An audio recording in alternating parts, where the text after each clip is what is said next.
Sorry. Sorry. Oh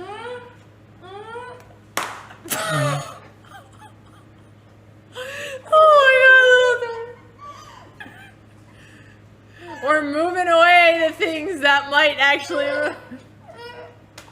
Alright, you guys keep the water in your mouths, please. 1, 2... Ready? Oh, that felt kind of good. Okay, it's at 20. I told you, bro. Hell yeah. Okay, can I put it up to... Okay. I want more.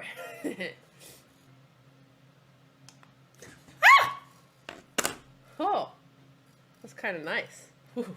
Oh, it woke me up. Take it off! Take it off! No! I'm learning this My collar! Alright, this is my collar! Pet dog! Fuck!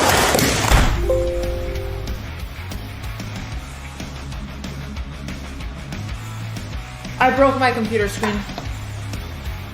I broke my computer. This is my computer now. Okay, we're gonna work on this. We're gonna work on this. I'm gonna work on this. I don't have anger issues. Distraction? There's no distractions going on here. I don't know what you're talking about.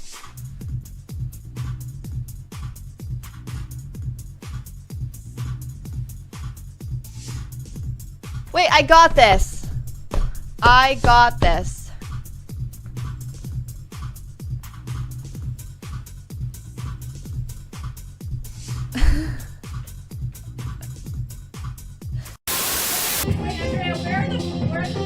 I don't know. We're not putting them. You're using my one-piece books. You're not reading them anyway. You're not reading them anyway. You're never gonna read them. Andrea took my One Piece books and she put them under her DJs. Andrea, use your own Don't book. even read them. You have 40 books and you don't read. You don't read. But can we talk about something? Why is it this photo? Why does everybody have a fantastic photo and this is a screenshot from a random PCL stream when they used to make us wear the little golf shirts that don't even make sense? I'm not even looking at the camera. What is this? What photo do you want? Oh, well, I would love the same photo I have on Instagram and Twitter. Wait, did we change? Oh!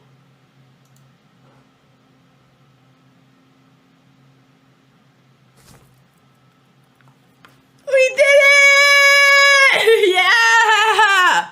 Hell yeah! Hey! Who made me 37, you asshole?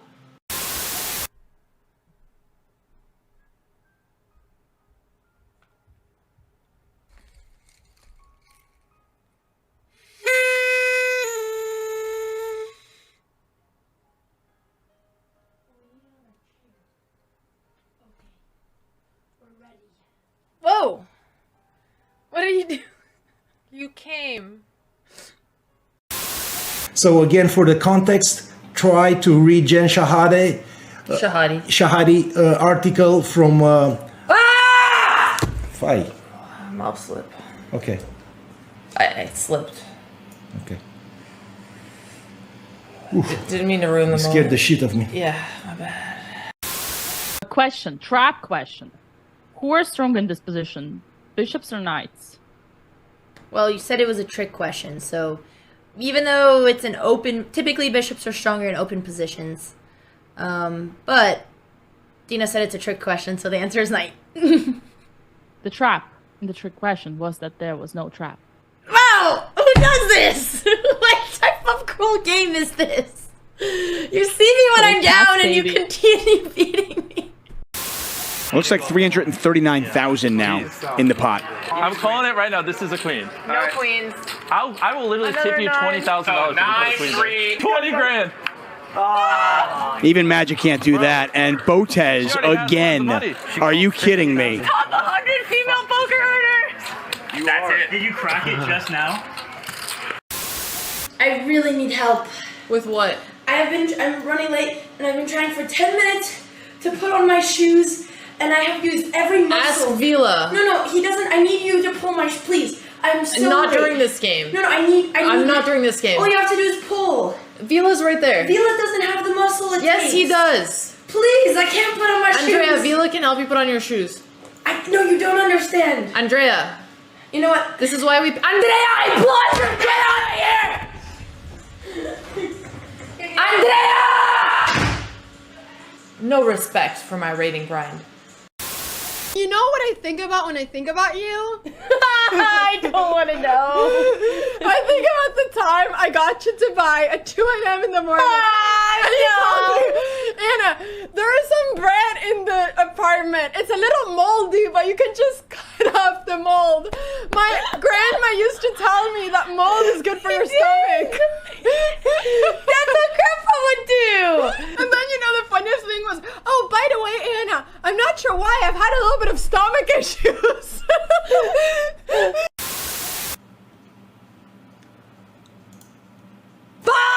Sorry. It's okay. Pizda măsii. Sorry. Stop. So, how's it going, Andrea? Did you hit your goal today? Okay, I think I tuned in at some point and you were listening to some weird song and then you lost this guy who was farming you and you're like, well, what does he have on me? Well, actually, he has a better title and he's beat me a few times and he has a higher rating, but and then you tried like coming up with something to like boost yourself up and you're like, until, and then you just gave up and it was so sad. But it was funny not because I'm laughing at your pain, but because I understand your pain. Because I've been in those shoes and I know how it is to tilt. And you know what? We don't give up. You know us, Botez, we might not win, but we don't give up. So there'll be another day. I don't think that helped. Defend me like that, but I... Ah! Okay, Maya! Ah! Maya! Guys, that's it. Chris, that's it. Okay, Maya! Oh my god.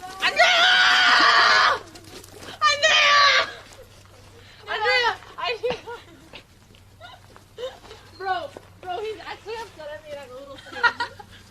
Oh god, no one's saying. Ah! I let the go! No!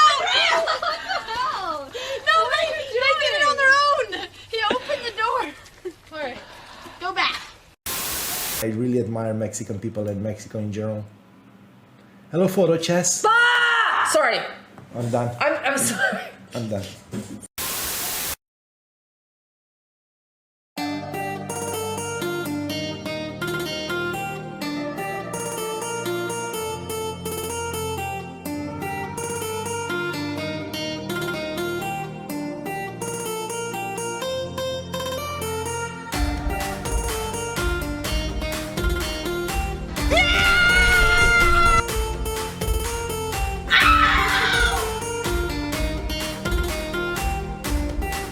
First round underway. Dina and Andrea.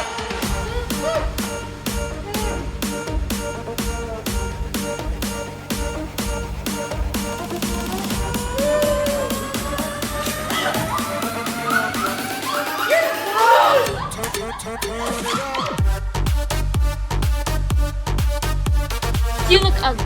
No, Anastasia! The British Authority have all of our equipment! So cute! Ow! Ow! It hit me! Aw, she's so sweet! Oh, let's go! You're such a good chicken! She's such a nice chicken. She's a really nice chicken.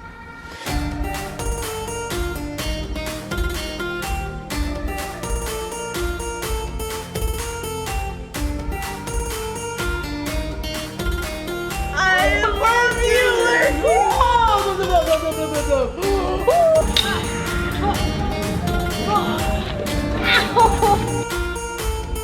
Hello and welcome everybody to Formentera. I am your host, Tina Belankaya, and it is my privilege to be here with you alongside with International Master Alex Banzea. Hello Alex, how are you doing? That was a fancy start. Okay, no privilege. Just, it is my honor to be with a grandmaster.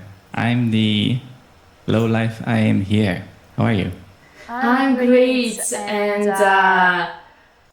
yeah, we are here in. Well, I actually hesitated to play in this tournament, but I didn't. And look at me, I ended up commentating. And we see right now the live feed from the playing hall. Alex, do you see it?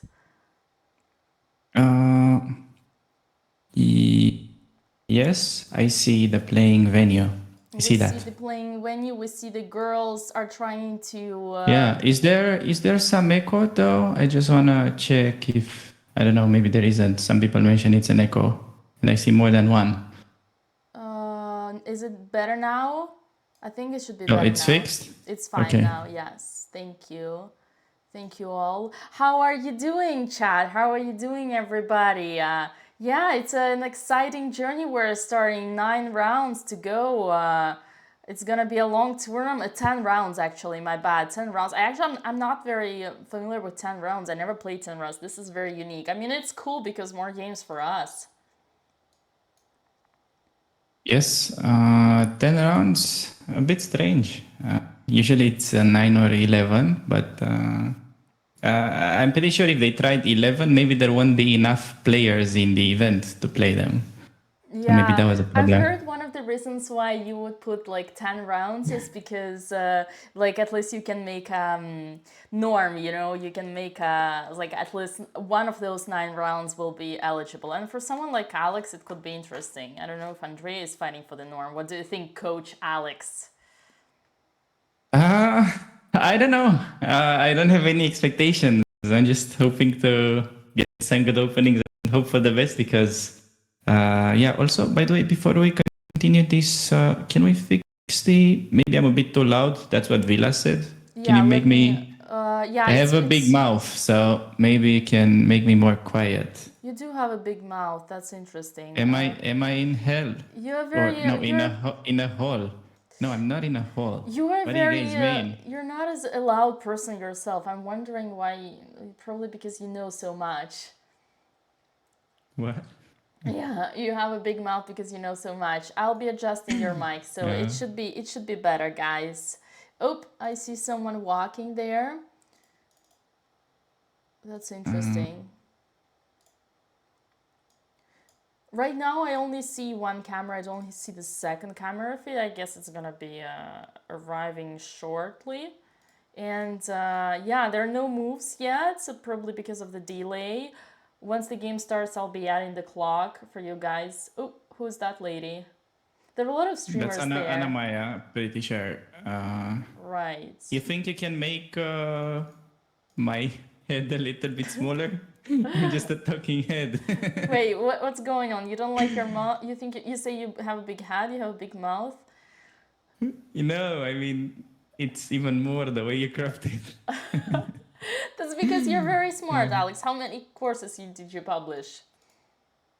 No, well, maybe it's a sign that publishing more means the first one wasn't successful enough. Oh, that's an interesting way of saying it. People asking, what does FM stand for? FM stands for FIDE Master, and it's lower than International Master, who, for example, Alex is. Dina, can you just check what Villa says in the group? Sure. Is with the technical staff. We'll take care of this. I see. Andrea has a new source. Okay. No. I'll keep the chat busy in the meantime until you fix that. How are you guys doing? My goal for this stream is to try to not make the chat go into sub mode only for like an hour, like last time. Apparently, there's a lot of Karens in the chat. I don't know what is up with you guys. Wait, you had a sub mode only for 1 hour? Yeah, I swear it was like for like an hour. I was talking alone. Oh. Yeah. How are you guys doing? Are you hyped for the candidates? Did you have a nice date on the eclipse? Yep. Subs are people. I assume there was no eclipse in Europe, right? Oh, I don't know. That's a good question because I didn't even bother checking. Well, it was a nighttime for you. I was just too busy with the prep. Now that I'm helping not only Andrea but also Alexandra, Ooh. that is Coach that Alex is a full-time got job. promoted. Now he doesn't prepare just one sister, but also the other. Yeah, or at least trying for now. We'll see if That's interesting. I'll still be the coach after this round. So, you know. Yeah, I assume it's because the famous. It will be a big test. Oh, actually, I see. That's one. And yeah, I'm coaching her mainly because Hammer was busy. That's right. Makes sense. You got that. How many matches in this tournament? It's gonna be 10 rounds in total. I guess one every day. Do we have double rounds? I don't think there are double absolutely rounds. not. They would never play. Are you kidding me? No, enough. Yeah, I've these them guys enough. are on vacation. They're on an island in Ibiza. Everybody's chilling. What do you mean double round? No. No. Oops, sorry.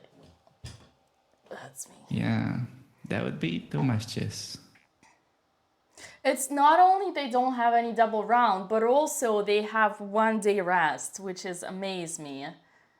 Hey, what? How old are these people? Wait, you didn't know that? They have 1 day rest. Yeah, so it's no amazing. double rounds and 1 day rest. Jeez, it is amazing. Man, they've gotten way softer. Do you see like where these guys have accommodation these days? I feel like back in my days, tournaments only had like the worst places ever. I don't know how it was like back in your days. I guess when you were a junior, you mainly played in Russia, right? Yeah, correct. Obviously, no. No fancy resorts. No. I see. But it's a nice change. Chess is growing. Chess is getting bigger.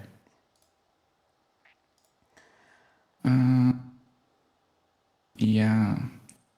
Playing different tempo. I feel like the Spanish people are usually faster. Here it's slower. That's strange. That's a good one. That's a good one. I see we got some humor here. We're gonna have a great time together.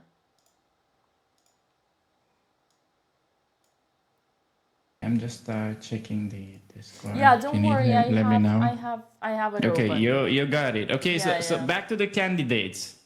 Who do you guys want to win? Okay, Dina, based on the let's do like what if the 4 rounds have not been played yet? Who was your favorite before the event started? Who are you rooting for? Or do you care at all? Oh, I care. Oh, what is this question, Alex? You're offending me. Of course I care. I'm a chess professional. How can I not care? Not only I care, but I also watch the games live and I watch the recaps. My favorite time of the day is the nighttime where I can take my dinner. Who do you watch? And who do you watch? Wait. In the dinner time, I always put on the remote the Hikaru Nakamura's recap. Always watching the recap. But I see. Who I'm rooting for? Well, for me, Hikaru is the GOAT because he's like the natural ambassador for the game. He's the professional chess player out there who says, I'm not a professional chess player, I'm a streamer. He's the one who says streaming above all. So yeah, of course Hikaru. I think he deserves it. Wow. I was expecting you to root for Vidit, but crazy me. Well. No, I mean, Vidit is my friend. Yeah, you can say so. But no, for me, obviously Hikaru, and it's like I think for the game it's gonna be amazing. It's gonna be amaze me if we can get him. All right, so you're rooting for Hikaru, and then if not Hikaru, then we can say then Vidit. Yeah, then Vidit. I'm on Indian Grandmasters, obviously Vidit. Yeah. He's my friend, and he's the most entertaining one, like by far. He has so much charisma. I see. Okay, interesting. And after the fact, do you still keep your prediction? After 4 rounds? Well, there are Yeah. there are 10 more rounds to go, right? So it's actually a lot. Is it? I don't know. I feel like after half of the tournament, these guys just start making draws and that's it. I feel like first half is the most important. I don't think. Oh, here we go. Oh, I don't think they will start making draws. I think this tournament, like they gonna like it's there is no time. There's no time for games, chat. Oh, Wait, wow. was that that guy who just passed away looked like Goth and Chess, the guy in the suit? Am I crazy? I see Alex's cam. I actually need to swap them. I'm gonna swap them. Wait, what the hell? Is Alexandra facing a Jobava London? Jeez. What, really? That is hilarious. That is ridiculous. I told her to specifically,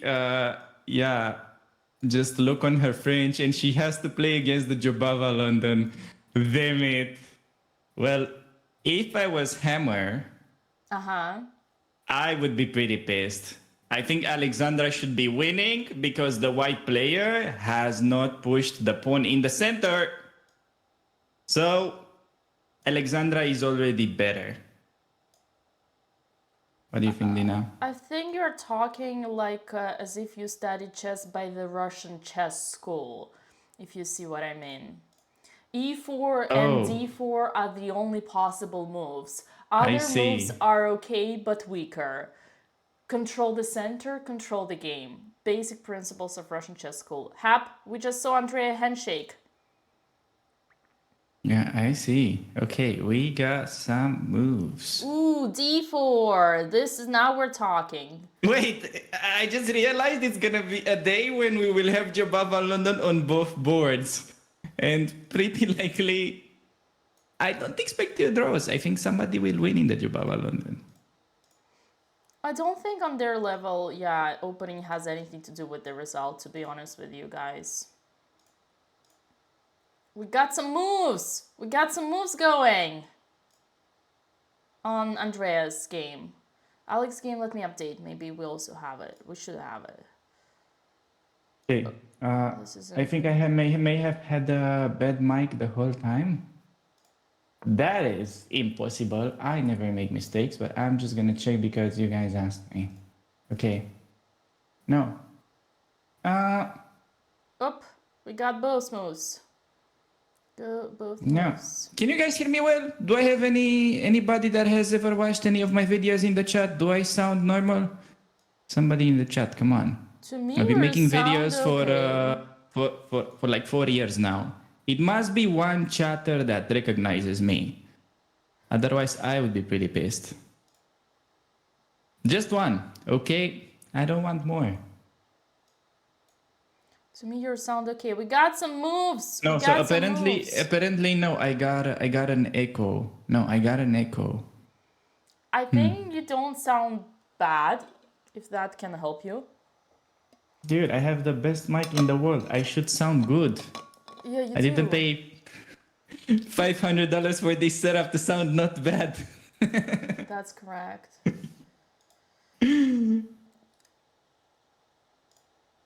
That's correct. Okay, we got so much action going. So we have a Nimzo. It's a Nimzo for Alexandra. No. Oh, wait, was it? No, we were looking at it. Is it a Nimzo? No, it's a Jobava London. What do you mean? I see it on the live board. It's a Jobava London and she played knight a6.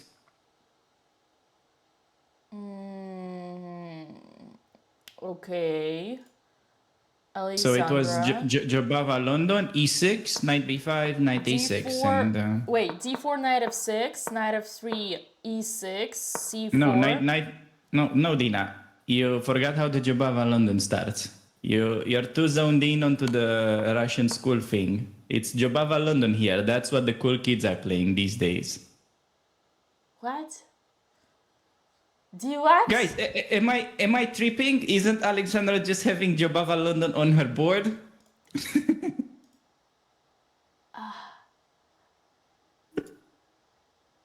Well, Alexandra is playing black. I'm gonna flip that. You're right, but I don't see any Jabava London, unless I'm a complete moron and I don't know what is Oh a Jabava no, London. I get it. No, I get what it's happening. So it's like the broadcast. What you're seeing on chess.com is the wrong board. But I was looking on the live cams.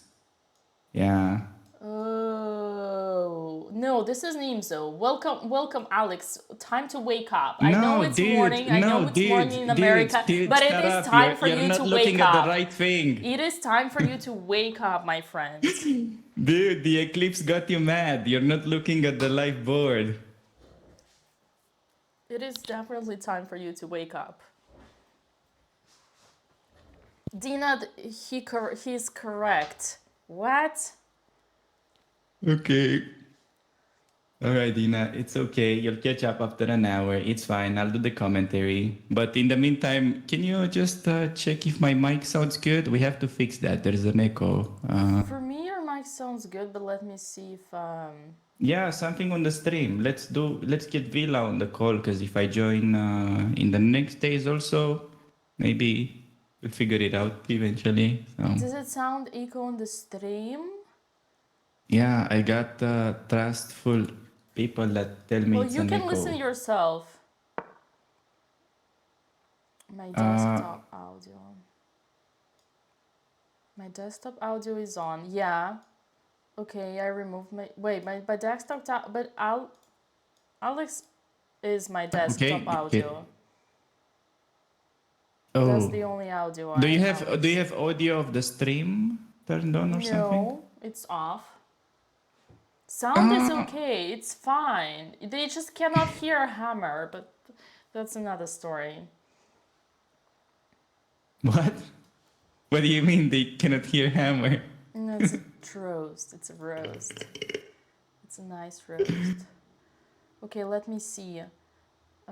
From desktop audio and from Discord. I don't think so. I don't have any Discord audio in my audio mixer.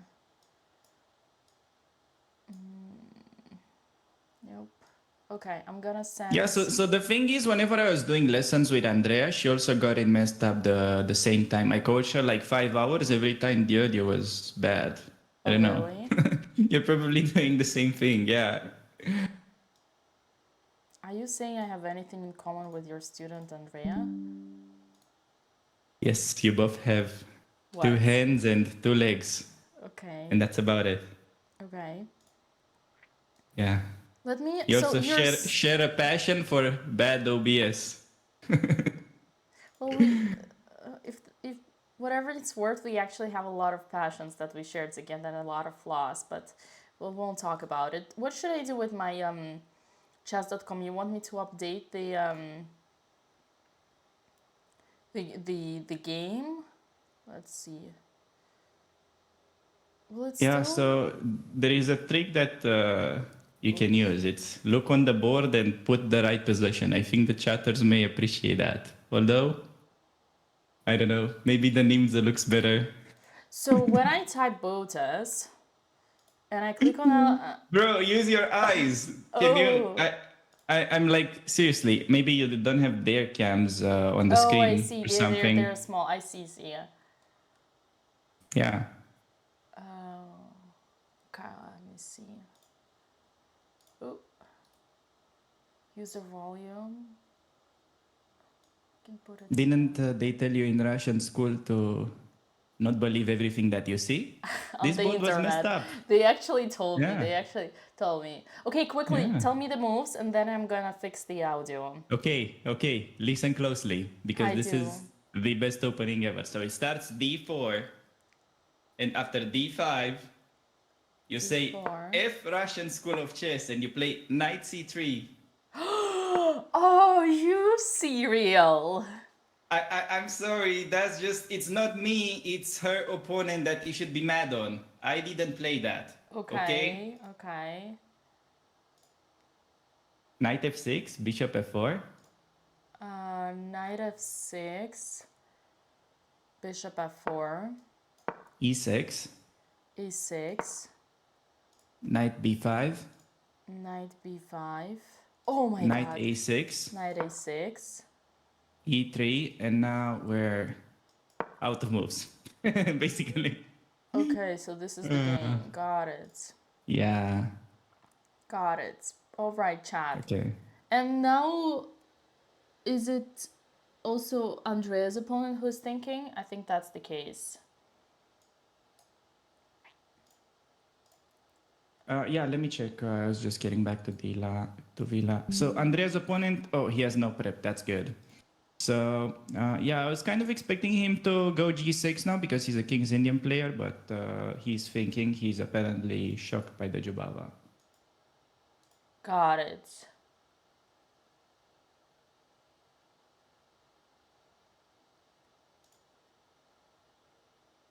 Yeah, I see.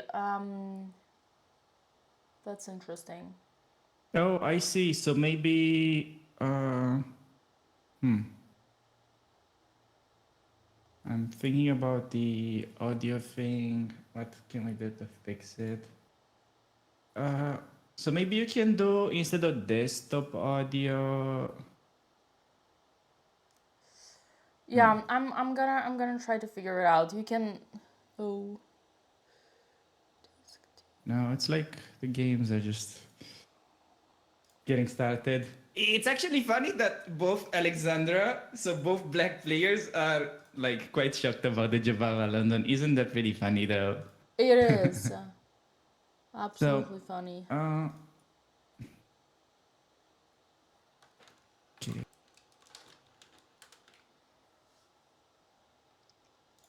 Let me open up my OBS and I'll try to figure this out. So. Oh. So I basically just unplugged and plugged my headphones. That's all I did. Oh, can you hear me? Yeah. That's all? Is it better? Why did you do that? Well, I didn't know what to do because nothing was making sense. You I panicked. just unplugged and plugged my Sorry. headphones. Sorry, Okay, guys, it sounds wasn't good. my end. I think it was just like It's probably fixed? it wasn't plugged enough. All right. But it's Alright. crazy because to me you are sounding perfect. Maybe it's just because to me you are perfect. That's definitely not it. Okay. Uh, So let's yeah, I get don't back know. to Let's the hope games. that this is. Let's hope that this is better. At least maybe, yeah, they can hear us. And okay, since both guys. Oh, Alexandra made a move. Uh-huh.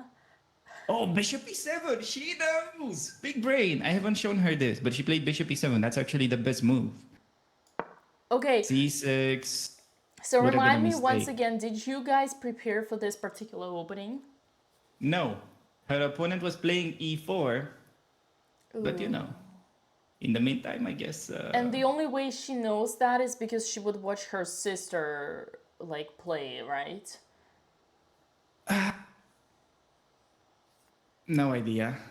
I think she probably just prepared it at some point and she vividly remembered Bishop E7 because it's not a move that you come up with yourself, usually.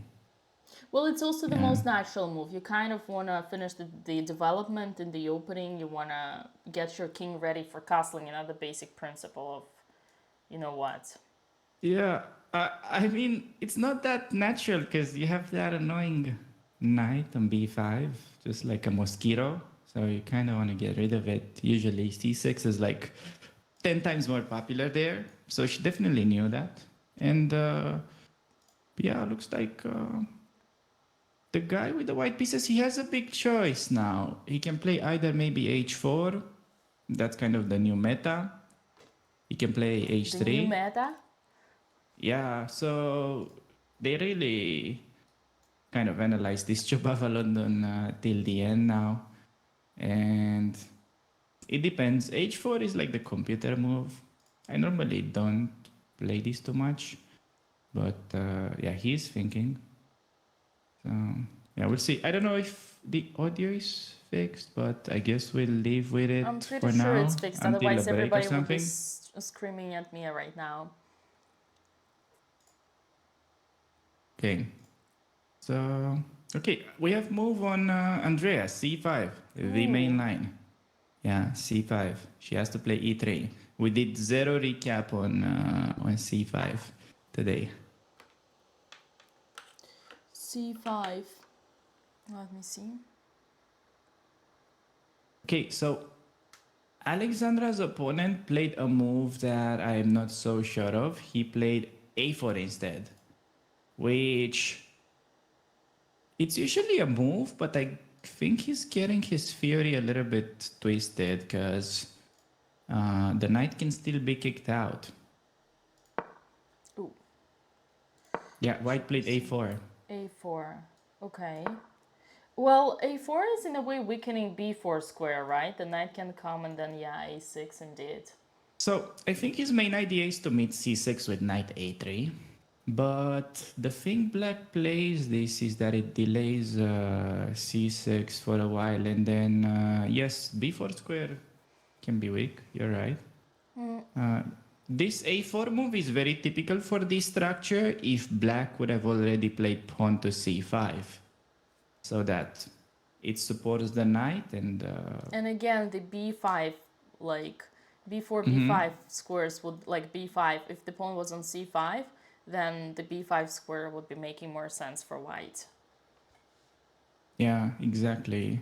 Because now the thing is, as white, you normally meet c6 with knight c3 regardless. So it's a bit strange that he's planning to meet it with knight a3. But I also cannot fully recall all the details of that.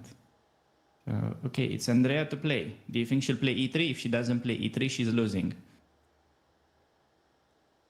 Well, let me see.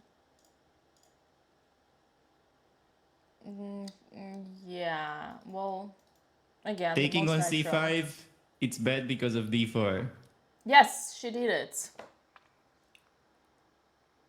Oh, nice. Okay. That's somewhat safe. And now, what c4? That's a bad move. And now she has no idea what to do. He did it immediately. Okay, now white doesn't have an easy move, but can you try what the move is for white?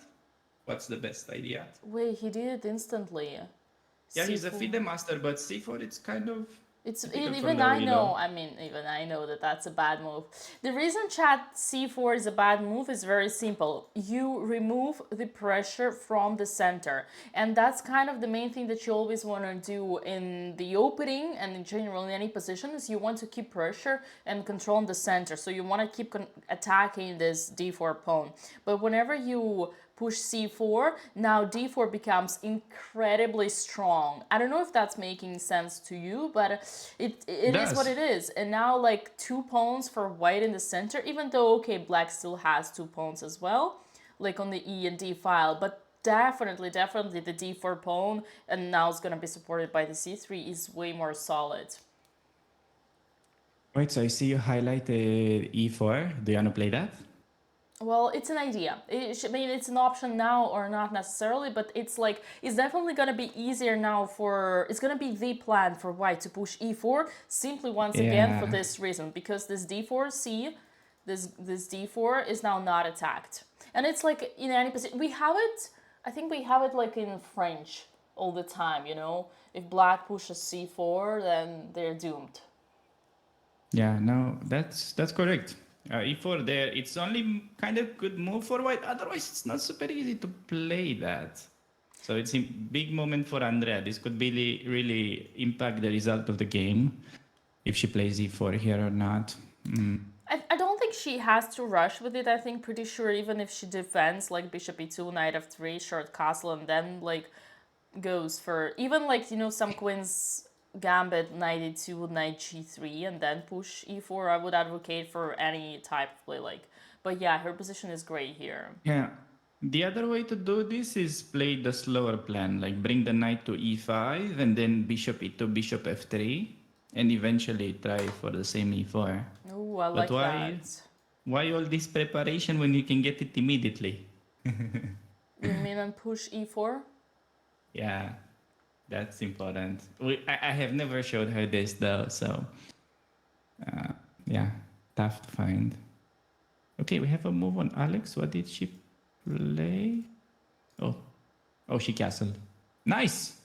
One of the main things and takeaways that I had from her coach, the main coach, Hammer? was that she doesn't usually castle. So see that the world-class coaching is already paying off. You mean you fixed Yes, the you got biggest castle. feature over there? Yes, that's already an improvement. Whatever Great. happens next, this You're is natural already a at win. this. Okay, so what have you been up to since the game has slowed down a little bit? How did you decide to not play there and commentate?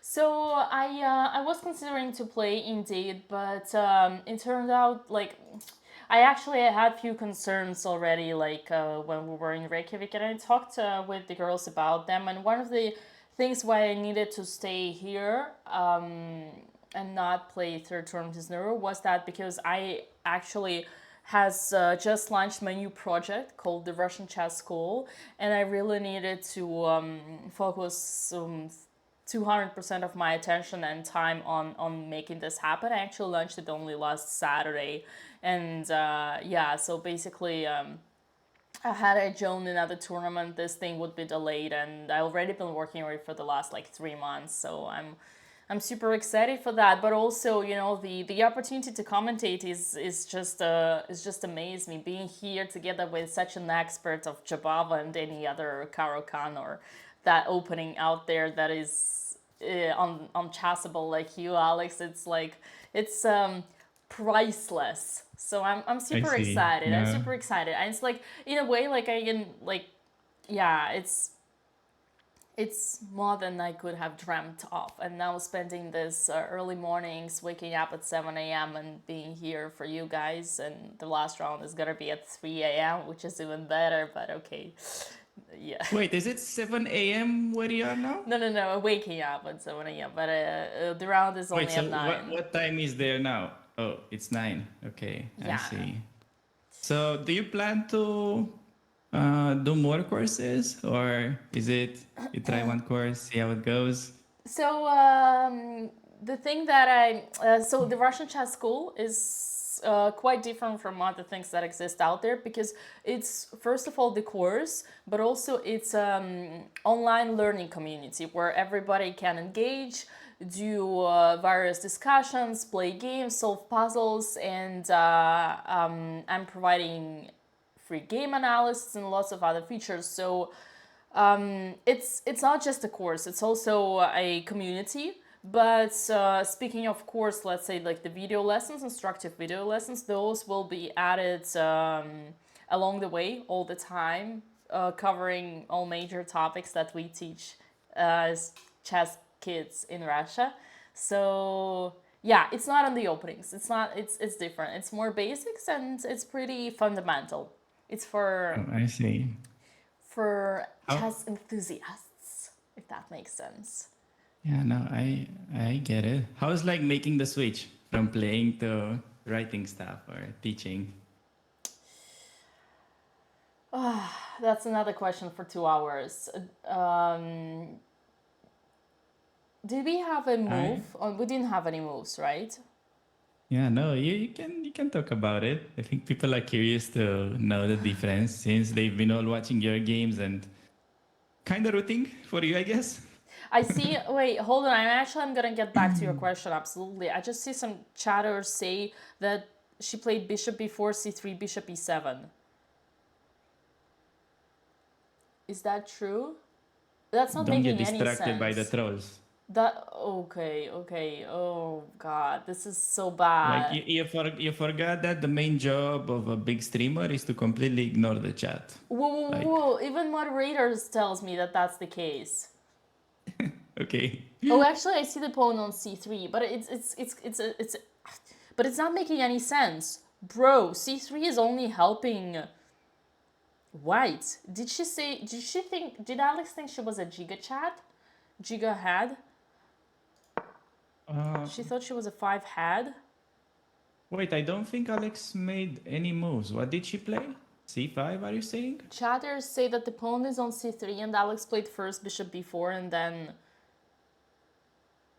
Okay, that's actually a line. Doesn't make any sense. Yeah, that's a line. No, they do this sometimes. It's kind of a fancy way to play. I'm not sure it really gains much, but it's okay. No, this is okay, I think. It's okay. But why, Alex? The c3 is controlling the b4. Isn't it cool for us to have the knight there? And it's also supporting the center on d4. What's the point of this move?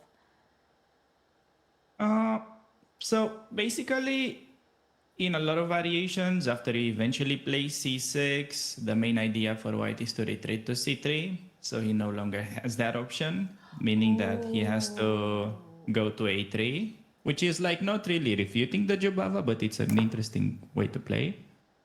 Ooh. It's very rare, so yeah. Now I get it. Wow. That explains everything.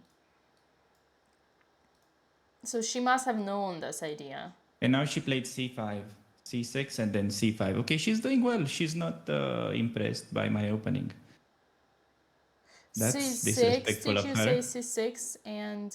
Yeah, and after the knight left, she went c5, which is a typical idea. What did white do after short castle? I think he played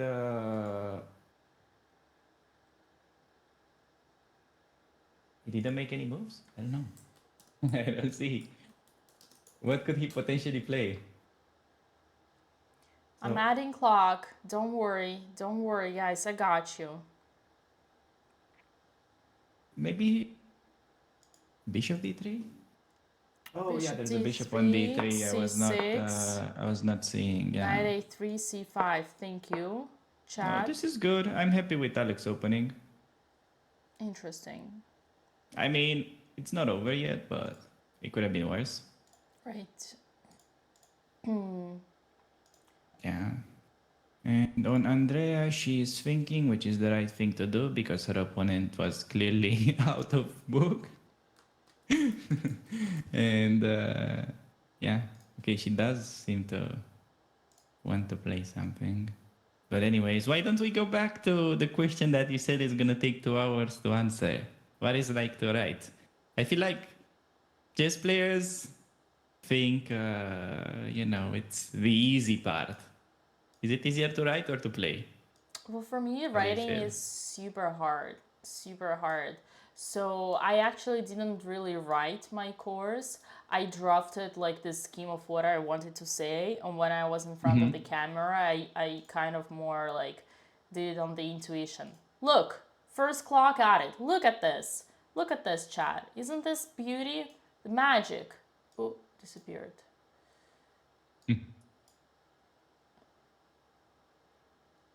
Yeah, look at this magic. So yeah, but but writing still like crafting the ideas and the whole project is kind of the same. So you can talk about that. Yeah, so I'm crafting ideas, as you say. That's a nice way of saying it. I'm talking about kind of like, everything that I know as like I play intuitively, for example. So whenever I talk about something, it's usually how I why I make this or that decision for this or that reason because of this or those principles. But it's also very, very fundamental as of for now. I'm going to level up by the time, obviously. I see. Yeah. But it's I cannot say that I'm necessarily enjoying it. I just know that it's the right thing to do. Look, one more clock at it. Isn't that perfect? Yeah, looks good. So you're saying you play intuitively. Do you consider yourself a talented chess player? Like, jokes aside of anything, do you feel like you learn fast or you just pick up things, I don't know, kind of naturally? I guess that's self-explanatory. Just to understand correctly, you're asking me if I consider myself a talented chess player, right? Yeah, like compared to average kids. Okay. How do we answer this question, chat? I mean, it's an easy answer. Like you were playing tournaments with and meeting hundreds of kids growing up. It's a pretty easy question. You know the answer. Well, it's not an easy question. I don't want to... Okay, I'm just trolling you, don't worry. Wait, that question Of course checkmated I'm you? talented. Why are you asking me this? How can you dare even doubting me? Of course I'm talented. Let me rephrase the question. Do you consider yourself a genius at chess? I am a genius. What you talking about? No, But okay. do On you a think serious note, you're a genius just at chess, or do you think you're an overall genius I'm like an Bobby overall Fischer? genius in everything in life. I see. That's the way to go. No, All right. No. honestly, on a serious note, I just like chess is my life. I've never been asked questions. Do I want to do chess? Do I not want to chess? It's like to go to school for me, chess. And it's in a way I don't enjoy studying as much just because it's always been like a work. Chess is a work for me. Like apart from like streaming. Streaming is a pleasure. That's why I'm so passionate about content. I'm way more passionate about chess content than like the chess game. I definitely like competition. Yeah, so I'm passionate during tournaments, but between tournaments, like working on chess is always for me like I'm forcing myself. I see. Look at But this. still, you made it pretty far. So I guess Well, yeah, I guess there's probably quite a bit of talent involved at the beginning. Because most kids just like learn the game, play a little bit until, like high school, they hit like 8th grade or something, and then they focus on high school or something like that. So you kept going. I thought we agreed that I was a genius. Okay, no, I'm joking. I'm joking. I'm not an asshole. I'm just I knew pretending that to be. previously. I just wanted to, make sure that the chatters are aware and show a little bit of gratitude for hosting us. Okay, so... And Alex, tell us who you are. Or do you consider yourself a talent? Definitely, yes. Simply because, I mean, a talent in a way that I have a skill for learning that I guess I was born with, but I'm not like, world championship type of talent. There are different kinds of talent and all that. But basically, if I tell you a story about how I grew up playing chess, okay, I'll tell you my repertoire for the first 2 years when I was like 8 years old until 10. Basically, with white, I needed to play d4, d5, c4, and that was it. Okay. And for black, I knew e4, c5, and against d4, I knew that I can King's Indian and castle. And that was my repertoire for 2 years. No puzzles, no model games, no nothing. Just go play tournaments with all that. So of course I got bullied. For 2 years, I mean, I was usually like a middle pack tournament player. And the main reason why I'm bringing this up is because, one thing is just one minimal effort if you want to get your kid into chess or something like that. You can just buy a book. And the kind of book that I think it's very nice and I wasn't really considering for a while is there are books written by world champions on their own games. Like, for instance, Capablanca, Smyslov, somebody like that. And just buying one book, okay, if the kid has that little bit of talent, that's going to get him going. So... That's interesting. yeah, it's about what do you define talent as? I think talent is just the capacity of learning quick. So it's not like you get good without doing anything. It's just being able to assimilate things quickly. There are different ways of talent. It also chess as sport requires different, like, again, different ways of talent, because like you can have like you can be like more talented, like for example, like I think I am like in the competition in the moment, but like very untalented when it comes to training, like for example. It depends. Chess has like to be It's good more at like chess. discipline. Yeah, Also. you need different skills. You need so many different skills. And like being good at math has nothing to do, because you can be extremely bad at math as well. And again, pointing a finger at myself. Like I was very bad at math. I was very bad at school. So yeah. I mean, my mom was like a coach for kids within like the last like 35 years, and she's seen everybody, and you can see kids that's like you would think they have absolutely no talent for anything because they are so bad at school and like so bad at discipline, but they're so brilliant at chess. Oh, I see.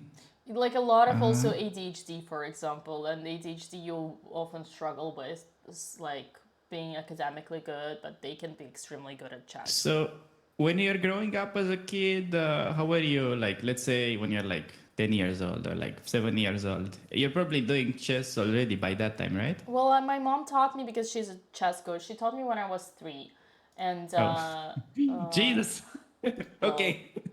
yeah, and I started competing at 5. So I definitely at 5 already played like girls under 6 Okay, like national championship. So how did you felt at school, like with 7-year-olds? Like, did you feel like you had an edge over them, or? I was very bad. I was very bad. Oh, you're basically bad? everything I told you was about myself. Yeah. Yeah, I see. Chad says But maybe you moves. went to like a very good school. Is that the case? Oh no! I mean, I was first in the good school, but then I struggled, so I had to pull out and go to a weaker school. Oh, I see. Yeah. I know. Also. I'm sorry I have to disappoint you, Alex. No, I know Kramnik used to. I watched his life story, and he mentions that most of the people from his neighborhood went to prison, probably. So I wanted to see your context. No. I come from, because Kramnik comes from the village. I come from the source, from the capital, the cultural capital, St. Petersburg. Okay. So yeah, in my neighborhood, no one went to prison. People went to, Stanford. Okay. They went to the library. I got it. Yeah. Okay. So like, yeah. All right.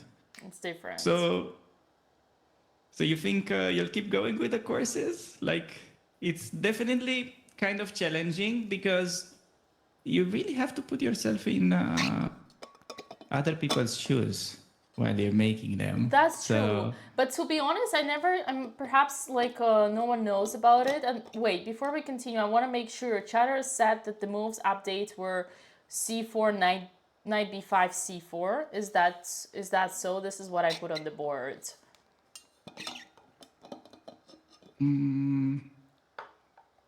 I gotta look. I need to look closer. My eyesight is pretty bad. No jokes. Finally, something is bad at your end. Everything was so good. Your head was so big. Your mouth was so loud. No, I'm. Oh, Andrea played d4. Look at her. Woo! Damn. Let's go. Yes, that's a move. Let's go. I could have, quite frankly, bet a decent chunk of my net worth that she won't play that move. But she did it. Nice. Her opponent kind of approved it, though. Her opponent was like, yeah, that's a good move. I was not expecting you to play, but damn. Nice. All right. So, yeah, about Alex game, can we get some mods? Mods are probably more helpful with the moves. I need to really get close to see. I see bad in the distance. Yeah, I cannot, like, your cam is far away. Yeah. But I can also, I mean, technically, chat, I can also zoom the FIDE closer if you prefer. That's an option. Let me see. I can actually zoom. Oh, yeah, I can zoom it in if you prefer. Let me know what's better. Is this better? To guess the moves? Also, like, here is the task. If there is one smart chatter who wants to be extremely smart and show off, here is the task.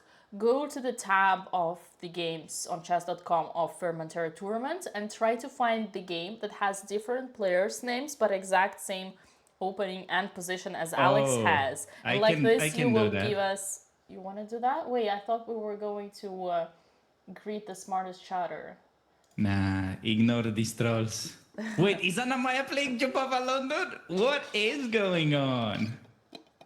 Okay, that was unrelated. Yeah, that was unrelated, but unless it's a wrong board, she seems to be playing it. Damn. Nice. I'm looking and it's not obvious where the game could be. But yeah, I wanted to ask about your course. So currently you have it in English. Were you considering to make it also in like a Russian version? Funny thing is, like, Russian chess school has a lot of sense for English-speaking world, right?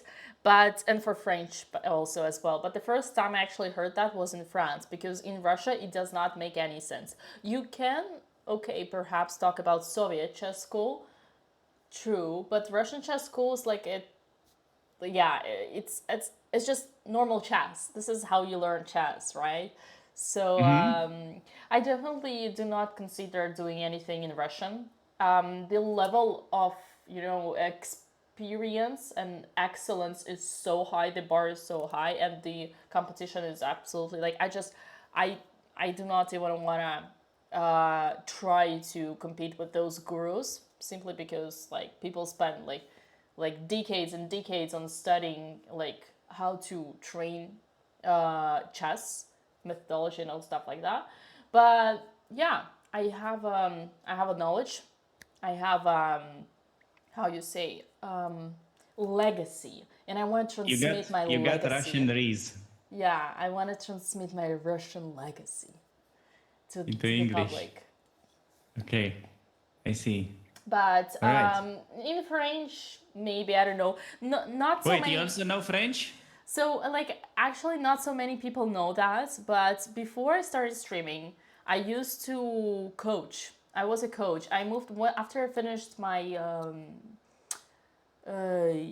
your Stanford college, degree, yeah. After I got my Oxford degree, I went to France, where I got a job as a chess coach in a local small town in the suburbs in Provence. Is that the way? And yeah. So I used to coach, and then I discovered streaming, and I felt so in love with streaming and chess content creation that it started, like, really taking off really greatly. So I decided to quit coaching, because with coaching you can only affect so few souls, while in streaming you can change the mindset of the globe. You see what I mean? Yeah, I know. We had a pretty popular game that definitely changed the mindset of the globe. Yeah. So now I'm back to my teaching roots. So you know French. Will you make the course in French? Well, interesting thing. I did a course in French right before I started streaming as well. But maybe, I don't know, Alex. For now, it's I don't say no to these things, but it's too early. I think right now focusing on English and on capitalizing on my Russian school, and it's still very new. For example, all the video instructive lessons that I have, they still are about fundamentals. Like, I have some more advanced people that want more. They want more. So I need to bring more juice there first. But why not in the future? What about you? Once again, before you answer my question, I want to make sure that we didn't miss any moves. I sent you Discord. Check Discord, and that's gonna fix it. Yeah. So you think you know French better than Alireza? You're kidding me, Alireza. Alireza doesn't know French like I know Romanian. Wait, what do you mean? He was yesterday on the press conference, and they asked him if he knows French to say anything, and he said something like, let me remember what he said. Well, I can also say something in Romanian, Alex. No. He said, what did he say? I think he said, je parle français très bon. Ooh, look at this. Like, yes! Look at this, the game. Ooh. Nice. Yes. And that's what he said, and then he left. Wow. Yay, congratulations. So no, got it. so you exposed him. Okay. Well, first of all, the Okay. phrase that you, for example, if he said what you just said, then it proves my point that he knows Okay, French I'm like not I know Romanian. 100% sure on that, but he said something along those lines. No, but to be honest with you, I definitely know French better than English. I've been in France. I lived in France for 7 years, and I've been always like assimilated among French. Ali Reza, I don't think he has so many local French, other than like chess grandmasters, but French people, and he only moved to France in 2019 with the zero French. So it's like you figure out it's 4 years, and he's been traveling, playing chess everywhere here and there. Well, to get the language, the culture, you need to live there, and you need to be with those people every day, right? And he's a chess player, right? So he definitely like even started talking with French chess players in English. And last thing on this note is that when I moved to France, I already had like a B2. I don't know if that's making sense, but it's like a super advanced Yeah, I get it. level. Oh, already, super advanced. yeah, because I studied it at school. Damn girl! I studied in school, so I already like had a very good solid base. When Ali Reza moved, he had zero, nada. Oh, I see. Well, So yeah, I'm happy to roast Ali Reza on something that I can't, because definitely I cannot roast him on his chess. And I actually am fully in love with his style. He's so stylish. But okay, now it's time for me to shut up and you mean style of playing chess or style of clothing like the way style. he's Did dressing? you see? He's dressing like a superstar. Well, he is a superstar. I thought you're about to say he's dressing like a clown. Someone says, I don't know why the game is auto-playing itself. Someone says Alex is playing like following Vocatura's game. Really? Wow, so we got the moves, chat, we got the moves. Here is the game. So, after... Look at this. So, indeed, there was bishop b4, c3, bishop e7, a4, short castle, bishop d3, c6, knight a3, c5, knight b5, that was correct, that was the last thing we saw, c4, bishop c2, oh, Alex played c4. Well, we discussed this, I'm not sure about c4, but the computer says it's the first line, so I guess it's not that moment for me to speak. c4, bishop c2, bishop d7, knight f3, bishop takes b5. First line. Oh, is it a Vocatura game? Wait, pawn takes knight b8. Knight c7 would have been better. Knight b8, queen b1. Thoughts? Black is better. Wow. Is that okay? So now apparently the boards are fixed. Just to let you know, the boards are fixed on chess.com. You don't need to be on the other one anymore. Well, it auto-fixed. I didn't even touch anything. It auto-fixed. Yeah, okay, that's good. I didn't even touch anything. It was the moves were playing by themselves. Well, that's power of the Jubava London. I mean, it's... No comments. It's equal. Actually... So, Alexandra just took on b5, which was...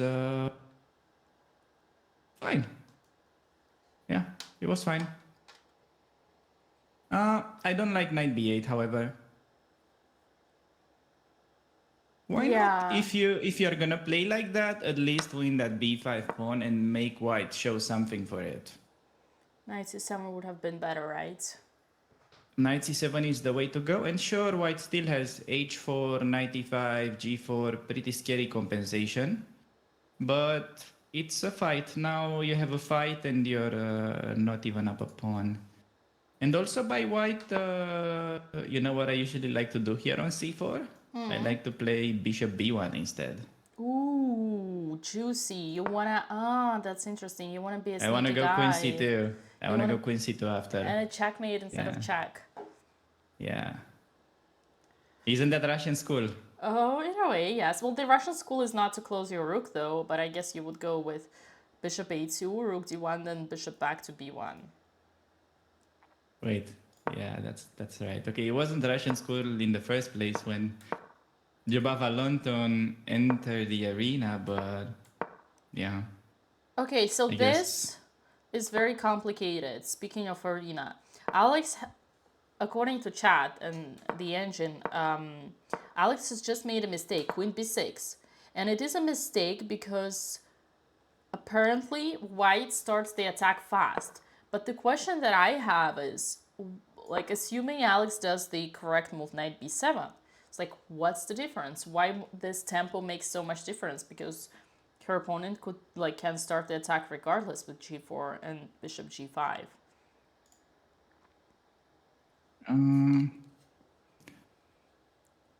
Well, sorry, can you repeat that? Kind of got a bit confused.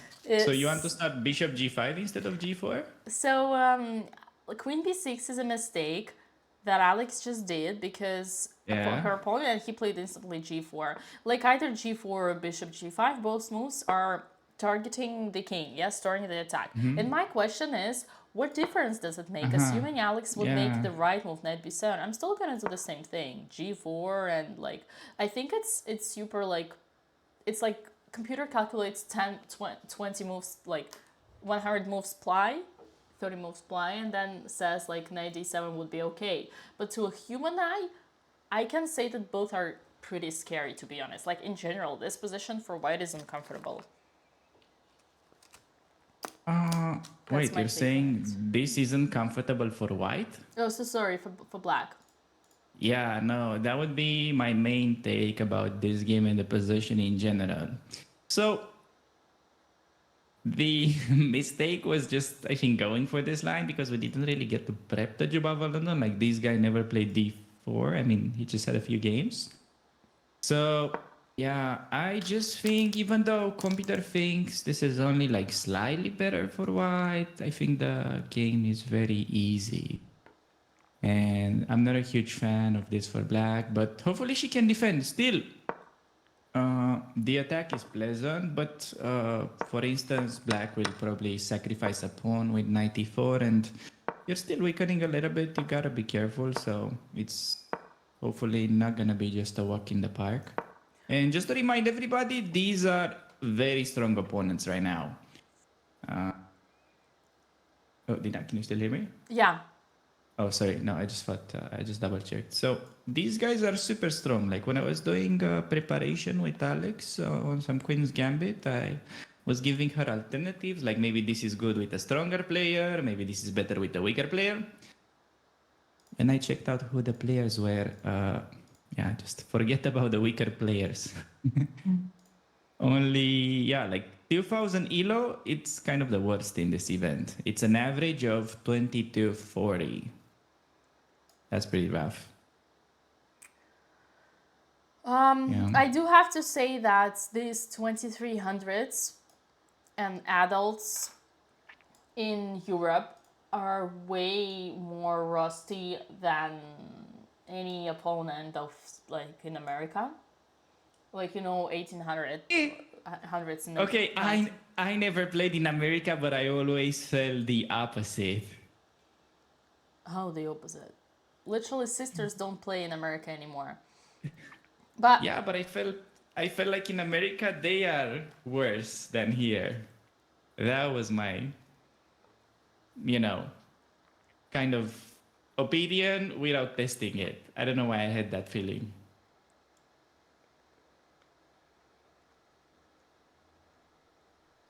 So you think the opposite?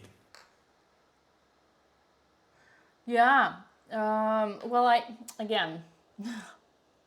I lost 200 points in US, so I'm the living proof of that. Why is that though?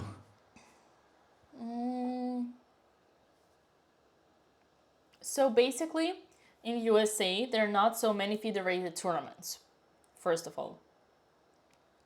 And that's why their FIDE are always like, they play mostly American rating, which is like USCF. Yeah, they have the USCF. Yeah, I know about and that. USCF is like, so like, for example, they can be 1900 FIDE and 1800 FIDE and 2300 USCF.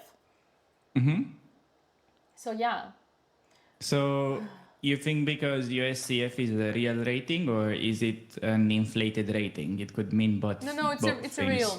a real rating, USCF. It's the real strength. But that's strange because always, even for like strong players, their UFCF is like 100 points higher than the normal. Actually, I don't have a good take on that. I don't get it. That's why I'm just like asking.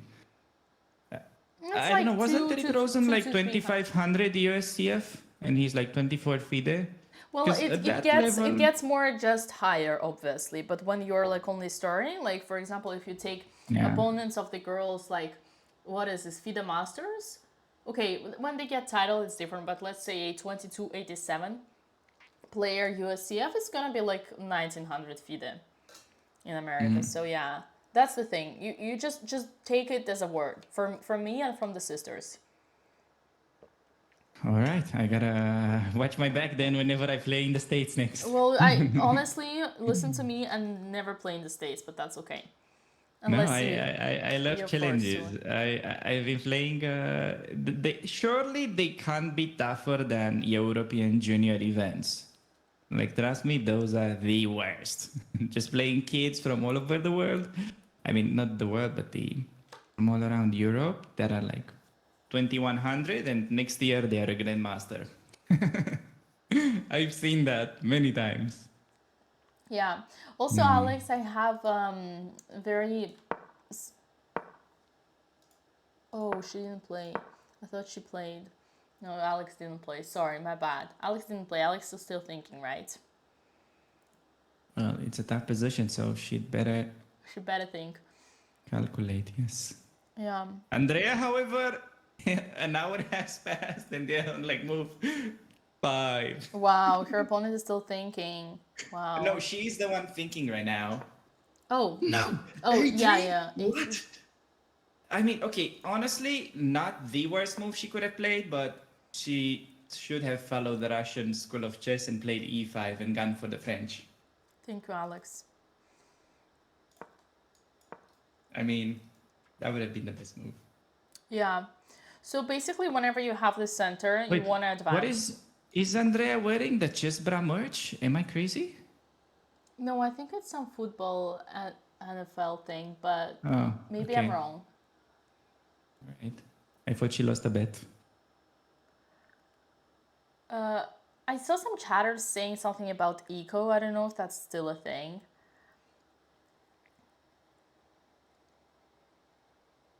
About the ratings, you mean? About the eco, but what is the eco? Eco, it's like ejo. You know what's ejo? No, we're switching to Spanish. That was Russian. No. Oh. I knew it. No eco. Okay, thank you. There was this chatter. It's like one chatter said there is an eco, and another chat said Alex is thinking too much, and then Mod replied, I know, unfortunately we cannot fix it right now, and he actually replied to Alex thinking for too long. Oh. That was funny. We cannot fix it right now. I see. All right. Yeah, we got some moves. Have we? Yeah, so in both Andrea and Alex, it seems that they have both centralized their horses. Okay. Yeah. Oh yeah, knight c6. Okay, big time for Andrea. Will she push? She has to push, but she's kind of hesitant about these sort of closed positions because her main struggle is when you have to play without calculating 100 moves in advance. I've been trying to help her out more with simple chess. You're pretty decent at simple chess. What's your take on that? Yeah, I'm a classical player. I'm a classical I like playing solid. You have a B2 in French. No worries that you're a classical player. Who's your favorite player though? Wait, you haven't beat me in chess? 5. Or how did you say? You have a B2 in French. I have a B2 in French. Wait, didn't you say you have a B2 in French? Like what your does level? that mean? Oh, B2. Oh my God, that's so funny. You said it like a minute ago. Am I crazy? But it's like you're trolling me. You're saying about French opening and then the French language. No, no. Who mentioned French? Okay, forget about it. There's no French. When you said I'm a solid player, I have a B2 in French. No, you said you're a classical player. I'm a classical player. I have a B2 Yeah. in French. Yeah. You're such a Isn't troll. like French assimilated with, I don't know, classical stuff? Like French culture, French people? Maybe not. Yeah. Okay. I don't know. I always felt like the Frenchies are more fancy. Frenchies usually, I've heard they go to the McDonald's and they just stay there. They dine in the restaurant. They don't go home. Can you confirm? They do. They do. That's true. Yeah. That's See? true. So who's your favorite player? Like let's say a top 5, because that's gonna be quite telling for your play style normally. So, according to my religion, one should not make themselves a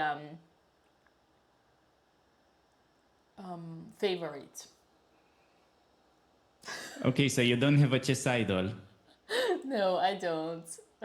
You know? So you're going with the philosophy of you cannot respect them in order to overtake them. I think that's what you're trying to imply. Exactly, exactly.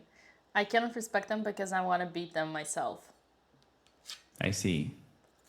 But if you had to hypothetically ignore that, can you make a top 5? Okay. Hikaru. No. You were not studying Hikaru games when you were 5 years old and your mother was teaching you how to move the knight. She was probably not telling you about Hikaru games. Let's get into that. Okay, chat says talk about the game. I'm trying to avoid the hard questions. What do you mean? It's like move 5, they spent an hour. What do you want me to talk about? I'm like not exaggerating. Look, Andrea's bored. Yeah. Well, Alex's board is actually a bit more Lost. You're right. yeah, maybe we can try to find some. I mean, I love your questions, don't get me wrong. But No. Go on that. I wanna get to know you better and talk me into the Russian school of chess. I wanna see who are your idols. Sure, you didn't make a Russian school of chess based on an American. Or did you? well, yeah, okay, Russian Soviet champions like Karpov, of course, positional chess, Karpov, Petrosian, these are the guys, like maybe a bit of Botvinnik, of course. Well, actually, the biggest credit to all the Russian chess school principals goes to Botvinnik. He is the one who developed all the system of training, how to behave on like the discipline during tournaments, that you need to eat 2 hours before the game, then you need to nap, you need to walk at least 1 hour, like all those things, like the discipline Okay, to training that's and interesting. rest. I didn't know it. Tell me more. How come you didn't know it? This is entry-level knowledge, is it? Well, Do you know that not everybody has learned chess at the age of 3 and had a mother that is a chess coach? So there's a chance many people don't know that. oh really? Well, Yeah. damn, I'm so You sorry. took it for granted, I didn't just you? assume everybody would have the same basic Yeah. education. Yeah. No. Don't take it for granted. No, definitely like the basics of like actually there is even a page on Wikipedia which goes with the Soviet chess school, and yeah, one of the biggest advocates for that, obviously all of those big like Soviet chess players, but obviously Botvinnik, he did a lot of research and investigation into that. That's true. We don't need to give him credit. Those are interesting subjects. I think I can go on and on and on and on. I just need to make sure that we're balanced between the game analysis and our stories. But we're absolutely Okay, gonna let's get back ask the to that. chatters. Let's ask them. Do you want the move 5 breakdown of Andrea's position and how she's supposed to play e5, but she probably won't play e5 because she's afraid of a closed game? Or do you want to learn how to be a world champion like Botvinnik? What do you guys want to now know? that she put it like that. What about Alex's position? Aren't we supposed to try to save her from the hell she has got herself into thanks to your preparation? I'm just kidding. Wait, who? Alex got lost to my preparation? Yeah, that's normal. I It usually was... happens like that.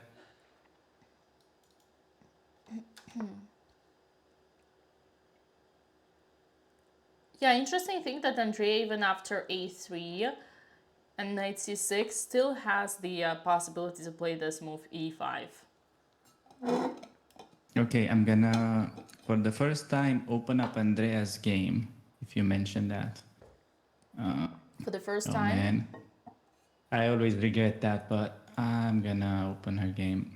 Are you like a worried coach whenever you watch your students' games live? Oh yeah, I can't be normal. Now I'm like more chill because I'm streaming and I gotta behave like a human. Lol. But if I watch off stream, I go crazy.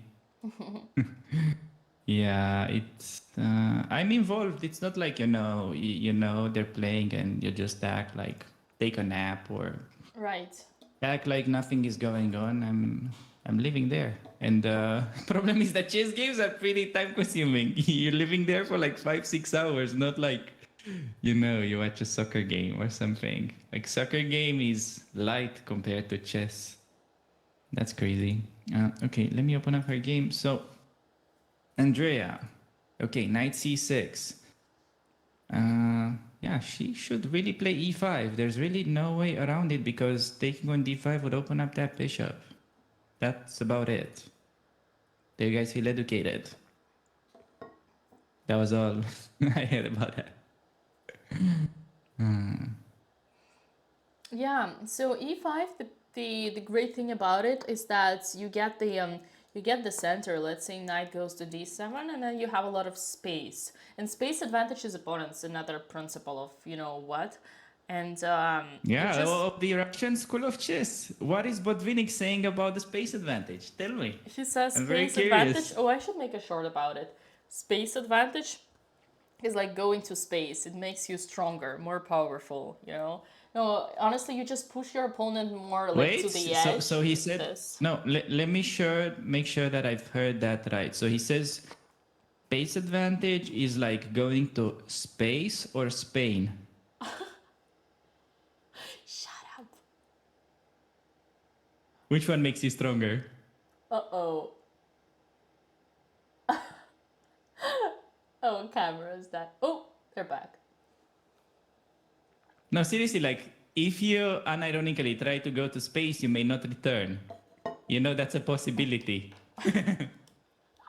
Well, actually, it does make sense chess-wise because pawns cannot go back, okay? Pawns cannot go back. So whenever you move it, you have to understand that you take responsibility.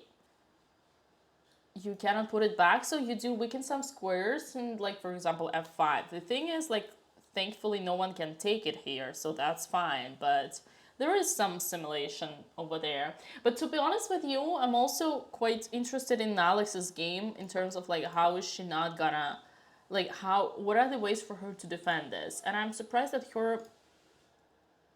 she's thinking right now. Oh god, she's like 51 minutes versus 1 hour 16. Yeah, she has to play e5, but the problem is that she's trying to calculate, okay, e5, knight d7, and she goes, okay, where is the checkmate? Bang, bang, bang. Like if you were to I defend don't this quite position, see it yet. imagine you Yeah. had black here. How would you try to defend? Oh, you mean in Alex's shoes? Yeah, sorry, in Alex's shoes. Because Andrea, okay, it's still like they can go anywhere. It's like we would be only speculating. But for Alex, we can predict for real. Okay, so you want to play that game. Okay, I'm gonna predict queen takes b5. What do I win? Pawns can move backwards just like bishops. The person who said this message is a big troll. Otherwise, would be hanging in the woods.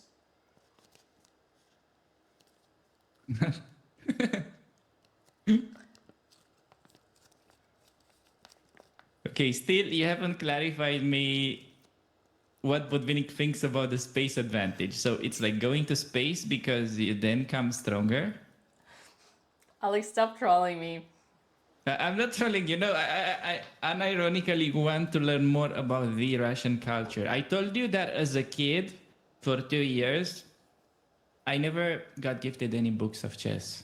So, yeah, you did apparently, and you don't want to tell me for some reason. I will tell you, don't worry, we're here for a while. I'll tell you everything. I'll tell you all the secrets, I promise. Space advantage is important though, because it brings your pieces in your pawns, and obviously your pieces more squares, and you grab the space advantage with the pawns. So yeah, it's like in any, like if you think of a battlefield, right, one army versus another, whenever you advance you take more land, so your pieces have more reach, you see, like this, you wanna push your opponent.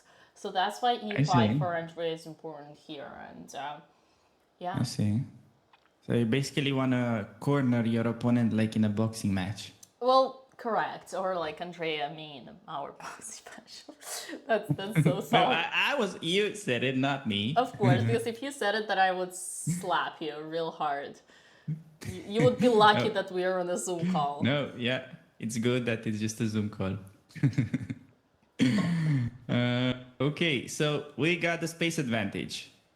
So you mentioned that as a player, you like Karpov, not Kasparov. I think that's what you said. Yeah, because Karpov plays solid positional chess, my chess. I mean, he also does it because he's lazy. He used to do it because he was lazy, but that's yeah, like... he's lazy. Okay, this is very important. I really want to talk about this because I feel like this has potential to help a lot of viewers. Yeah. Because the way Andrea is playing chess right now, and I'm not saying this to like trash talk her. Oh, you should, absolutely. Be my guest. She's aware of this. She has a very simple move right now. She can play e5 and then just try to improve her pieces. Yeah. And that is not really how Andrea is wired as a player. She just wants to calculate concrete aggressive moves instead of trying to actively just improve her position little by little. And the problem with her playstyle is that realistically speaking, in a game of chess, you maybe need to calculate, like, I'm talking serious calculation, like as she spends 20 minutes right now, you need to do that maybe 3 times per game. And the way her style works, she kind of does that every move. And what I'm trying to say with that is, okay, she just made a move and shocked me, and I forgot my ideas. But Alex, it's very what I was trying to say with that is that her playstyle is very tiring. Like, in order to play only calculation, you need to do like puzzles 1 hour a day, maybe more.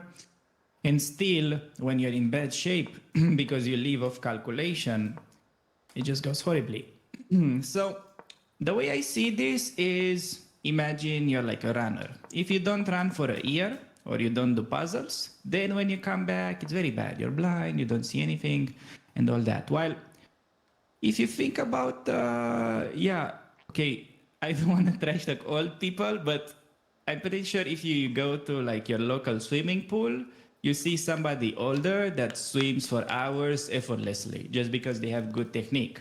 So I want to have good technique and not rely on calculation as a chess player. And that is quite a lot of what Karpov did and what you also have in your playstyle. And that's why I'm asking you to bring it up. Why don't you bring it up? Well, Alex, I'm very happy you mentioned this because I have a lot to say and you really don't want to get me started, because if I start, those girls gotta be lucky that they're sitting there and not listening to me right now.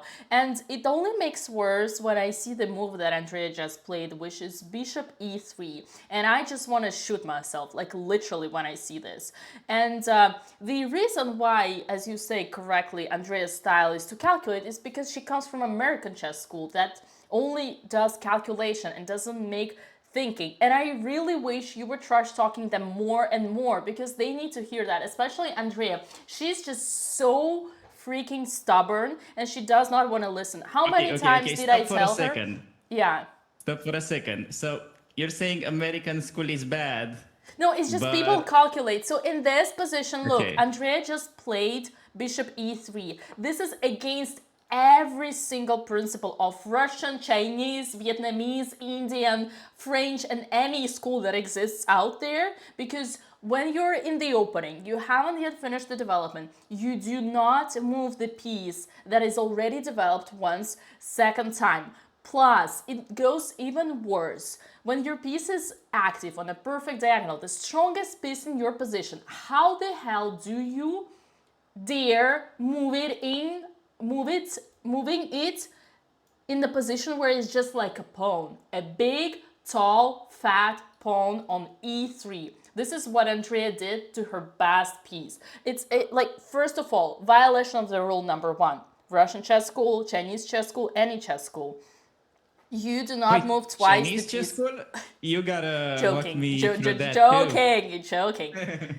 First of all, you are in the opening. You haven't finished the development. You do not move your piece that is already developed when you have others.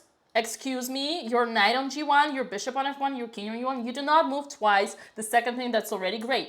Second principle violation, your piece on f4 bishop is the strongest, it's the London bishop. It's the strongest piece of all you have in this position. How dare you moving it back? And always it all goes to the way that for some reason, like calculation-wise, Andrea doesn't like e5, but there is nothing to calculate, just as you said, Alex, and you were right. But that's why, I mean, we have the responsibility. Obviously, Hammer, we gotta talk more. We gotta make. Let's bring Hammer back. Let's not give him an easy time while he's doing commentary on other channels, acting like this is not his problem. Like, he should be here and respond to this. Honestly, Why Alex, did if there Andrea is play bishop e3? honestly, Alex, there is the only person that Andrea can listen to is actually you, because I've told this to her many times, but she doesn't listen to me. She listens to you, and she's so stubborn. I said it already before, and she's a perfectionist. And how many times did I tell her? 10 minutes max. Don't you dare thinking more than 10 minutes. She always wants to complicate her life.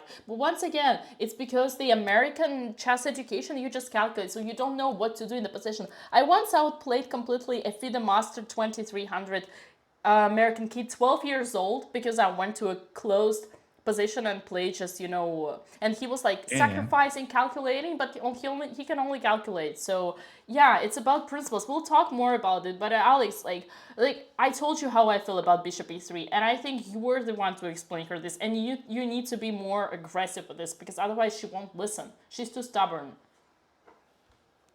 I'll do my best, I promised, okay? Yeah. Okay, I'm done ranting.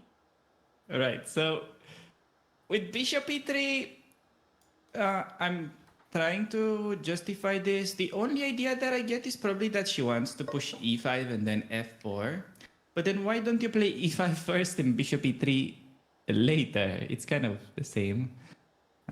We'll probably get to have something like that. So I'm not super concerned yet, but yeah, the time-consuming part is...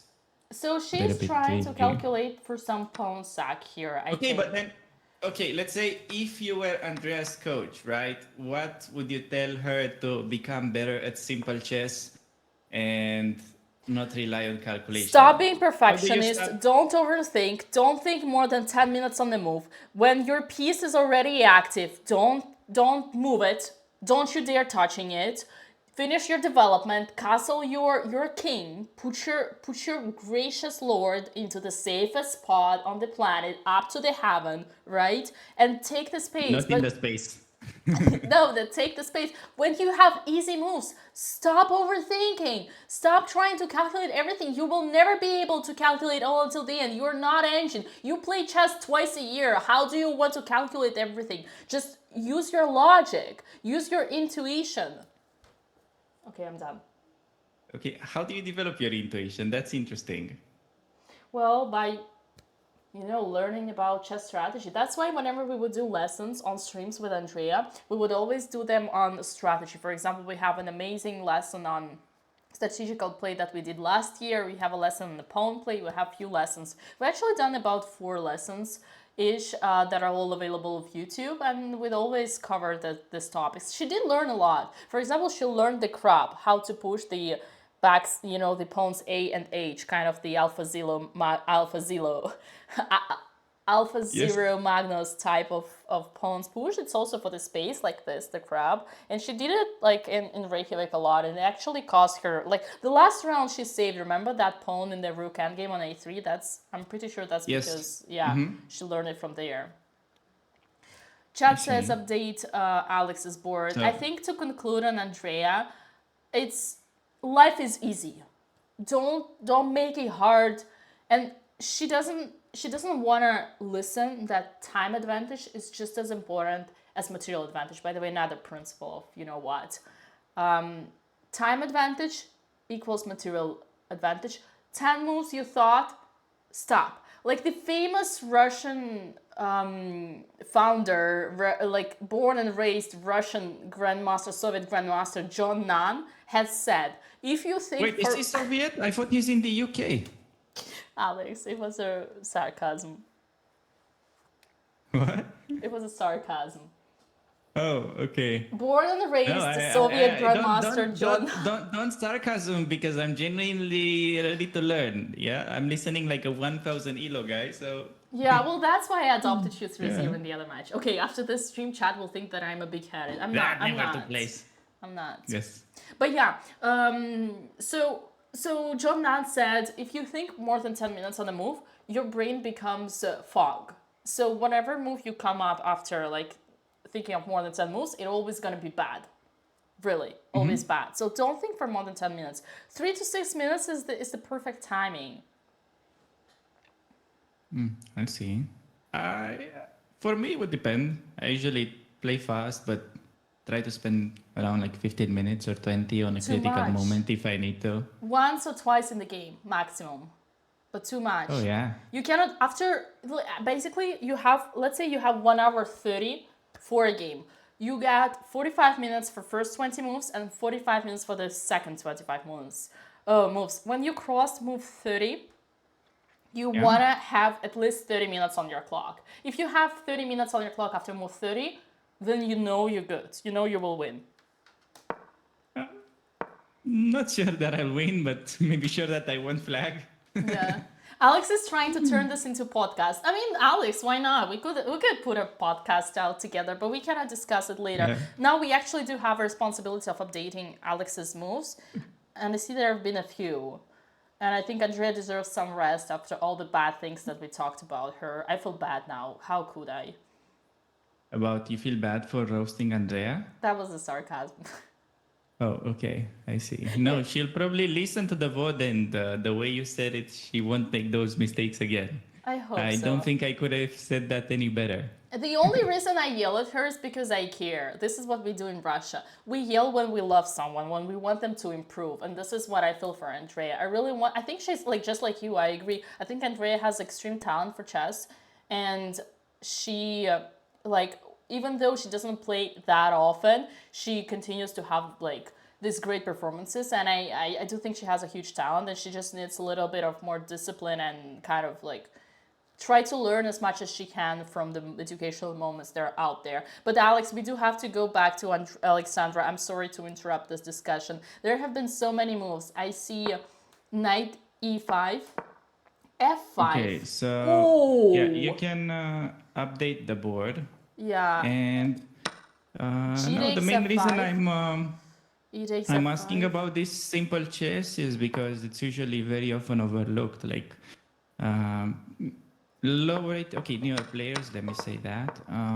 They usually think chess, it's all about calculating. It's like math. Sure, it's like a little bit at the very beginning, not to hang your pieces, but then the game of chess is really made more out of simple decisions. So it's something that you have to get better at. And okay, I'll ask you more about that. I'll let you update the boards and I'll just go for like a 1 minute break, okay? Yeah, sure. So let's just quickly look at what happened in Alex's game. F5, so it's an F5. Okay, chat. So while Alex is taking a break, bear with me. So Alex feels a lot of pressure, and I can tell you by experience, it is always harder unless you're like you're really kind of like you enjoy defending worse positions. There are people like that. It's always on practical level. It's always harder when you're under the attack rather than when you are attacking. And here Alex is under attack, and that leads to more like kind of like not reckless, but decisions that are like you kind of see more fear than there is out there. So f5 is definitely not the best move according to the engine, as you can see, even though only God can understand what's good and what's bad here, because like the position is tough. But f5 is a mistake because Alex is it is apparently a mistake, and the reason she does it is because she's afraid of a lot of danger from this diagonal. So she tries to block the diagonal by playing f5. G takes f5, e takes f5, and it actually looks much better here, right? To our eye, mine and yours, chat, and Alex, who is right now in the bathroom. But after f3, I guess you can just play knight d6 and protect the pawn, and honestly, it's fine. So, Alex will probably give his take on once he is back, but for me, like when computer says these moves are bad, I cannot tell why. I think on the Alex's spot, to be honest, to give her credit, I would play the same. Psychologically, you do block the attack. You kind of connect your rook. It feels better. So I do not judge this move.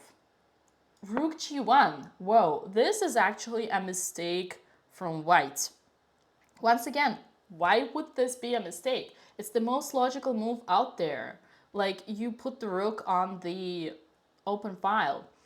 My guess is that in this game, we're gonna see lots of mistakes from both sides. And it also all comes down to the definition, what is a mistake. I think those are more rather inaccuracies rather than mistakes, because on practical level it all looks fine to me. King h8, another mistake. Whoa, this one is a huge, but why so? No, bishop e4. What? Bishop e4 doesn't make any sense. Why would you give away the bishop? Pawn takes.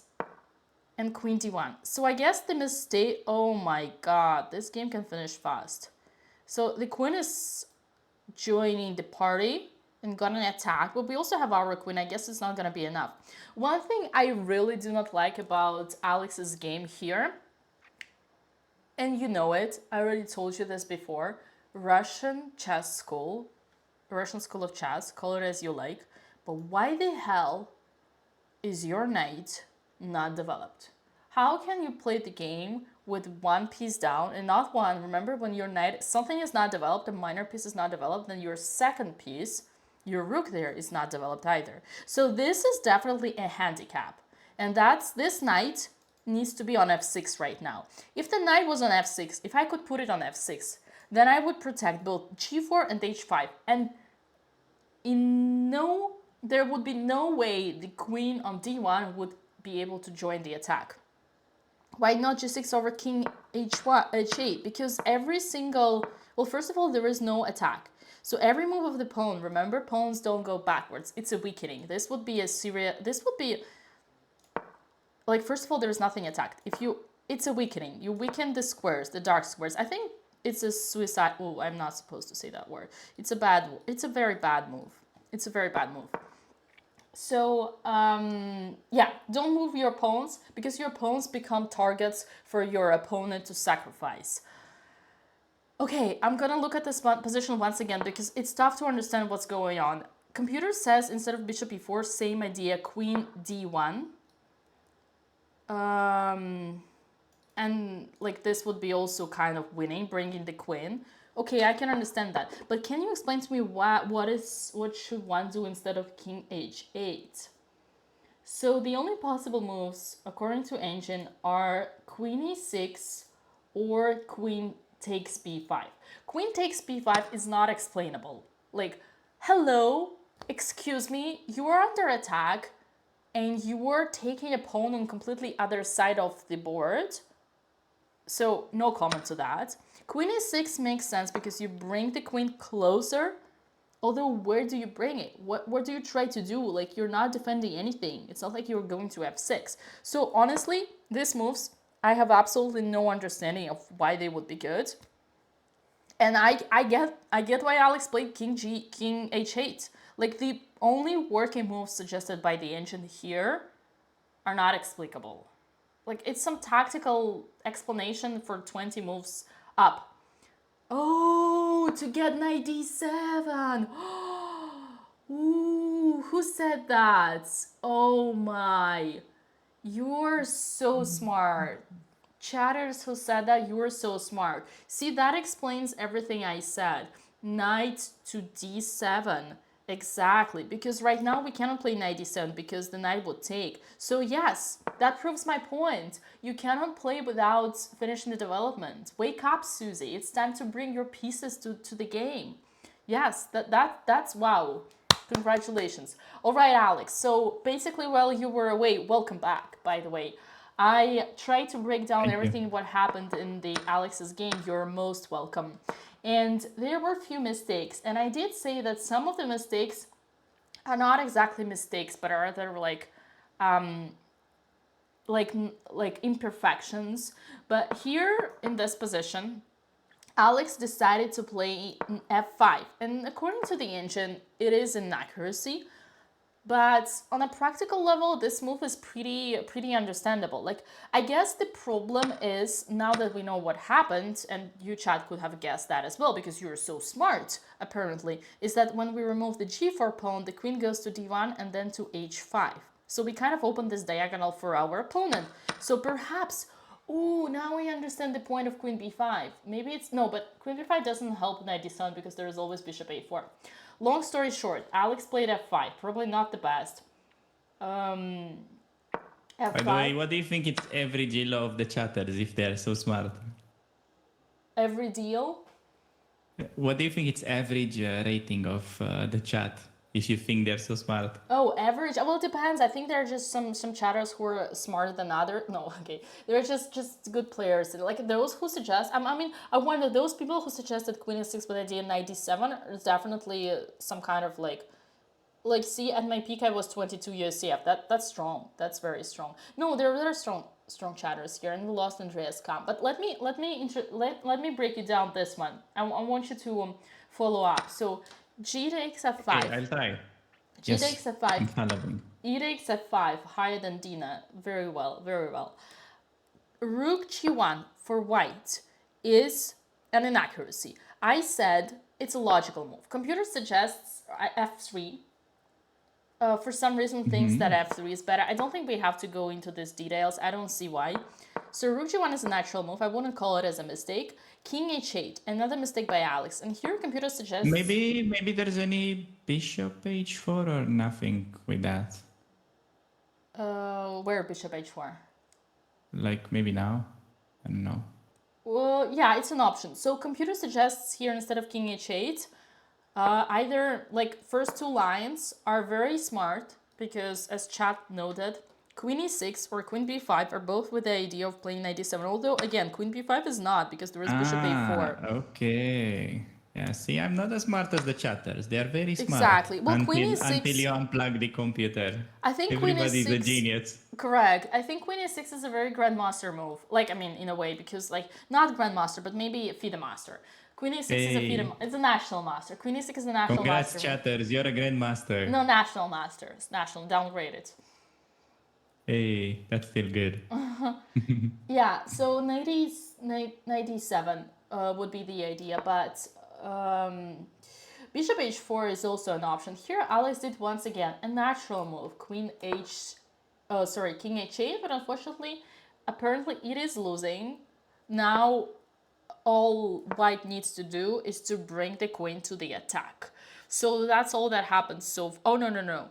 F takes. So here, another move that I don't understand. I don't see the point of white taking this knight and giving away one of the strong pieces. F takes, but now after queen d1, the question is how to defend. And apparently... You don't. Yeah, and what I said, I guess the last thing I will mention, and then I'll let you speak on this one, is that the roots of all problems for Alexandra Botez right now are because she neglected the development. She neglected the basics. She is still not having neither her knight nor her rook are in the game. And if only we could put this knight right now to f6, that would solve all the problems because that would stop the queen from entering. But unfortunately, Okay, Coach Dina, we're still working on it. Okay, we managed to castle. Can you not forget about that? For the True. next game, we will also develop the knight. And I will talk with her about that specifically. Yeah, and I know what Alex will say. She'll be like, but how can you talk to me like that when my opponent's king is in the center? But I'm like, excuse me, your opponent is mating you, so don't you point the finger at your opponent. Opponent, he's playing Jobava London. He's a Giga Chad. So can't really do much about that. But anyways, I just want to say that if you need a break, I can handle the chatters. Oh yeah, So, like, please do, be my guest. I don't know what happened to Andrea's cam. I don't think it's on my end. Chatter. I'm pretty sure, yeah. No, her opponent played b5, which is the kind of move that would make the camera and the lights to turn off. Now the game is getting spicy. Oh. Okay. Wait, let me see. No, you can go for the break. Yeah, b5. I'll ignore the chatters as usual. I'll try to act like a big streamer for one day. Okay, so basically you need I guess you should conclude the whole saga about Alex's drama here. I will. And then, yeah, well, you know what to do with Andrea. She's your... Wait, were you just drinking from a camera lens? Oh, yes, I have a cup that is like a camera lens. It's pretty cool. That's awesome. Okay, I'm leaving you alone. Don't talk to me. Not sponsored. Yes, I won't. Ever. Again. Okay. So, how are you doing, chatters? What do you think we're doing? The funny thing about this, even though there are no lights at Andrea's game, it's like you see two people playing chess in the park for like the first time. They take like an hour for the first 8 moves. And, you know, they sit at the board. Okay, what should I play? E4 or D4? Many options. Which one is better? Oh, this has been going for a while now. And we do have a move. Andrea apparently finally played E5, which is the best. Andrea's doing well. The only problem is that, yeah, I don't know what she could be potentially thinking of and why she had to spend an hour on all these moves. But hey, let's give her credit. She did find E4, which was the best response on her opponent's very unusual C4. So yeah, there is that. Oh, just when he made the move. So apparently, opponent is somehow connected to the signal of the camera.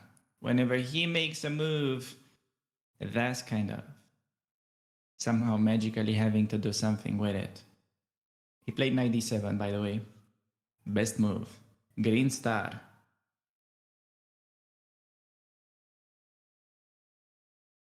Big moment for Andrea.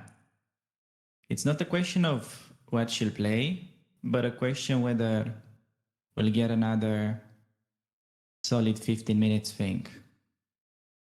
When there is absolutely zero things to calculate. I mean, technically she can take on b5, but assuming opponent played it, he probably didn't blunder that. The knight was covering the square, and he's just trying to say that if the knight captures that hanging pawn on b5, he will be able to play something like maybe rook b8 and then win back the b2 pawn.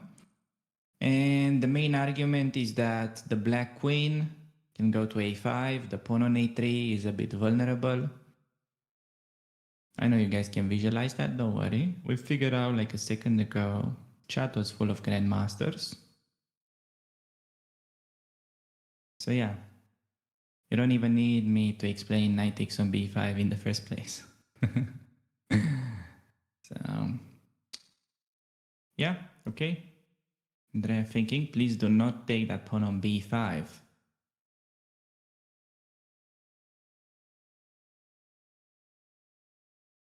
Well, in the meantime, yes, Alexandra's position is pretty bad. She's getting out prepared. Her opponent has played a great game overall. Her opponent played a good Jobava London. And it's a dangerous opening. What can I say? You know, there are small things. It's not for everybody to put it like that. But if Jobava is played well, it's going to hurt you as bad as any other opening. That's just kind of my take on it. And I think it's pretty easy to prepare. That's one of the main reasons why I love it so much. London players don't prepare. Maybe that was true like 15 years ago.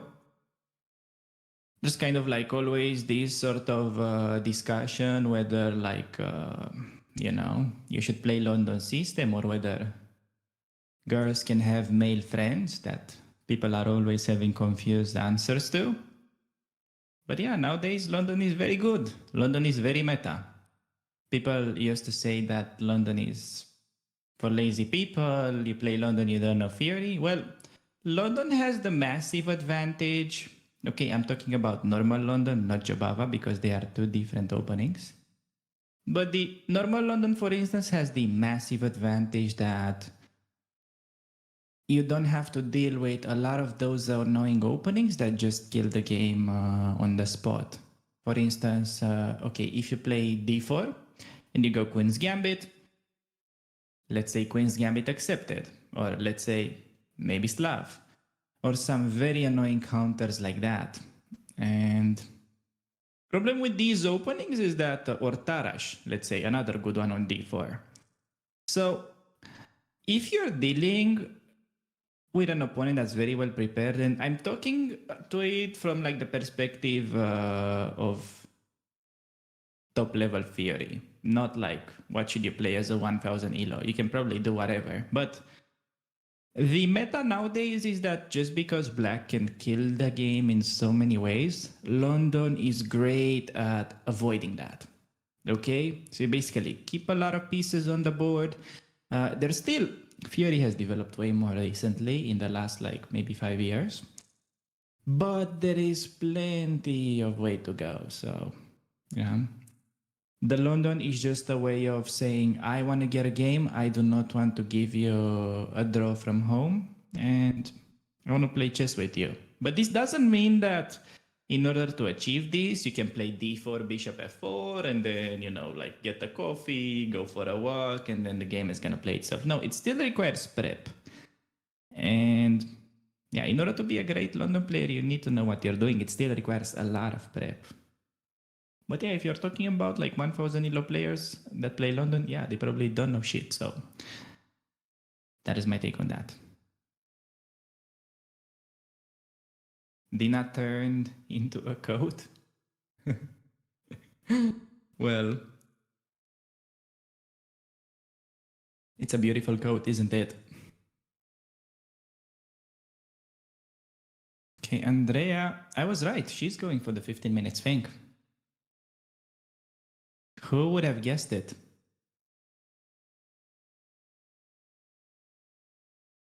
This is going to be a world record if Andrea manages to make it to move 10 and have under 5 minutes. That would actually be another world record broken by the BotezLive channel. You're witnessing chess history being made right now, everybody. Get yourself some popcorn, some juice. In about half an hour, we'll figure out whether Andrea manages to break another world record or not. She's got plenty. Her previous was messing up the prep on move 4. But today, we got a different goal. The goal is to make it under 5 minutes by move 10 against the FIDE master, who is also competing for the same goal, it seems. Like, he has also been rather slow so far. He has spent 40 minutes on the first 8 moves. But yeah. Will she make it? Predictions in chat. What do you guys think? Imagine she wins this. Imagine she wins with like 5 minutes on move 10 against the FIDE master. What can I say? It's probably gonna be all thanks to her coach.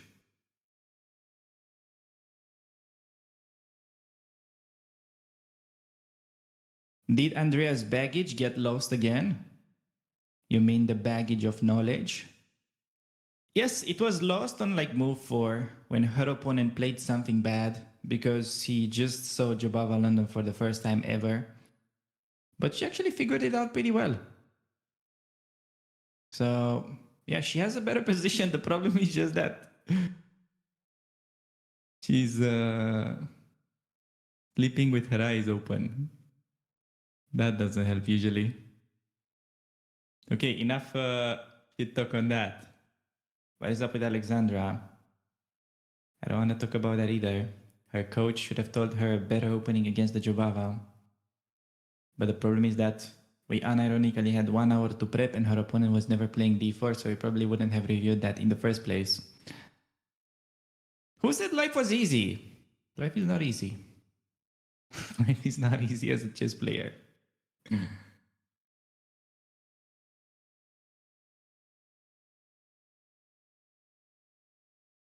I actually spotted her tracksuit. What is that? That's like ice hockey, right? I mean, you can't be a true Canadian without wearing an ice hockey suit at your wedding, can you? Can somebody confirm from the chat? Or is that not ice hockey?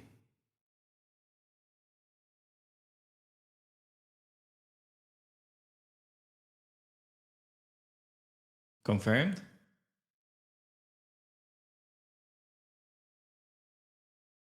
Yep. I knew it. Okay, guys. Yeah, I don't know. Not much to talk really about the opening. It's just like a sleeping contest right now. But we're waiting for Dina so we can bring back the Russian School of Chess talk. That was actually very interesting. Who dare to say we should change the topic? It's actually very important and interesting to see her thoughts because Dina is actually pretty good at playing positional chess. Like she had one game in the last tournament when she maneuvered those knights like Hikaru. And I usually don't say nice things about Dina. But she had one game out of 100 where she maneuvered those knights really well. So probably she can say a thing or that about it. You should ask, okay? Whenever she joins next, ask her about that Queen's Gambit night party. That was pretty instructive.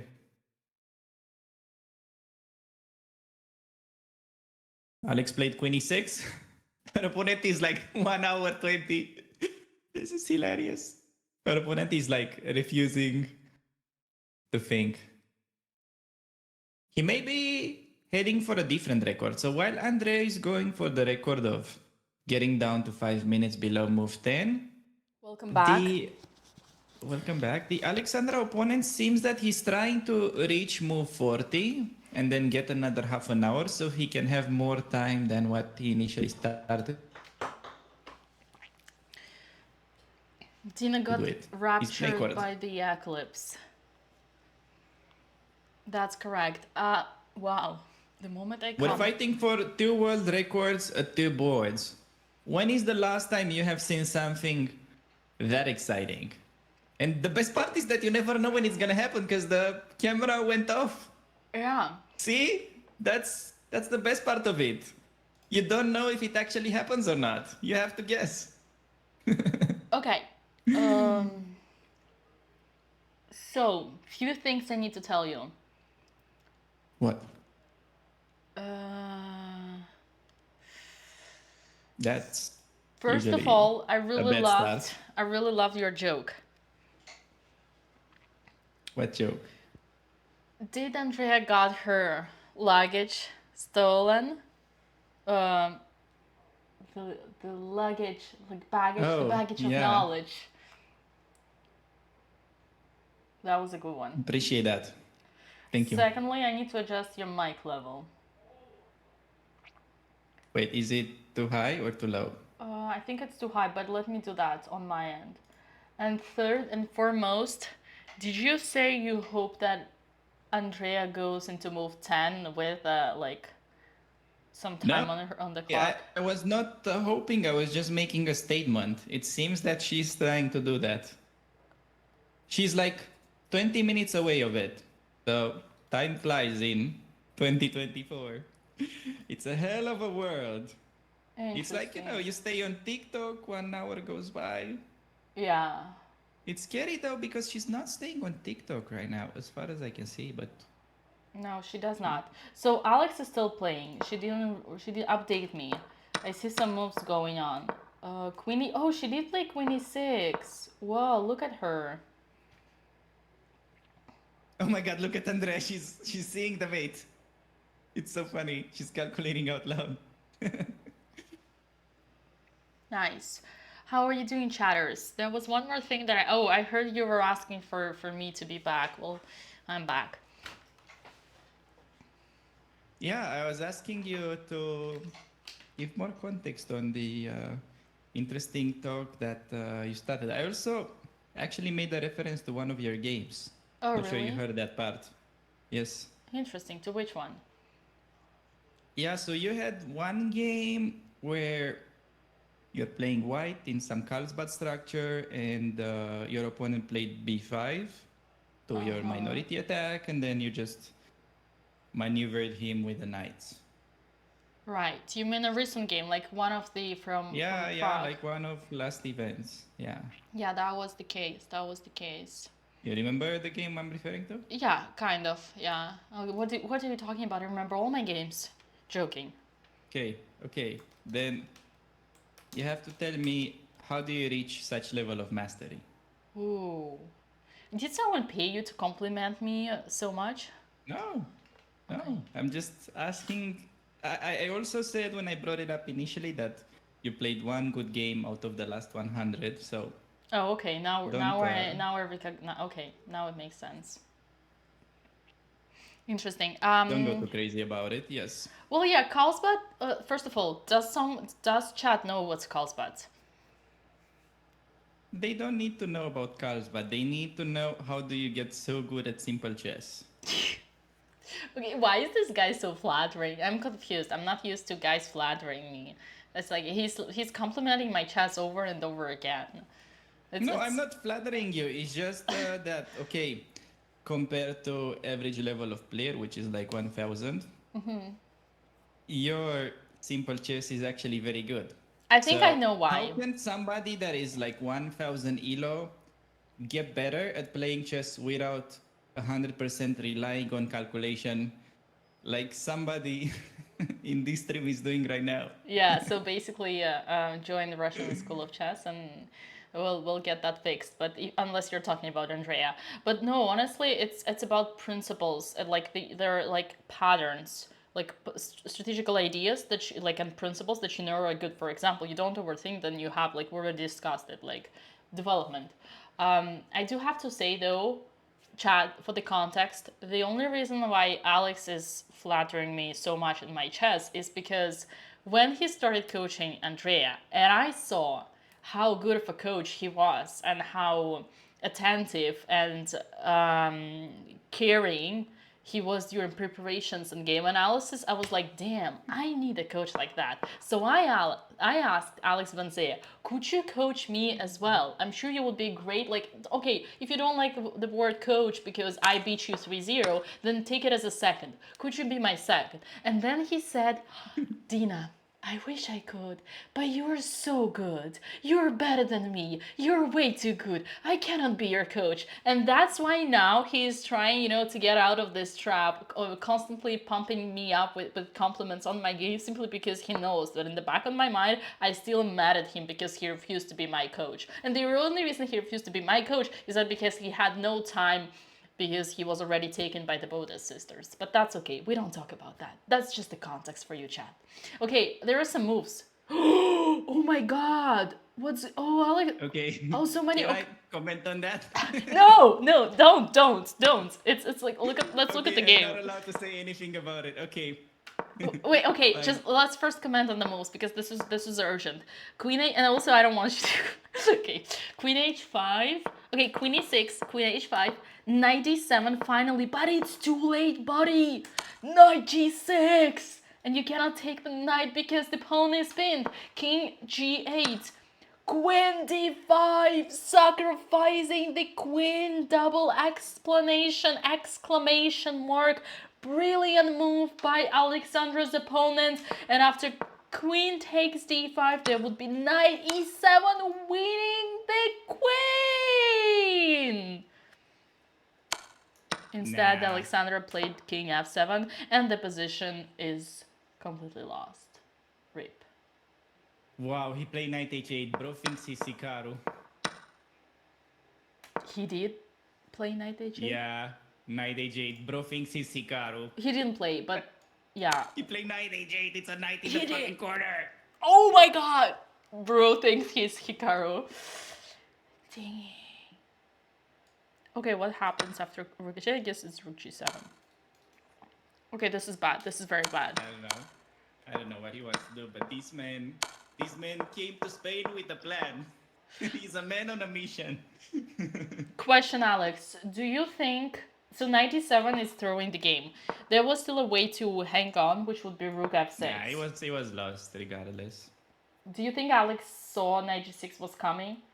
And she just didn't like bishop g5? She missed it, but she missed it. Whatever. She was completely lost anyways. It's just she got unpleasant position out of the opening, that was it. Yeah, one more thing that you guys need to know is usually on practical level, whenever you're in a bad position, the chances of you playing worse moves and making mistakes and losing even faster are very high, simply because it's super hard to defend when you're bad, so you only continue making mistakes. So this mistake doesn't come from nowhere. It's like you cannot judge for knight d7. It's basically because in a tough situation you make even more mistakes. Yeah, I agree. It's just okay, at this level it's like really a lot about openings. Like I was talking to Jospem. You know Jospem? Oh yeah, the famous cheater. Joking. I Yes. just quoting Kramnik. Sadly, by the way, I think there won't be. I think the match got postponed. The Kramnik Jospem match got postponed just because Kramnik is acting like a little banned. girl. No, he got banned. Oh, he got That's banned. why the match is not gonna get hosted anymore. But we have a result, sadly, and Alex lost. But yeah, I wanted to say, at this level, I was chatting with Jospem, and okay, we were talking about like 2600 level, but it's like, okay, she was playing a FIDE master, which is still very good. But at like 2600 level, he said 60% of the game is just openings. So opening really played a big role here. Yeah. So yeah. Well, see, I kind of disagree with that, and it was interesting to me that when you brought up the point of your chess background, how you started at chess and when you were bad, you directly started talking about openings. And I was surprised, like, why would you talk about openings? What openings have to do with you being good or bad at chess? No openings, no puzzles, no nothing. That's why I told the viewers to buy a book written by a world champion, and somebody in the chat said, oh, you just gotta buy a book. No. You want to buy a book with the thoughts of a world champion explaining his own games. You don't want to buy a book about Kasparov written by some idiot like Alex Banzea, okay? You don't want somebody like, what can he know about what Kasparov was thinking? Hey, so I find those books written by world champions on their own stuff to be very instructive. That's all I'm going to say about it. Don't you dare talking like that about my co-host. Who? Co-host. I know. Okay. Okay, Andrea, knight h3 after 10 minutes and we're 13 minutes away. If on the next move, she spends another 13. Man, why is she playing so weird?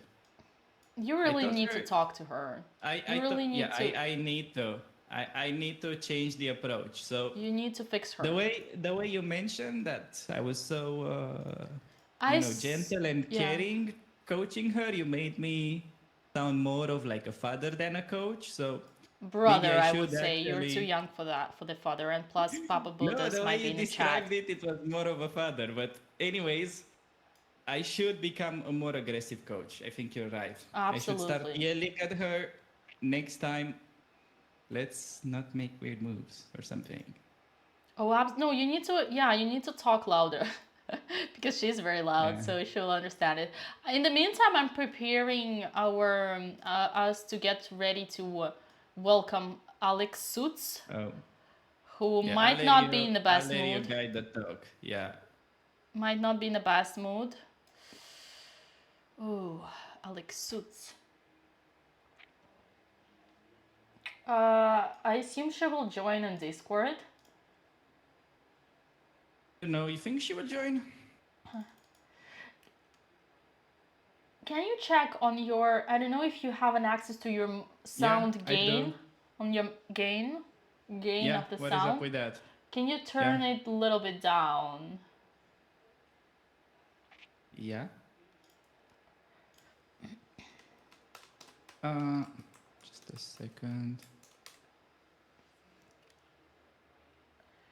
And yeah, what can we say Okay. about Alex's game? It was unfortunate opening, as you highlighted. Jospam saying that wasn't her style of position and that caused the trouble.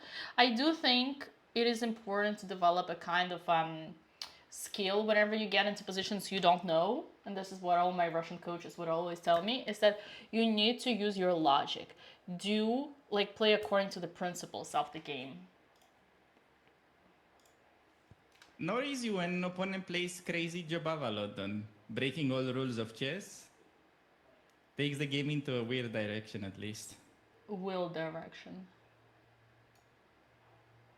In a weird direction. Weird like strange. direction. Yeah, like unusual, unexpected. Yeah, it's probably what cost him a point as well, that he played this mind game. I mean, not really mind game. He just knew his opening well, and she got the. I mean, he played the opening that he doesn't play. Didn't you tell me that he Well, usually... okay. I mean, he didn't play it before, but doesn't mean because he had no games he didn't practice this. Like maybe he just was Yeah. binging all my Jobava videos this whole time. Oh, Otherwise, he cannot that's a explain good it. way. Whenever you want to prepare for someone, you kind of want to study the coach's games. I can understand that. No, it was no time to prep because the round was like one round early. But he just came from home. I told you he came with a mission, and yeah, he seemed pretty well prepared for it. He played incredibly fast. His tactics were good. Not much to do there, honestly. So, yeah. Chat, whenever Alex loses, does she doesn't... So Alex joins occasionally. I mean, Not always, got it. It's like a 50-50. She'll probably join to say hi, I think. I don't think she'll be really upset about this game, but we'll see. It is kind of tilting, I have to say, because it's quick. Oh, so you're like in that situation where you're playing a tournament and you're lost and you just don't want to be the first in the playing venue to lose and you just wait for another loser first? Exactly. So you can be the second? I know. I know what you mean. Then it's kind of awkward, like 100 players look at you leaving the place and yeah. That's rough.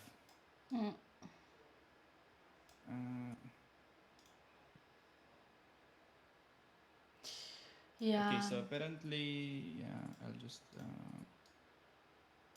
adjust my finger a little. Okay. What can we say? Chess is tough, it's guys. interesting because on Andrea, we're still playing for opening. Okay, we didn't manage to get the world record in Alexandra's game because we didn't get to move 40, and the guy would have gotten another half an hour, and he would have had more time than what he initially started with. But on Andrea, if she spends 13 moves on the next move, she will be down to 5 minutes on move 10. And we may witness history. I am also pretty tilted from Andrea's last move, to be honest with you. No, that's what you come up with when you spend 1 hour in a simple position. Like, what else can you think of?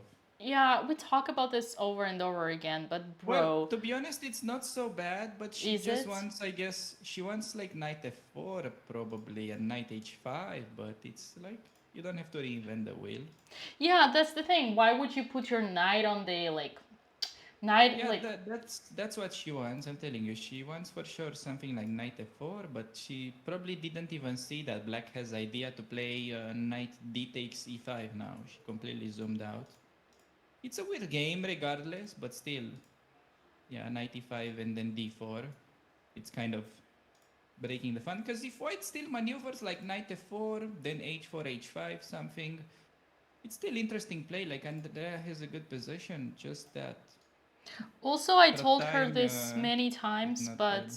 yeah, but when like it only proves the point. Whenever you think too long on a move, you blunder because your brain gets fogged. So it's proving your point that she forgot about. What did you say? Knight to e5. Did you no? What's the tactic that you said here? Knight in front of the queen takes the pawn.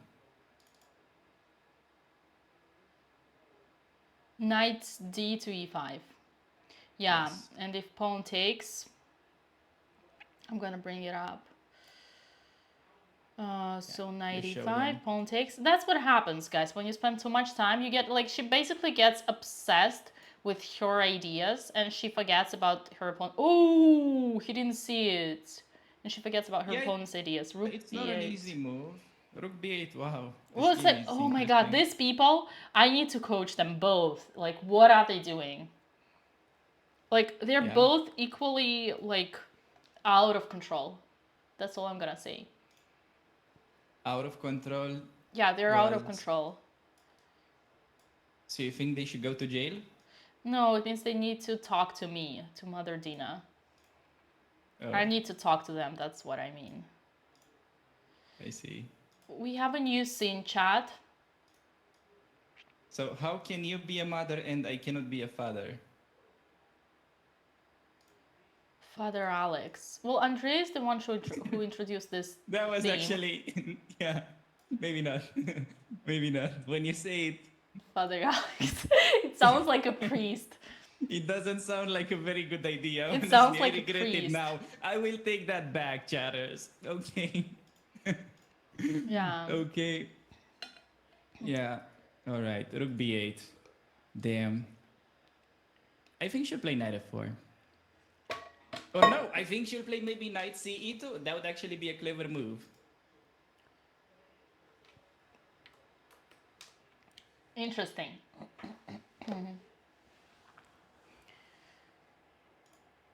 Okay, so Alex will call us after the game, guys. So if everybody wants to see Alexandra, she will join once Andrea's game is over. Okay, what are the odds Andrea plays knight ce2? It's actually a very good move. Knight ce2. Yeah, you want to play c3? And No maybe... odds. She's gonna try to do something aggressive. Like okay, what? actually, I'm wrong. I think knight e2 is possible. Pretty sure it's possible. So I'm leaning towards knight ce2 and knight f4.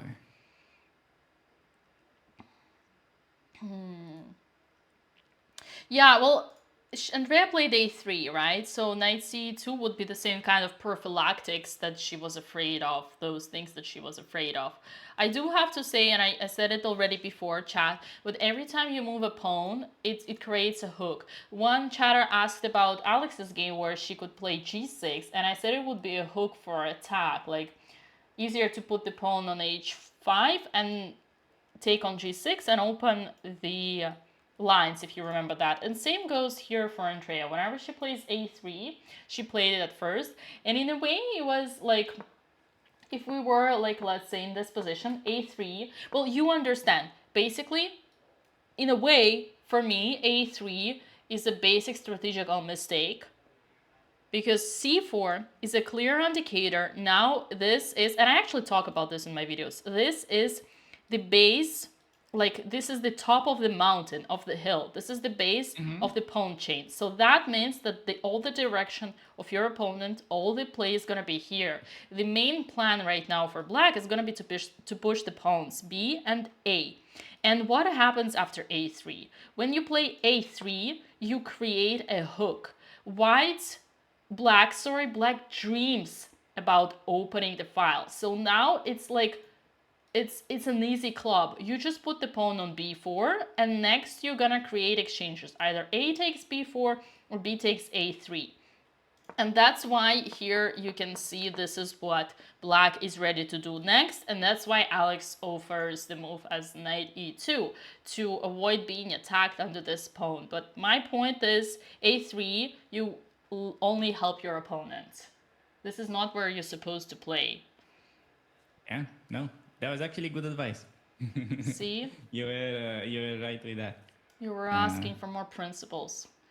I got you. I keep asking, and you still like. I don't disappoint keep me on you. the edge. I mean, you don't, but it's kind of rarely. Like maybe once every 20 minutes, you want give more. me something.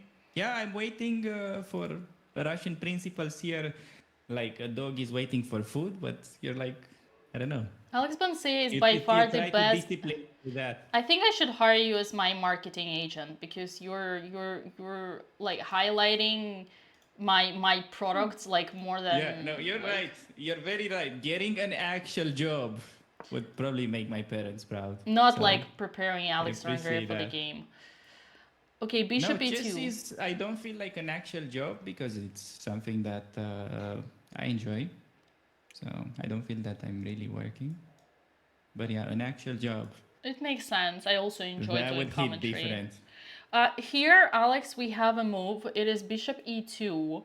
And an interesting point is that in the moment where we want it least, Andrea actually does a first natural move. Like a good move. And I got some really bad news. What? She actually had 9 minutes left to break the world record and get under 5 minutes by move 10. But hey, she can break this record on the next move, so stay tuned. Wait, does it exist, or or it's like you kind of making it up? When is the last time you have seen somebody under 5 minutes on move 10 who was genuinely thinking of their moves, and it's not like they were 1 hour late to the game? Honestly, whoever has the control of Andrea needs to make her listen. Like, if there is a person out there, it needs to listen, because this is obviously unacceptable. You cannot be just throwing so much time. It's like giving 3 pawns to your opponent. Okay, let me see the positive side of this and think of it as an achievement. I think she really likes chess if she can spend so much time thinking about such a simple position. Well, this was what I used as a point to tell her that she has talent. Share the same love of chess. We won't be able to do that. So. Yeah, I agree with that. This is what I use as an argument when I tell her that she has talent. It's basically that someone who is so, so passionate about like finding good ideas and approaches in the game and the position means that she can get really good at it if she wants to. Yeah, I mean, I'll have to. But again, you need to. I'll have to do another. You were the person. You're the only one she will listen. Changing strategy. She won't listen to me. You're the only one. But you need to explain it. It's like, yeah. It's. I mean, I feel like we already said like in all the possible ways the same thing. Yeah. Have you tried to coach her in French? Maybe that's gonna work better. Definitely. Yeah. If I were to coach her, then maybe in Romanian. But yeah. Well. No. She doesn't know much Romanian. I threatened her with one Romanian sentence and she didn't know about it. I basically told her that we should train more before the game. Just to make the pig fat before you sacrifice it on Christmas. That's like a Romanian saying, but she didn't get it, so I was pretty upset on that. So probably French will work better instead. Do you have any funny sayings in French?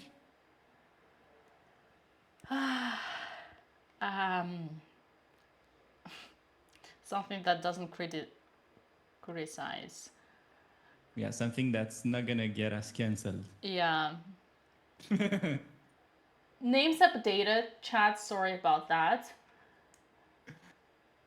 And the clock is coming shortly. Clock is coming shortly. Okay, Alex, we need to be serious. Andrea's spending a lot of time, but so does her opponent. It's a special game.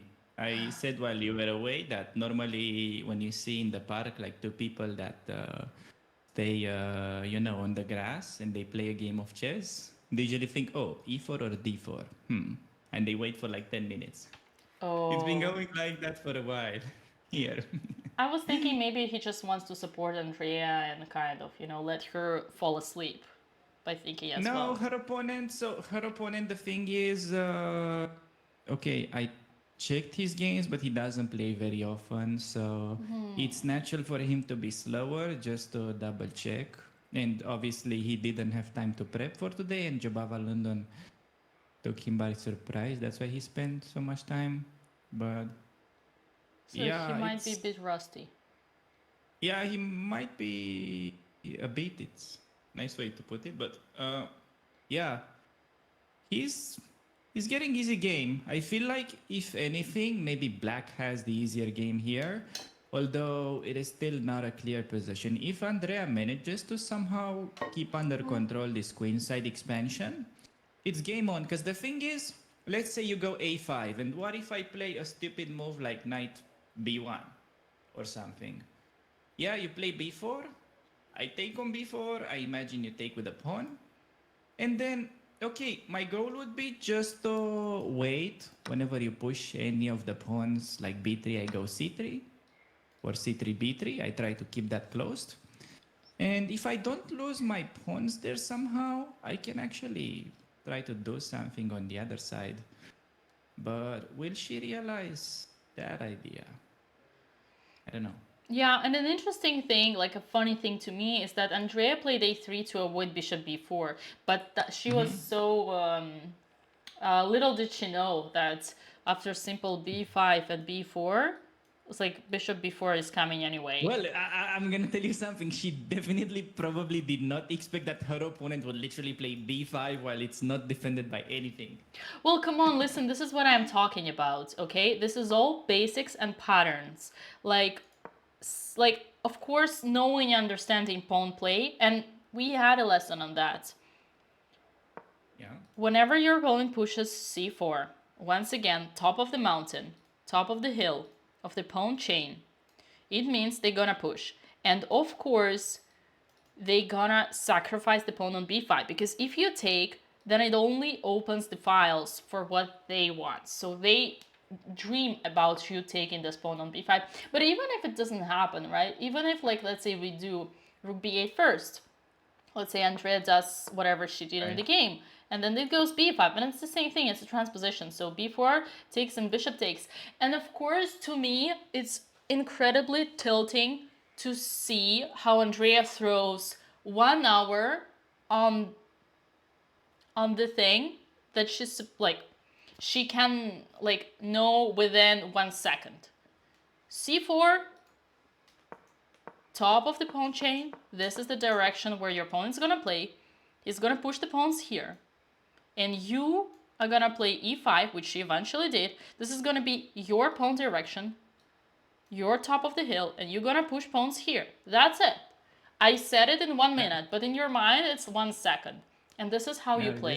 This is very good concept. So basically, the pawn structure pretty much is talking to you. Yeah, you're not hearing voices. It's not voices of your head. It's pawns that tell what side you want to play on. I have this, yes, you're right, Alex. I have this chapter in my course that goes with pawns are GPS of chess. And that's what I believe. You look at the pawns and you see the direction of where you want to go. And this is exactly what was supposed to happen in this game. except for Andrea was supposed to have 1 hour 14 minutes and not 14 minutes. Also, remember, time advantage is a psychological advantage. So whenever you are ahead over your opponent, you put your opponent under a huge pressure. In general, when it comes to time, I said it already, don't play too fast, don't play too slow. Between 3 and 6 minutes is perfect. Anything above 10 minutes, only once or twice in the game when it's critical moments. That's it. Yeah, I mean, something around that, as long as you don't end up with 5 minutes on move 10, it's probably better. Well, technically, she didn't, but on next move, there's a fair chance it's gonna happen. But again, it's all And question of experience as well, right? Like, how many games should Andrea lose on time that she I'm gonna understands be that? honest, like, this is not really okay. It's a big problem, but it also has to do a little bit with the fact that it's first round, and she's just trying to double check, be careful, try to get in the mood of playing, and so on. I think it will naturally Speed get up. better in the next rounds, just because she's kind of testing the venue.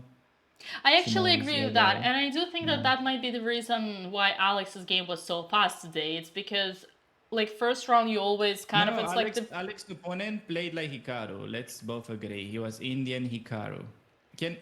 Charis, was Alex's opponent Indian Hikaru? Can she not feel bad about that game?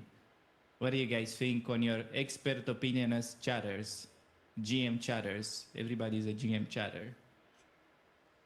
well, like, her game was fast, so it's, in a way, I think it's also like your first game in a tournament. It's always like it's always tricky. Like, for me, for example, I lose a lot of first rounds or make draws because I'm not awake yet. I'm not in the moment, and I think that that was the case today for both girls.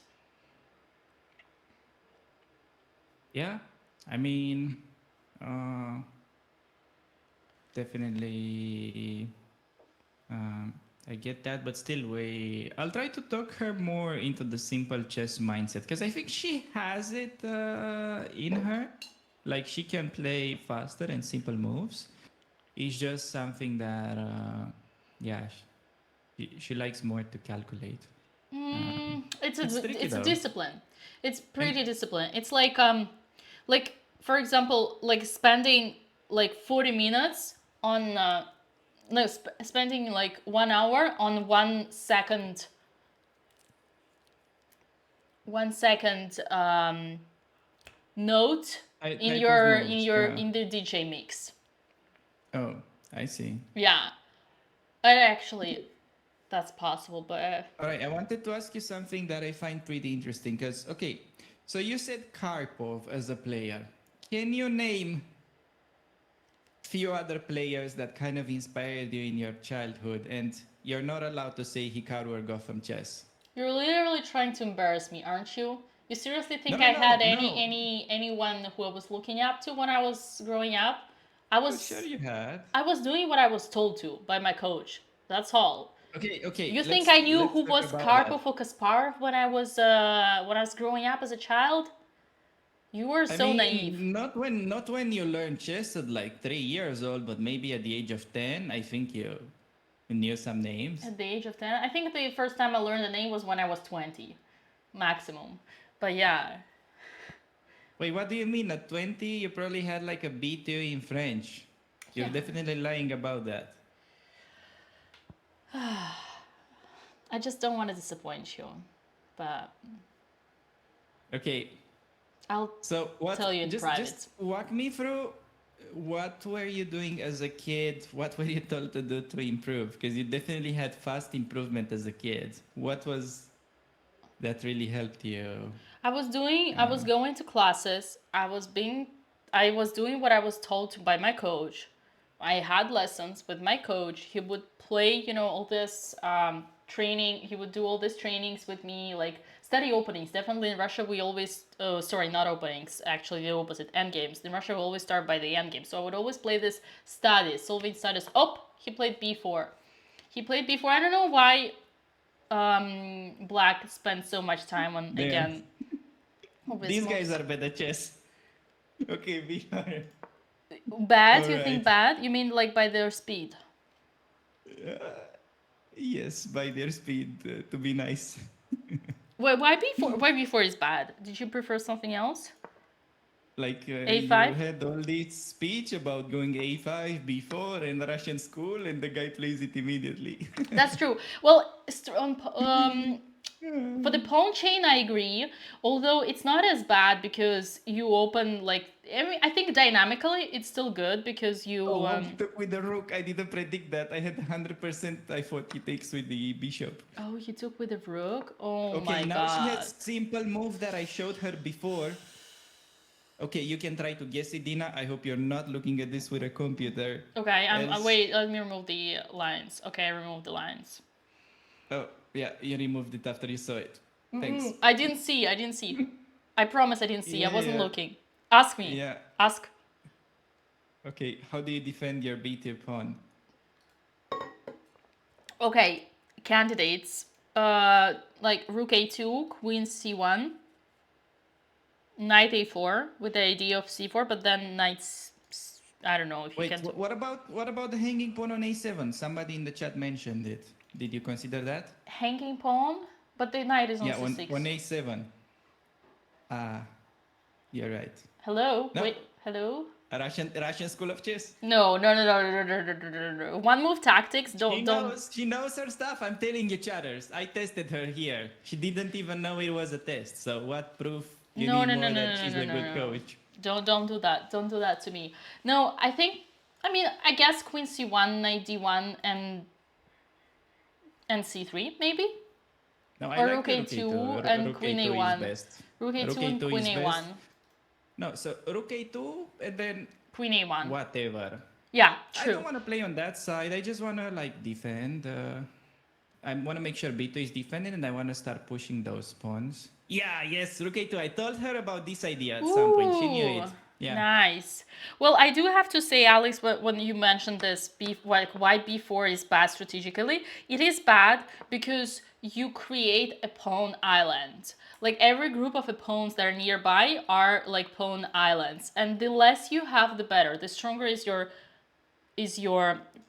structure. So after b4, pawn takes, rook takes, or whatever piece takes. Now a7 is isolated. This is an isolated pawn, and it's a new pawn island. So technically here, white's pawn structure is already better. So you're absolutely right with that. Now, that being said, why I didn't criticize that move so much is that because it opens so much activity for the pieces, dynamically it's not as bad, because still opening a b file and attacking for black is better, and black is still going to be always stronger on the queen side, simply because of, you remember, the pawn hill, because this pawn takes the whole board. Like all these files, A, B, and C are all, are all in for black. This is like black's domination here. So no matter how many moves are happening here and what are the moves on the queen side, it's always going to be in black's favor. And Andrea really needs to speed up with her kind of probably castling and pushing the pawns and doing something on the queen side. The best is f4, f5, but again, just concluding what you tried and I tried to say is that technically, yes, a5 and b4 would have been more solid, but would have been so much better or not tactically in this position, I don't know. We would need to calculate, but yeah, you just need to make sure you understand. We don't do that here. Huh? Yeah, we don't calculate here. But we don't have. It's like, yeah, the position is. Calculate. It's like a deeper analysis. That's what I mean. You like a deeper analysis. What kind of position would be better? I'm not. But you just need to know what are your plans, and obviously you need to move fast. You cannot calculate everything. Yeah, that's right. Okay. So b4, he took with the rook a2. Andres, well, I can't believe we're if she still had in 12. If well, hold your horses, because her opponent, realizing that he's worse, may spend a solid 15 minutes here. Lol. You're right. You're right. Andrea is better. That's true. Andrea is like close to winning. I mean, if she just doesn't hang her pieces and protects B2 and D4 pawns. Like, that's all she needs to do. But, I mean, would have helped if her knight would have been on F3, not on H3. That's true. But, like, the only possible danger is if after rook A2, some queen B6 moves happens, double attack. Yeah. Right? It looks double attack, but actually... How do you defend? Because you're thinking he's gonna play queen b6. He's gonna go greedy because that's Let's what he say plays short for, castle. Yeah, like short castle, rook b2. Knight a4. Then you have knight a4, which yeah, you surely missed. Saves your butt. Yeah. On the spot. Maybe more even. True, and wins the game. Well, it's a lucky moment, right? Because normally you wouldn't supposed to have this one. I think, Alex, we need to give more credit to Andrea because for the last 12 moves, most of what I've been doing was actually praising black and criticizing white. But the position, everybody, I want your attention here. The position is in favor of white. So how is that possible? All I say is like that what white plays doesn't make any sense. It's in favor of black, but white is the one who's better. I guess the answer to that question is there is strategy and there is tactics. Like strategically here, black kind of achieved a lot. But in reality, black still has this very bad French bishop on c8 and that has absolutely no future. And I guess pretty much from the moment black played c4 all the way here, no, actually not c4, e6. When black played e6, they kind of signed the death, the death agreement, the death sentiment for this bishop. Because this bishop is not gonna play. In some ideal world, it would have been better to put the bishop out and then do the same. Then black would be really great. But that's what chess is, ladies and gentlemen. It's all about balance. You have all these magical principles of every chess school in the world, and in the end of the day, you need to have the ability of putting them onto the balance. What is more important than the other? Yes, pawn structure-wise, black achieved everything they wanted.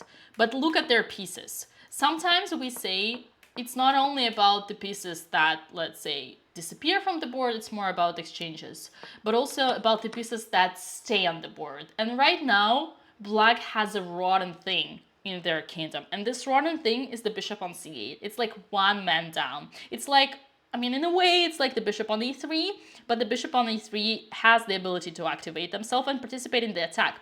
And once again, the question is, now that black opened, in a way, the files on A and B, on the queen side, where will black put their king? In the center is not an option. And if you put it on the king's side, then Andrea is here for the kill. She's waiting for the blood. I got an idea. Sorry to interrupt, but I think Andrea may have a brilliant plan. So she probably wants to do castle, f4, f5, and then knight f4. Why do you call if it that's brilliant? her plan, isn't it? Well, if I get that, you resign. What do But you mean why you're calling brilliant? it a It's what she's supposed to do. That's why she put the knight on h3. Yes, And yes. Excuse me, not everybody in the chat is a grandmaster that learned chess at the age of 3. Okay, And, I was just making sure that you know it's not brilliant that. because you are an international master. You're stronger than me. Yeah, so basically white has only one idea to get a clear advantage. I highlight it and she goes, well, okay, why is that brilliant? It's what you're supposed to do. No, but okay, we talked about it. Listen. Okay, no, sorry, E5, I know you guys knew the that hill. in the chat. I don't know, I make obvious. No, I you're don't know why I good. You're point good. out You're obvious good. things sometimes. And I hope you don't take it badly whenever I pick up on you. I obviously do it for the No, content, and I know you don't get offended. You're such a nice guy. No, I don't get offended by girls. Good. You put them where they should be. I'm very petty. I always get. No, I will remember what you say. It's good. I like that. So And Andrea likes mean boys too, so that's why you should be mean to her in terms of as a coach, okay? She likes when people. You got the wrong guy. I told you. Well, No, I'm no, not no. gonna say it again, but you know I'm a nice guy, so. I know, but trying to be meaner. But okay, so that she listens to you. But the point is, Yeah, guys. but look at my face, Dina. That's the problem. Well, I try don't not look to smile. Mean. I'm like I don't know. I'm not wired that way. Okay, everybody, once again. I've been trying it my whole life. I've been trying, but. Don't worry, we'll get. We have 4 more games together. I'll teach you how to be mean. Yes, please. Okay. I happy to change openings with that. Great. Chat, once again, let's resume. Pawn on c4, top of the mountain of your pawn chain indicates the direction where you're gonna play. So that's why black pushes here. For Andrea, top of the mountain of the pawn chain is e5. So that indicates where Andrea is gonna play. And that means she's gonna push G and F pawns. And obviously that's why she put her knight on h3, even though I'm so against it. Yet actually it's okay. It's okay. Here I cannot judge. I mean I don't have the right to criticize her because it's a correct move. So yeah, short castle and pushing the F pawn is the winning plan. Alex is right, it's the winning plan, and the only way why I'm so mean about not calling it a genius is because it's the most obvious thing when you look at the pawn structure and when you know pawn structures. And I want you, all of you, everybody, to have this as a normal, most natural thing to do from the second you look at this position. Cheers. Yes. Next time you look at a position, you should just think like a grandmaster, guys. You got these chatters. You're already national master level. You're pretty close. Right. Okay, good stuff. All right, so rook a2. Now the guy will spend, I told you, man, when is the last time you saw a chess game that takes 3 hours to reach move 12? That's... Don't get me started. The only reason why... the only reason why black affords themselves to think so much is that actually, I know now, Andrea did a mind game. She tricked her opponent she made him fall asleep. She tricked her into thinking, into believing that taking time is okay. So this guy, Bertrand Valuet. That's not a BT pronunciation. I'm sorry. You should get your degree taken. Bertrand Valuet looks at this. Did you hear that? He just went Bertrand Valuet. Is looking at Andrea and thinking, if she takes time, then so can I. But he's so wrong.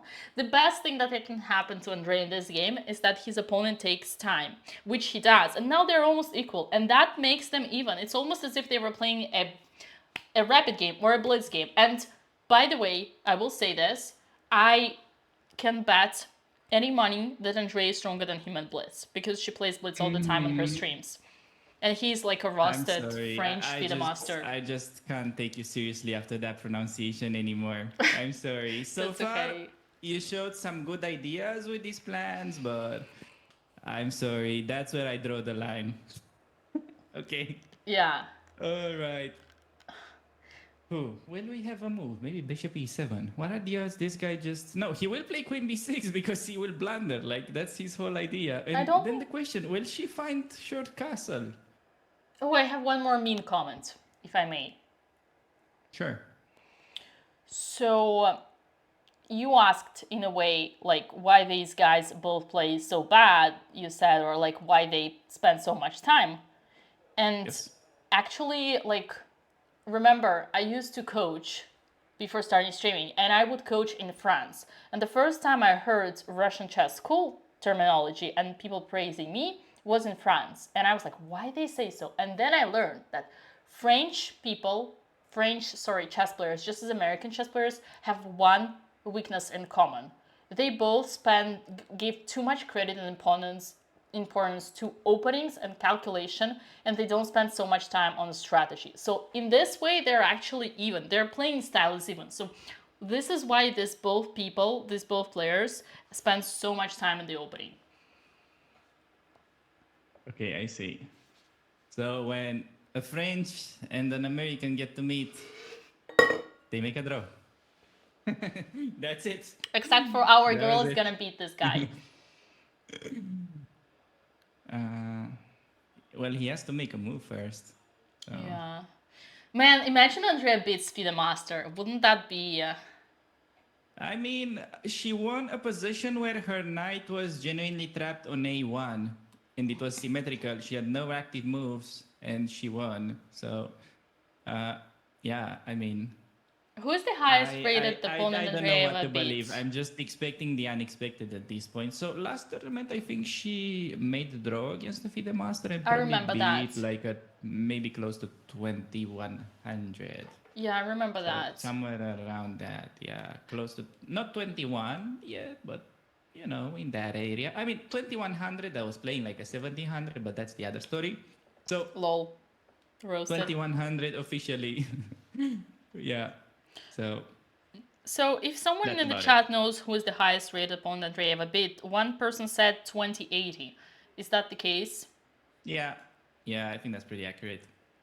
Yeah, man, imagine she does that. I mean, once again, we're doing the same thing over and over again, speculating what would have happened if Andrea was serious about chess. I think she could go, like you said it many times, she can go very high, but I think she could definitely be serious about chess, just as we've seen her being serious about music and about chess boxing. Whenever Andrea is dedicated to something. Yes, I think something like 2200. That's what I mean with she can be pretty high, like quite easily. Above that, it's kind of harder. What do you think?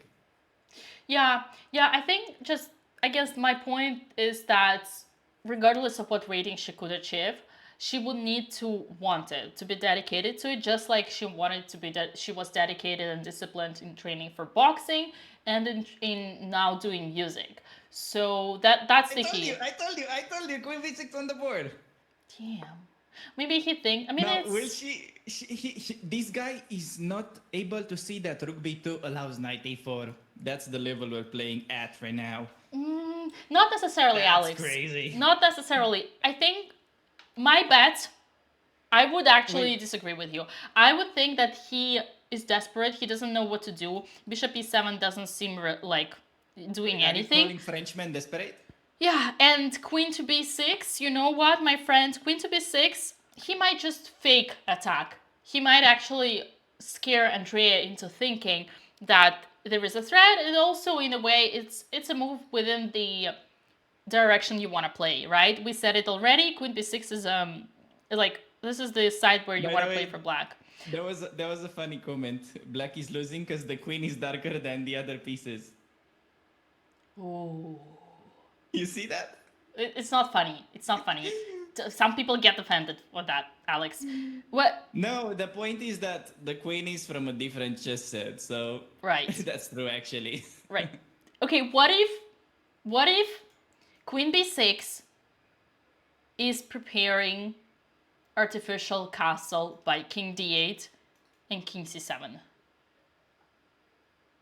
That would be my explanation. And also, once again, I said it, it's a logical move. You don't have to attack, you can only fake attack. I'm sure he played it as a fake attack.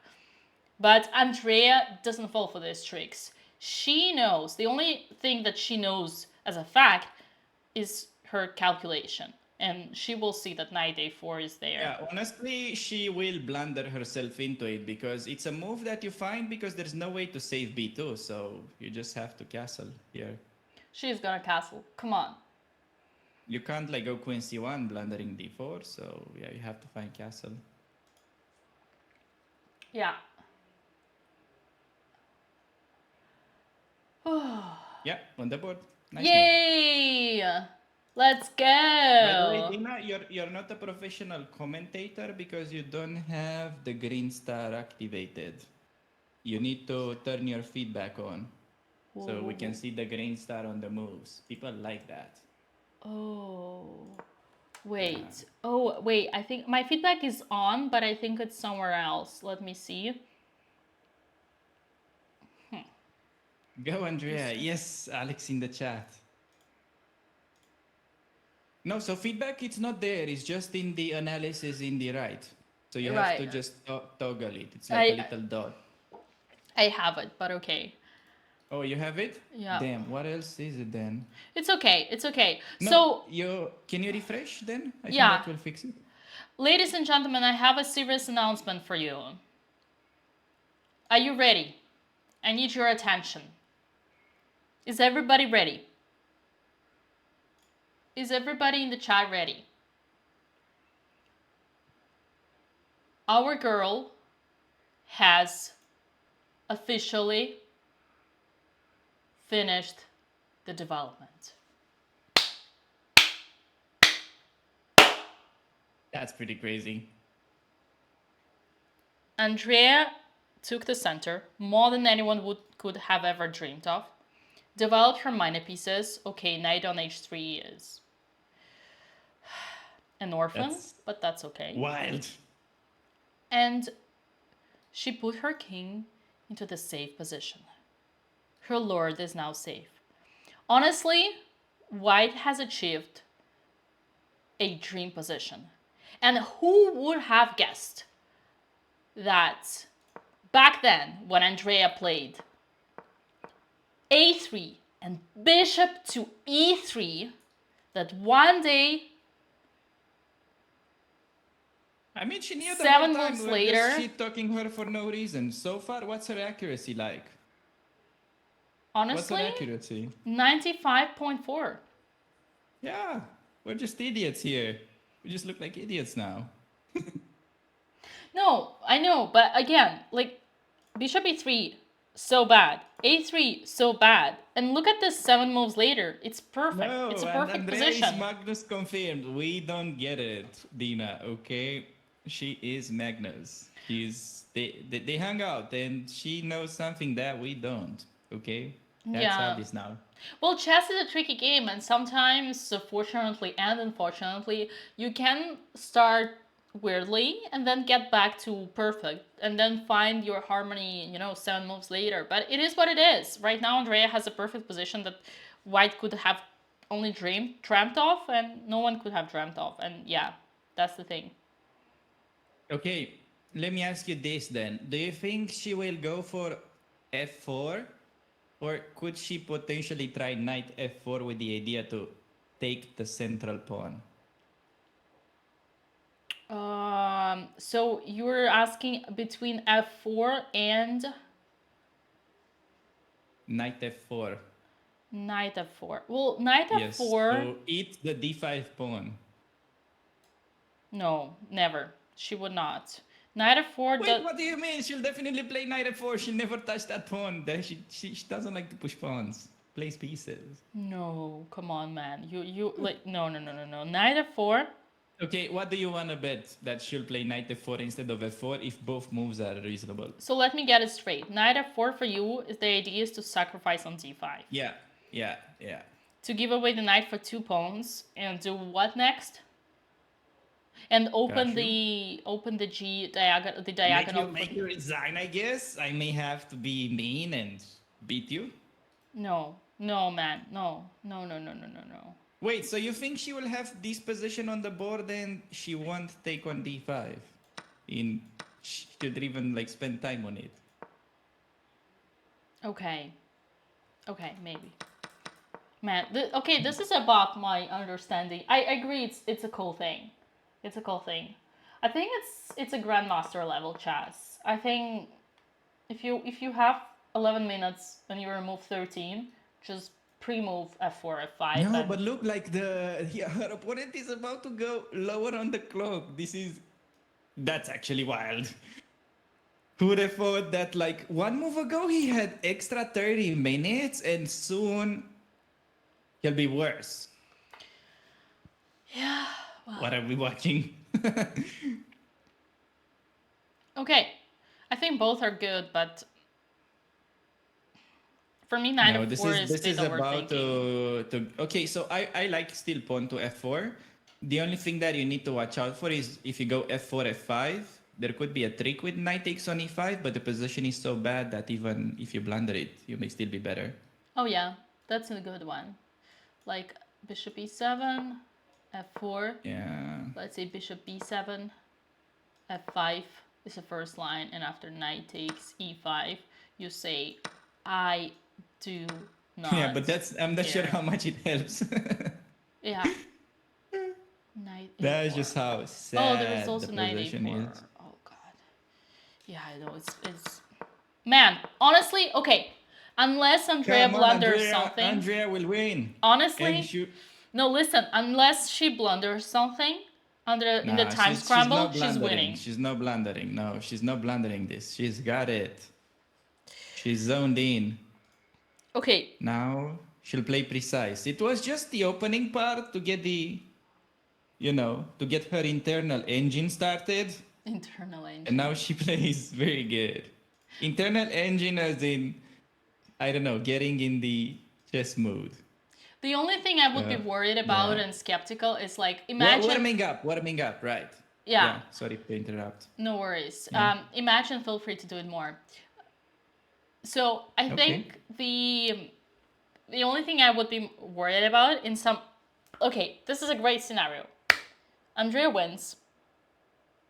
And then she says, see, there is nothing wrong about having 9 minutes on move 11.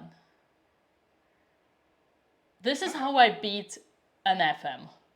What are we gonna do then? Chat, what are we gonna do then? But okay, honestly, we want that scenario because we want her to win. Yeah, we want her to win. She's winning on time. She probably, there's a decent chance at this point that she may win on time.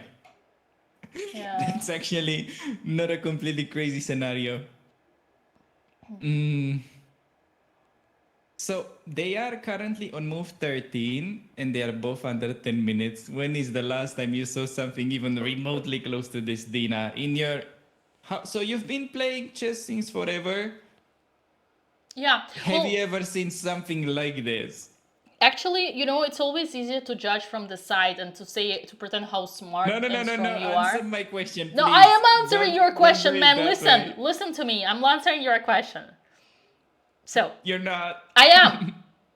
It is always easier to judge from the side and pretend how smart you are. But in my games, I have been just like Andrea forever in a time trouble. And that's why I know like what I say. I know why it's so bad. The things that I say are the things that every coach tells me about myself. But my time troubles wouldn't be that dramatic, meaning that I would spend maybe 10 minutes on a lot of moves, 15 minutes on a lot of moves, and end up with kind of bad time management. I think the only time I was so low, though, like 10 minutes on a move 10 or whatever, would be when my opponent played complete nonsense, like b3, a3, g3, like fianchetto, both bishops, and trying to go for a weird setup, and I would want to punish them. And I would take all the time to think how I punish them in the opening that I wouldn't know because they wouldn't play the opening. They would just play some completely crazy system. And then that game I actually won. I remember I won maybe in 25 or 30 moves and I would have 5 minutes on the clock. But yeah, I do know the problem. And the only solution for that is to be able to listen. To be able to listen to your coaches. Like, for example, Alex Panzea. Okay. Now, my question is, when did that game happen? That game happened on my last Russian championship for women. It was maybe 2021. I think. Wait, so you mean you're already a woman grandmaster and your opponent played b3, a3, and you spent? Oh, it was an IM. It was an IM who played me that. I think I don't remember what was the setup. I can find it. That game later, but yeah, it was. I mean, I'm exaggerating, but it was a completely illogical thing to do. Okay. and apart from that, can you recall this time? Yeah, hard. Yeah, tough. I'm just saying, we are watching a historical game right now. Her opponent is officially under 8 minutes on move 13, and she's also close, but she has the advantage that compared to her opponent, she knew the first 4 moves. She's a little bit up on the clock. Oh, his time updated. His time updated, it says 18 minutes after queen b8. Wow, he played queen b6, queen b8. Oh my god. Bring Karpov to the Wait, commentary. He will explain this maneuver. he actually... We need to hire 8 minutes. somebody. Oh my god, it's not 18, it's 8 minutes. 8 minutes, yeah. Queen b8. Okay, listen. So he just wants rook b2. Protect your damn pawn. Protect your damn pawn. You Yeah. have to defend the pawn. Queen c1. So Yeah, don't black blunder it. plays queen b8. For those who didn't understand, it's threatening rook b2 when preventing knight a4. That's preventing the 4. But queen c1. Come on, Andrea, fast. Move. Time to pressure. You feel the blood. Your opponent is lower than you on the clock. Time to push. Go, my girl. Okay, so notice that he kind of realized that knight f4, knight xd5 was coming, so he was like, I'd better... Yeah, I'd better just run away from that before it's getting to violent content on the stream. So that would have been a pretty violent sacrifice. It's double protection, right? Knight a4 and knight d5. Queen a1. Okay, yeah, I guess. So queen a1, it's just isolating the queen. That's the issue. But on the other hand, she didn't blunder the pawn. So hey, that is still good. I would highly criticize this move because I would ask Andrea, excuse me, what do you want? You want to attack this pawn? Well, I'm afraid to break it down, but the knight is protecting his pawn. So the queen she's thinking in general grounds right now. She's just making so the thing is she's trying to calculate, and when she has only 10 minutes, then she plays simple chess. That's how it goes. So when she has time, she wants to do her thing to calculate, but when not, she can play. That's why I'm saying she can play simple chess. You just need to kind of trigger that button somehow. I don't know, but it would be much better if she started the game with kind of same attitude. But now she's just saying, I'm going to put my queen on the open file. She doesn't try to understand, okay, is my queen useful? My queen on c1 would have also pointed towards the king side where I attack. So she's not diving deep in the position. Now she's just making common sense moves because she has no time, I think. Well, unfortunately, queen a1 is not the best common sense that one can have because...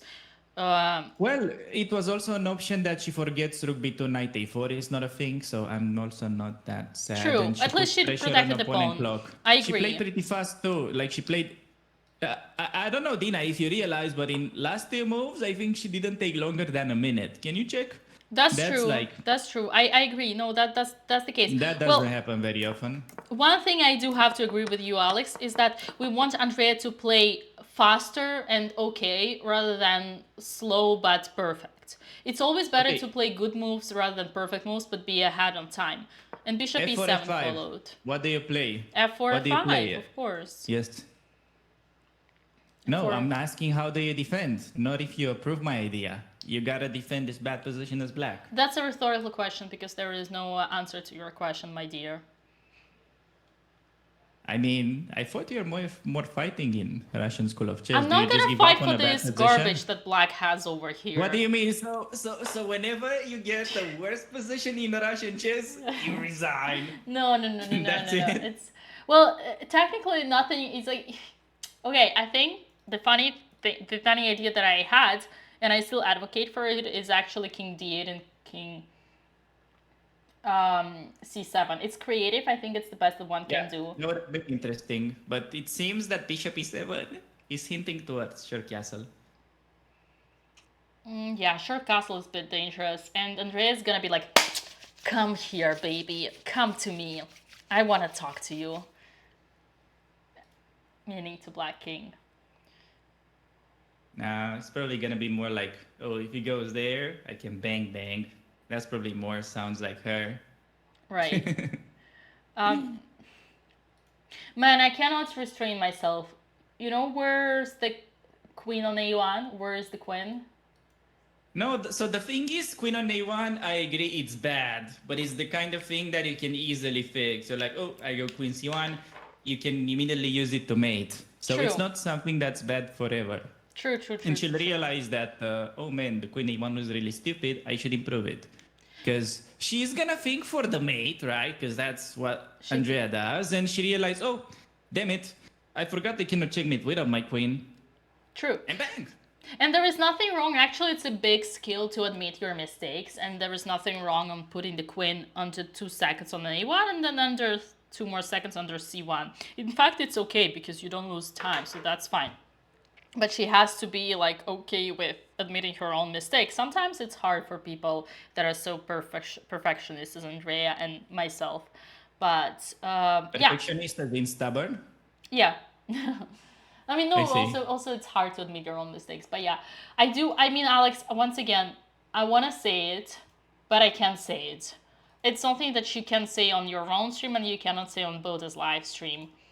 Where is the queen? It starts with T. What? Where's the queen? It starts with T. With T? T, yeah, T. The queen is... I'm thinking, but... Okay, don't say it, don't say it, don't say it. Don't say it. I can't find it. Okay, it's in the... Exactly, Chatter. Don't pronounce it, but Chat got it. Chat got it. I don't know what it is, so I'll just trust you, but... Fluffy, yeah. Fluffy Chatter found it. I don't want to say it. I don't want to get myself in trouble. I don't want this to be the last day I'm commentating here, but that's what I would say. You cannot say that? What do you mean you cannot say that? I'm confused. How are we like hosting this stream if you cannot say anything? Damn. But that's it. That's it. That's exactly where it is, and it's time to get back to the party. Okay. All right. Soon. Time to chess move, guys. Okay, F4. What do you play, chatters? Let's talk moves now. No more words. Words are dangerous for, apparently. Oh, come on, Andrea, us. Move. Okay. Come on. Yeah, no, she's getting into the... So she had simple decision, but so that's the problem. For her, it's easy when opponent is threatening something. Not sure if you noticed. So if opponent attacks, she defends. But when nothing is going on, she's like, all right, now I gotta find teammates. And she goes into this endless thing. And then she goes like, oh, damn it. I couldn't see the mate, so I just gotta make a move, I guess. Right. And she starts with that mindset on like move 5. So that's a bit suboptimal. I can't believe it. They're both under, like, it's like they're basically playing Blitz, starting from move 14. But yeah. Yeah, it's... I don't know. I mean, honestly, if they started playing Blitz, it would be pretty entertaining. I'm just afraid that all this tension goes into one of them flagging. With, like, just an unclear position on the board. Well, if they were to flag, then it better be black. Yeah. Would you guys be happy in the chat with a moral victory? I don't know. I think they want to see a knockout. People want to see knockouts. Okay, what are the alternatives? So F4, she's probably considering knight F4, but like... Yeah, okay, she's about to make a move. Hopefully it's F4. Wait, what are you doing? Are you just like... I just wanted to make myself clear. I see. Yeah. Okay, that's a good coach. Now everyone can get that. Yeah. See, guys? Now you know. Come on, Andrea, move! Move! Stop throwing your time! You're not gonna calculate. There is 0. You don't want to make me started. There is 0 capture in this position. 0 capture. What are you calculating? There is no attack. There is no capture. What are you calculating? Yeah, just so Dina, okay, let me explain. So at the high level that Andrea is playing, it's hard to get an advantage. So once you get a nice position like this one, you may very well spend some extra time to enjoy it, you know? Not care about the time. Like, she knows this is an easy win. She's just like enjoying the position. Right, enjoying the position under 4 minutes. You tell me Yeah, that's now, enjoying. and I told you she won't play with her pawns. Bishop f3, bishop takes d5 incoming. Even worse than knight. And that's just gonna be. Knight f4. Oh, I Even- threw this even- game because I was in the time pressure. I So was why winning, not but I knight threw this game f4? because I was in the time pressure. It was a time scramble, but I was winning. Yeah, I mean, she is winning. So bishop f3, it's still like not bad, but What? she has to follow it up with knight f4. Like, why not knight What? f4 first if she really wants to sacrifice? Bishop Oh, so I get it. Okay, I get it. So maybe knight f4, she was scared by g5. Which would be So she can- only helping herself. I know, but maybe she wants to go knight e2 in that position. That's the only logic that I see. No. You cannot seriously be telling me that Andrea would want to go knight e2 in this position instead of knight h4. Okay, guys, unfortunately we're back to overthinking. We're back to big head and we're back to Yes, being but perfectionist. she figured out a good position, and then she was like, f4, f5, too easy of a win. Let me create something. Okay, the only idea behind bishop f3 is to sacrifice. No, she probably plays knight f4 next and sacks on d5. But I'm just like, okay, if you play chess like that, why not knight f4 first? Because then the knight is clearly worse placed than the bishop. Knight b6.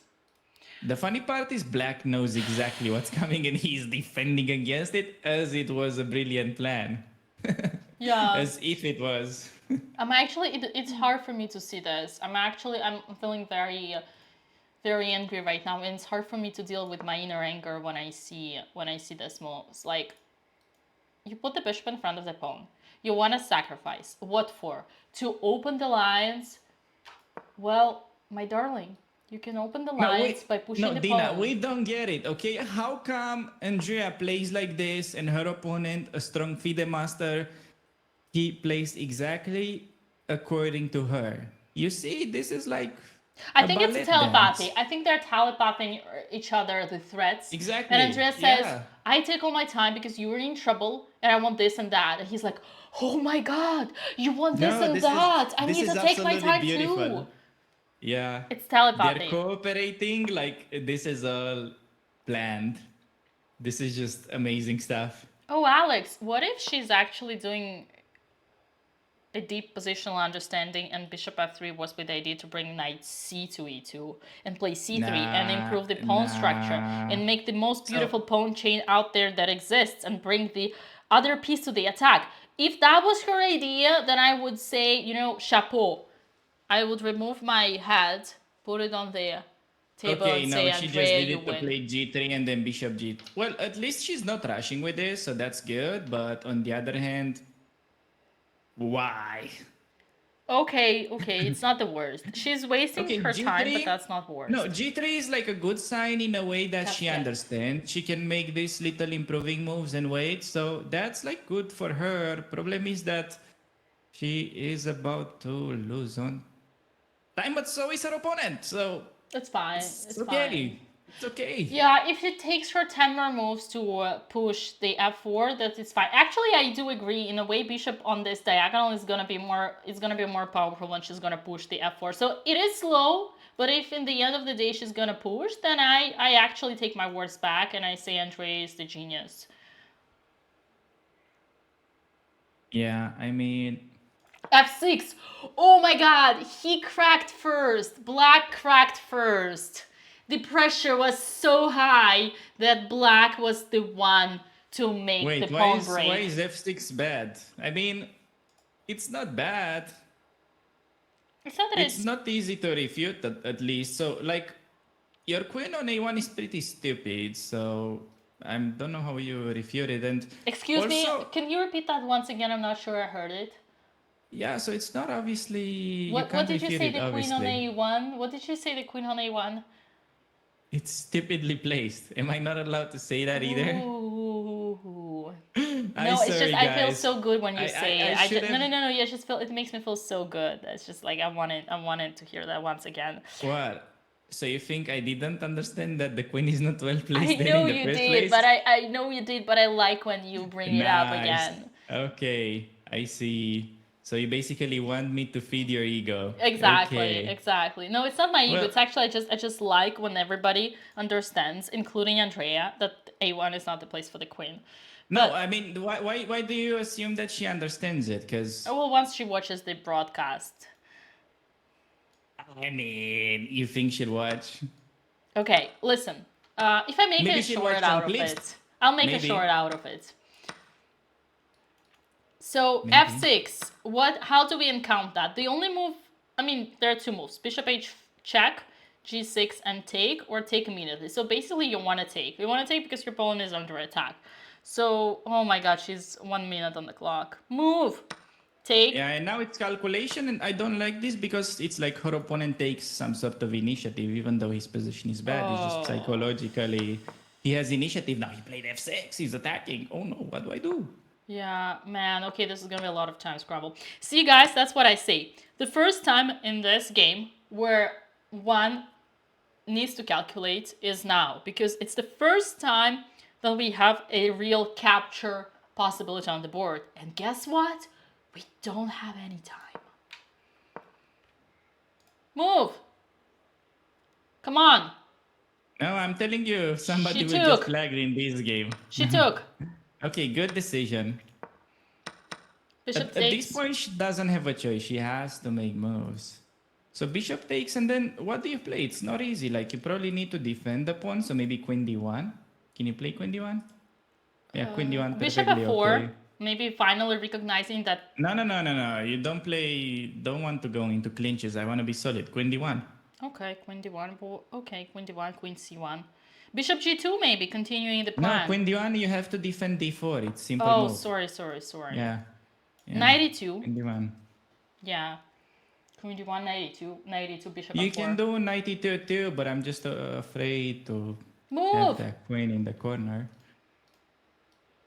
Wait, how much Knight time e, does she I mean, have? Alex, knight e2 with the idea c3 Yeah. would be a barrier. Anything to defend that pawn is fine. She Knight just has to e2, do yes! something. Knight e2 is the best. Knight e2 is the best because you want to make the barrier. This is another principle. You make the barrier, you make the blockade for both knight on c6 and bishop. Okay. Only question: can Black go e5?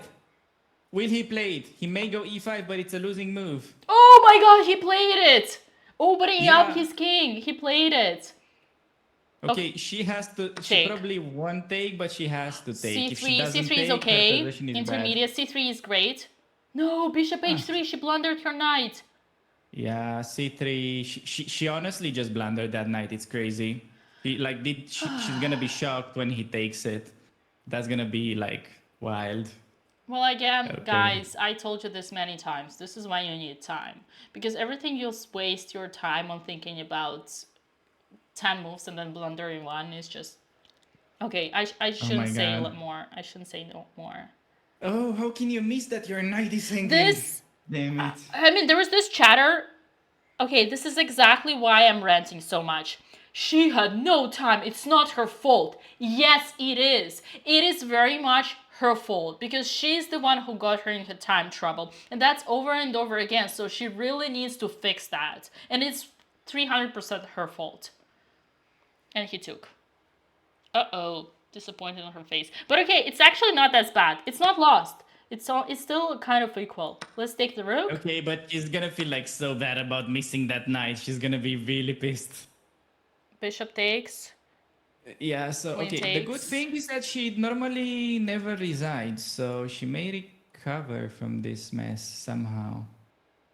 It's okay, just move. What are you waiting for? It's your only move. She's just probably She's upset shocked, with yeah, that. but you need to move. Even when you're shocked, move. Yeah. Definitely she missed the knight and now she's so angry by the way she hit the clock. Damn. I feel bad now because I feel like I'm so mean. But how else are you supposed to improve this? Okay. Take the rook. Okay, taking with the queen will finally improve that piece. True. So please do it. Yeah. The position is equal, chat. Nothing bad happened. So right now it's a mind game. It needs... She took with the king. Andrea needs to Keep calm. Yeah. Yes, Taking you the missed. thing was pretty bad. But that's okay. It's just like a boxing match. It's not because you got punched in the face when you didn't expect that you lost the fight. The fight goes on. So we continue. We continue. We stay focused.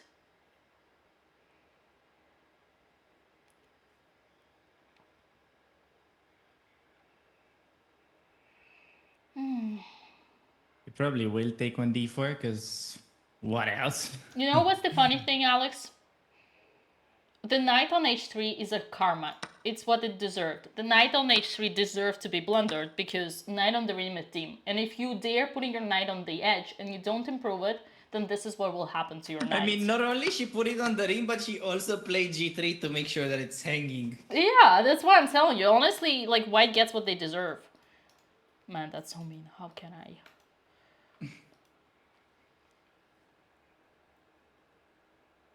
Yeah. Okay, I need to close my mouth. It's getting too. I'm getting too harsh. But it's because I'm emotional. Because I care. Because I want Andrea to improve. No, you're yeah.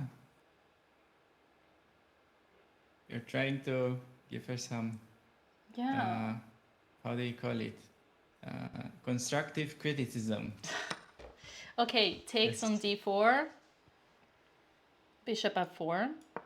It's honestly, guys, nothing. It's still fine. It's still totally fine. Bishop. The position is still equal, somehow equalish.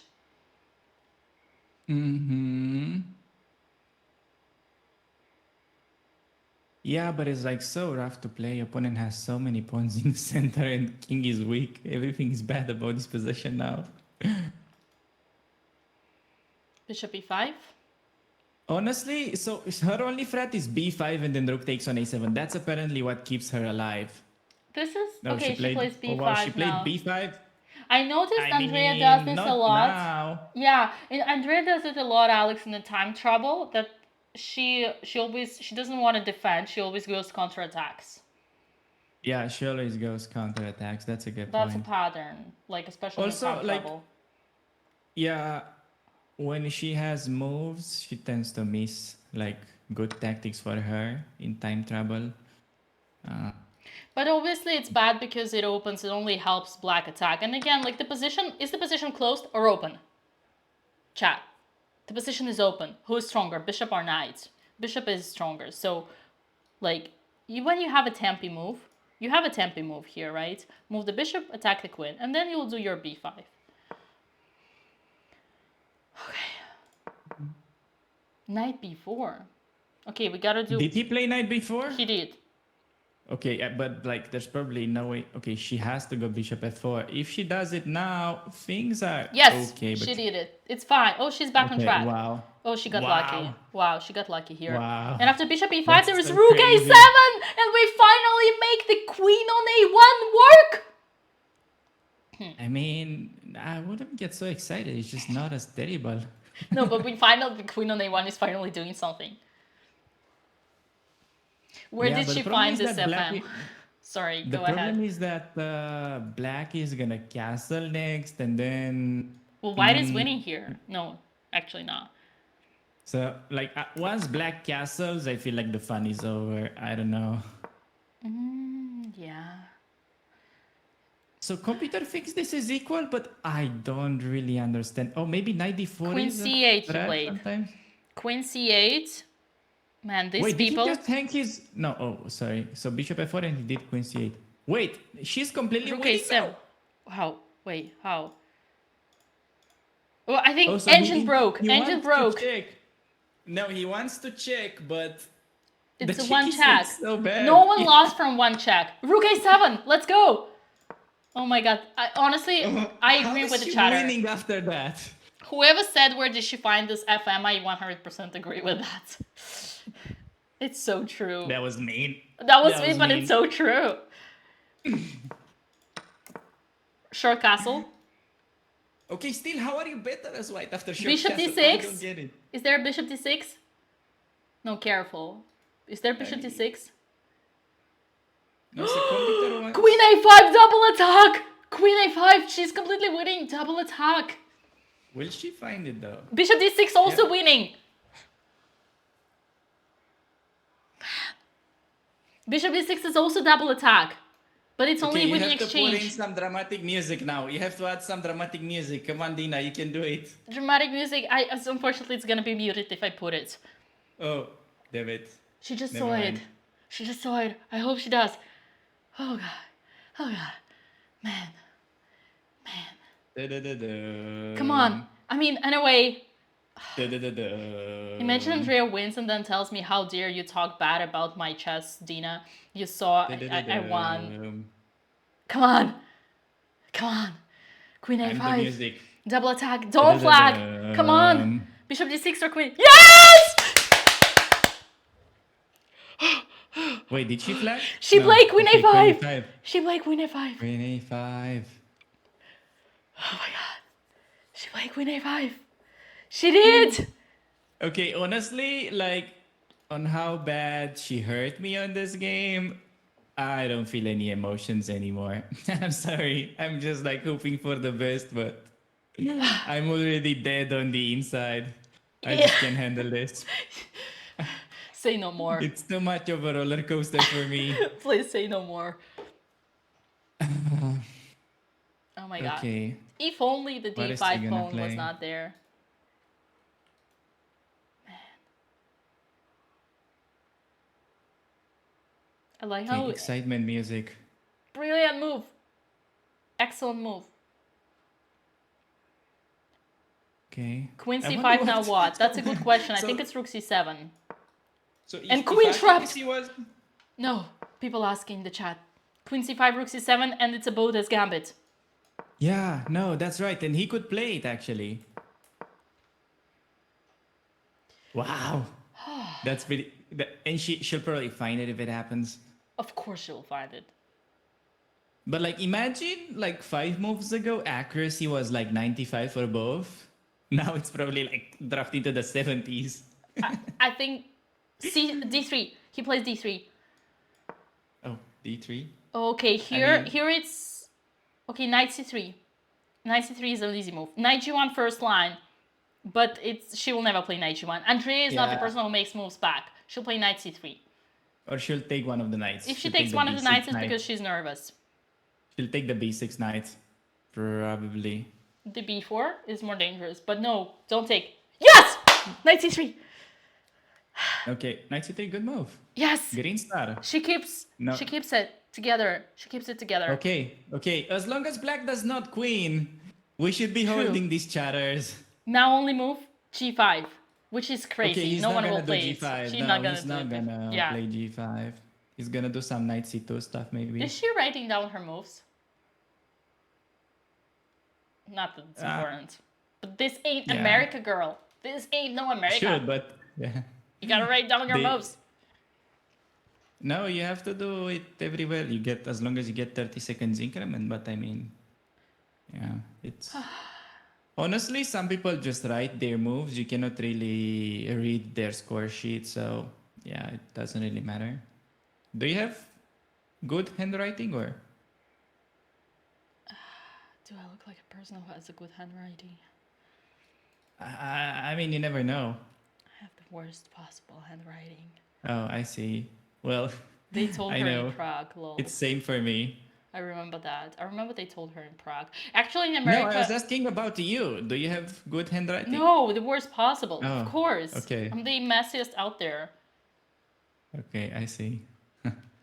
But chat is That's a red flag. chat is right. That was true in Prague. I'm sorry, but that's a red flag. It's okay. Don't worry. It's okay. Okay, I'm kidding. But yeah, wait, what did he play? Wait, he played d4. He played d4. Okay, now taking the b6 knight is best. But what Any if she knight, plays taking any e4? knight. But yeah. Or knight e4. Actually, Knight e4? she doesn't win the piece, which is a buzzkill. But queen b6, Okay, pawn takes, let's not pawn analyze. takes. Just watch. Let's just watch. Bishop It's too takes. crazy. And rook a8. Oh god. Yeah, it's too crazy. Okay, Andrea take the b6 knight. No b4 knight. It's still fine. Still fine. She's Okay. solid. Now she's solid. Not... The other one would have been so much better. Okay, but she's solid. She heard us. She takes on c3. Pawn takes. Come on, Andrea. Take it. Take it. Yes, she took it. Good. Very good. Very Okay, good. and he has to play d2 right now, which is not an easy move. Why d2? It just looks like hanging a pawn. Apparently on d2 you're not supposed Because your to bishop take on it. f3. Because your bishop on f3. No, he's not gonna find d2. d2 is not an easy move. He maybe plays queen f5. And it's hard to spot. And queen f5, queen d6, it's simple move and great, centralizing. On d2, I guess And also. attacking the knight. Nah, he doesn't play d2. He'll go queen f5. Actually, after d, if he does, then Andrea might be in trouble because it's not easy to Yes. understand what to do. Okay, Yes, queen h3, yes. check. Oh, queen h3, even worse. King g1? No, bishop g2 she played. Oh. I mean, as long as he takes, if he takes on h2, she's winning, but he has to go queen h5, which is an unpleasant move. Queen h5 and it's pretty ugly. Oh man, queen h5 now would be a great find. Queen h5, king g1, only move. d2, bishop d. Queen. Yeah, it's important back to that she won't e6. panic. Oh, queen e6. That's actually, Oh, and here the best is bishop f3. Okay, Okay. this is tough. This is very tough. I don't Okay, know she has what to play do. bishop. She'll play bishop f3 hoping for a draw. She'll play that. She'll play bishop f3 hoping for a draw. Does king g1 work? King g1 not so terrible actually. Losing Both moves after are fine. queen Just e1. don't flag. Nah, it's not that easy. It's losing. After queen e1, bishop f1, and bishop what? Ah, come on. Bishop d4. He's not gonna. Okay, maybe no, he no, finds no, it actually. he's not gonna find. He's not gonna find. But you're right. Bishop f3. Just play Bishop f3. Hope for a draw. Bishop f3 and draw. Come on, Andrea. Draw Hope for with a draw. fm. Not bad. Queen d6, also an option. But Andrea is not the person who trades queens. Oh god. She should. It's a winning game. Come on. Don't flag Andrea. Come on. How much time does she have left? Bishop f3. Why didn't I they don't put the think clock so that we see the clocks? she doesn't want to Next draw. time we She wants should to see her win. clocks. She wants to win, Alex. She doesn't want to draw. I want you to call the arbiter and move the clock so that we can see. This Arbiter. is unwatchable. Arbiter. Come on, Andrea. 15 seconds. 14 seconds. Move. What? Now Rook a6? Oh my god. Oh, it's actually not that simple. It's not that simple. So it's losing, but he has to find a good move. Oh my god. Okay, this is actually... So the start is easy for black, but he has to find the key move with 2 minutes on the clock.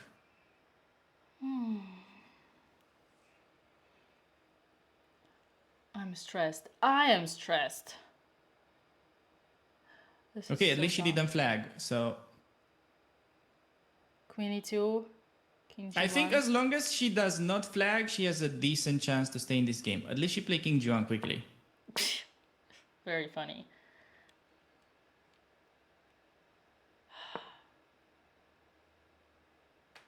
I think she King forgets that G1, there is f2. best move of the game, honestly, so far.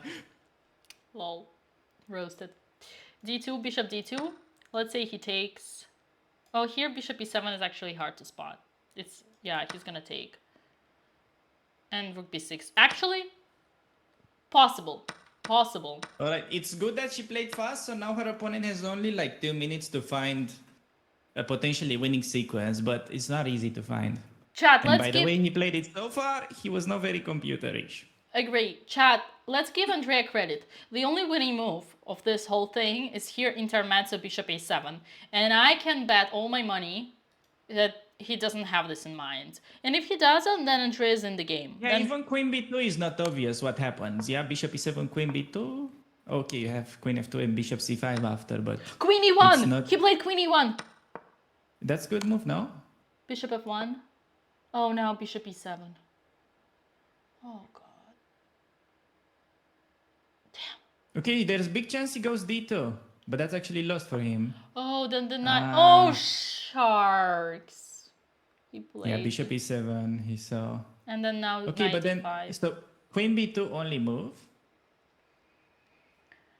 And then like... I mean, it's still not easy. He has to find exchange sack. I don't think exchange sack is obvious. Yeah. Okay, she has to not flag and go queen b2.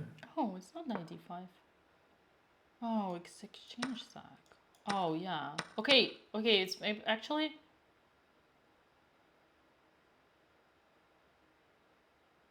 Still not easy to win as black, but he's kind of on the right path. Sort of.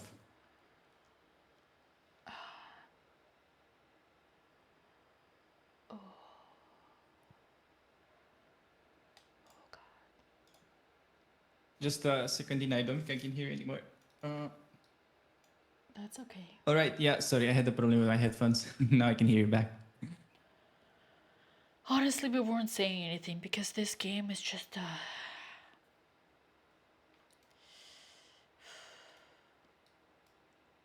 I stress less when I play my own chess.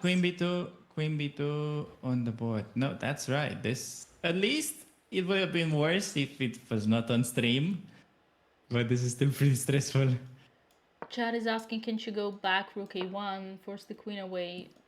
Yeah, that's can. what's the threat. They would need to That's find being d2. threatened right now. But yeah, you can. Rook f4. That's why he's an FM. That's why he's an FM. And then d2, and he's winning a piece. Brilliant move. Yeah, and then he just wins because he's gonna be up a piece.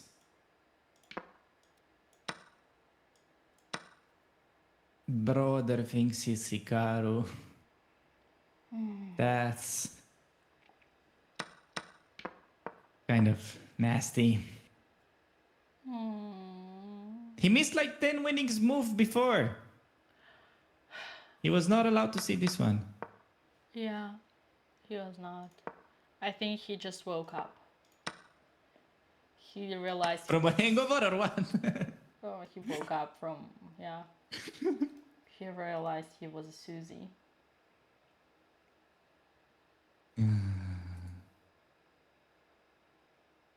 Yeah.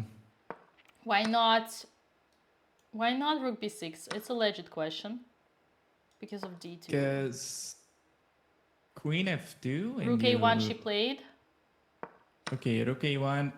No, rook d2. a1, what? Good try. Only move now, d2, if he can spot it. But I guess he can, it's his idea.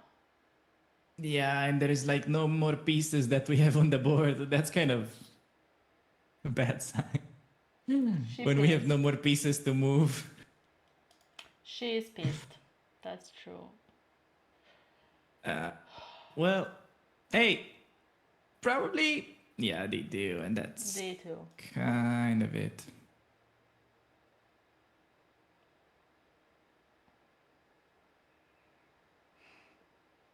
Yeah. That's why he's an FM, because he can spot an exchange sack. I'm sure Andrea wouldn't even see this as a candidate in the moment.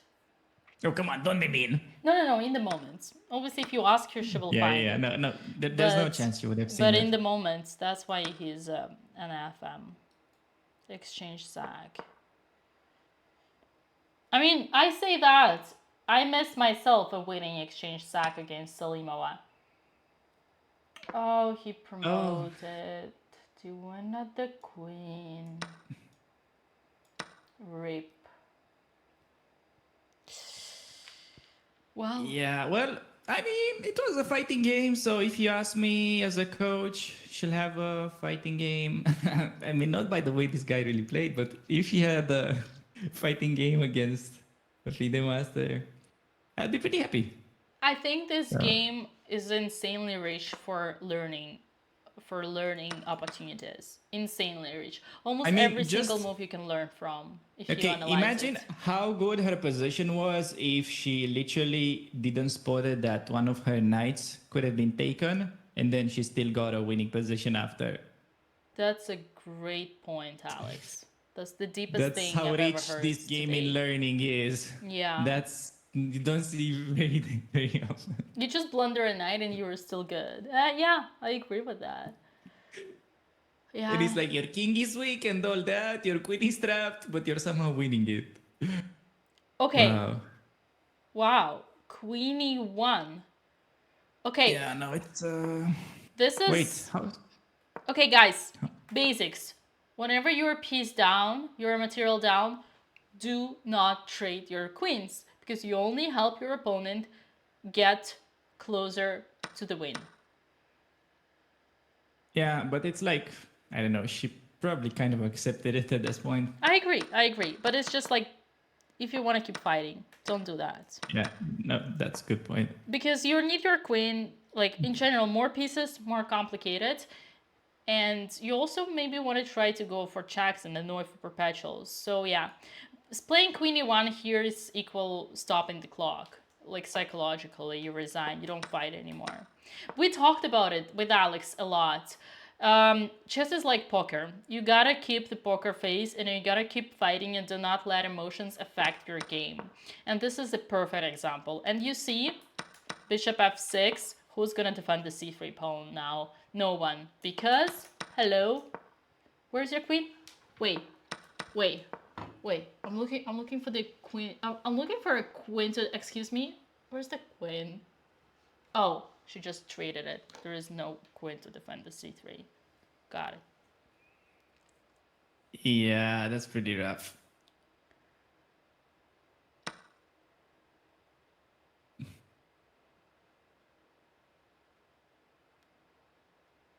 But okay.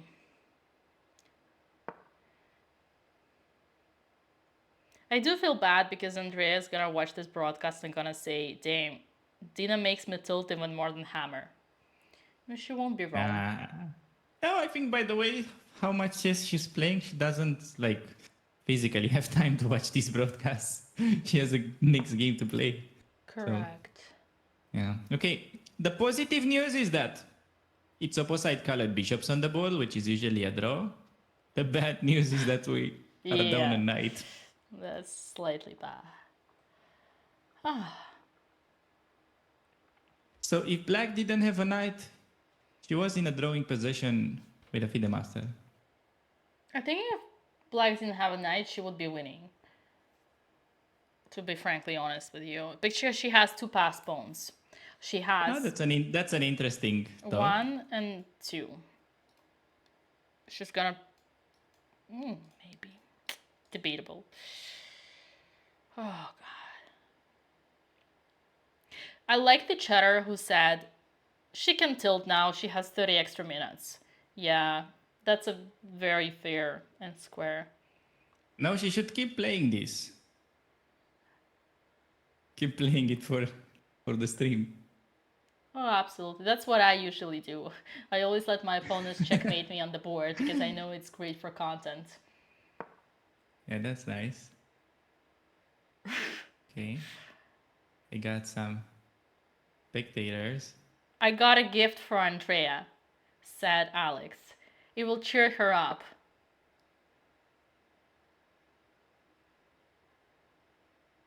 What can it be? What's the trick? I bet there is a roast. Maybe it's not.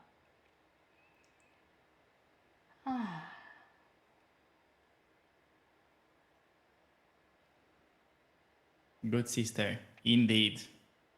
That was on point. Chat, we'll see later. Okay, guys. Suspense.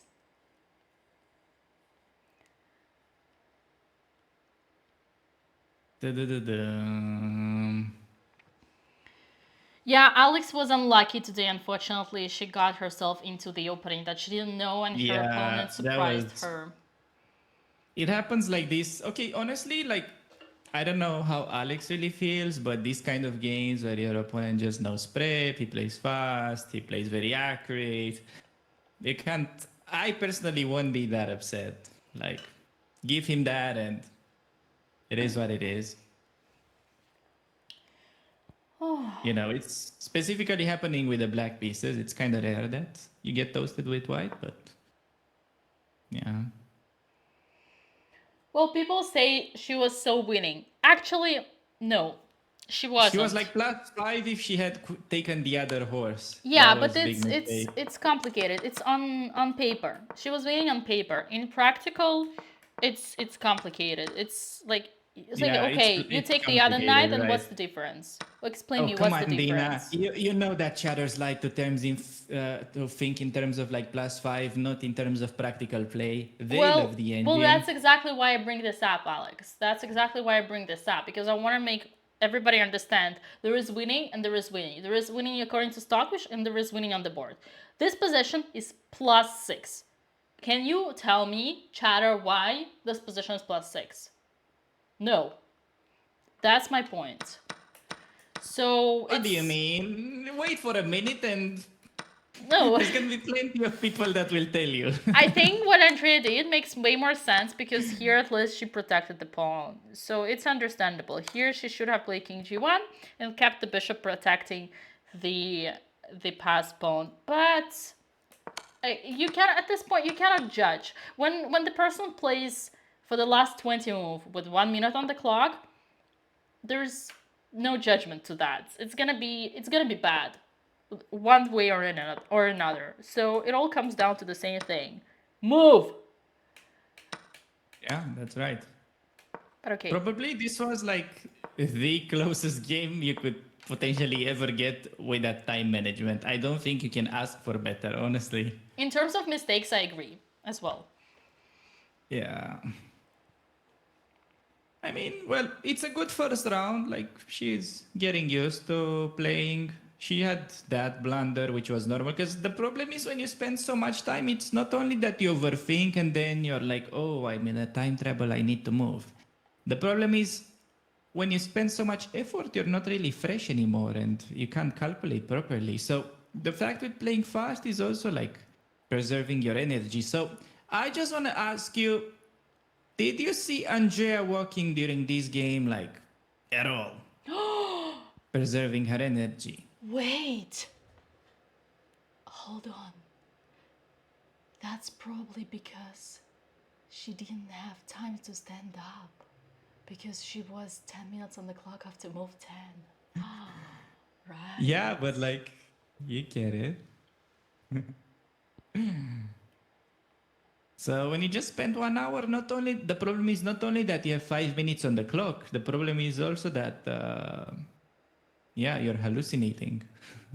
I don't know how to explain it, but it's kind of what is happening. That's exactly what's happening. You're damn right. You're damn right, Alex. It's exactly what's happening. Like, look at this. The stream has been for 4 hours. Andrea has spent the last 4 hours seeing and calculating. Nothing, basically. Very true. The only calculation she did, she had 30 seconds on the clock. Right, because that's the first time. That's the first time in the game there were captures. Nothing to calculate. Exactly. The first time on the board, and their captures happened. Chat, let me ask you, if there is anything you learned from this game, when are you supposed to spend time? When there are captures on the board possible. At least, good thing is that Alex is no longer tilted because she spent some time on the walk. And that's the beautiful thing about this place. They have the beach. It's like literally, playing hole is literally, you can see from the windows that we could see from the Alex cam, the windows from the playing hole were over on the water, on the sea. I mean, they are the Botez sisters. That just spoke for itself. We'll get there. We'll get there. She will improve. It's only a question of discipline. It's only a question of your brain discipline during your discipline of thoughts in your mind during the game. But hey, she got a perfect. She finished the opening faster than her opponent. Okay. I think this is just an accommodation round, and tomorrow I will take care of their prep so that they're gonna be way stronger. And they're not gonna be the Botez sisters, they're gonna be the Goatez sisters after tomorrow round. You write that down, chatters. I'll see you tomorrow. That sounds super cool. I love that. Look at this guy, he's crazy. No, it's amazing. I love the sound of that. The Goatez sisters. Scopio? Yeah, the Goatez sisters, yes. The goats of chess. Honestly, I mean, Andrea today, she was Magnus mode until... well, honestly, Magnus blunders occasionally these days too, so she really embraced the Magnus kind of style. I got it. Alex, you've been asking me the whole game if I ever seen this or that. And you just said Andrea was a Magnus mode. And I disagree. I got it. I have it all now connected. Yes, I've seen this before, and Andrea has not been the Magnus mode. She has been the Grishuk. The Grishuk mode. Grishuk is the one player out there on the highest level of chess who can be found with 1 minute on the clock after move 10. I see. No, that's true. And that's a compliment because Grishuk is one of the best players in the world. Yeah. You did some interviews with Grishuk. I did, and there's so many that? funny memes with him. Like it's like Grishuk. I think Grishuk Chad. No, it's something like a gangster. You know, like it's a Thug Life Grishuk. Alexander Thug Life Grishuk. Something like this. Yeah, I see. No, I enjoyed those interviews. I don't know. I wish you'll do more in the future, but I don't know what you want. Would you like to do that again? My friend, sometimes life is not about what you like, but about the opportunities that you get. So you'd like? Of course I'd like. Who wouldn't like? Oh, I mean... she hanged her king. Look at this. So romantic. Okay. Wow, that was actually heartbreaking. Damn, she didn't even smile. She was like too hurt. She was. Okay. It was a big fish, and she felt that. She felt that she was close to her biggest fishing out there. Okay, thank you for the raid, Alicia. Well, stay everybody because probably we'll get to talk with both the girls. With both girls, we're gonna talk. Absolutely. Alex and Andrea might join us, at least one of them, shortly. Oh, look. He's accusing her of not handwriting. Of not... Look. No, he's not. I was speculating. Oh, yeah. Oh, no. No, he's not. No, maybe it was wrong result or something. Yeah. It happens when you're nervous. His name.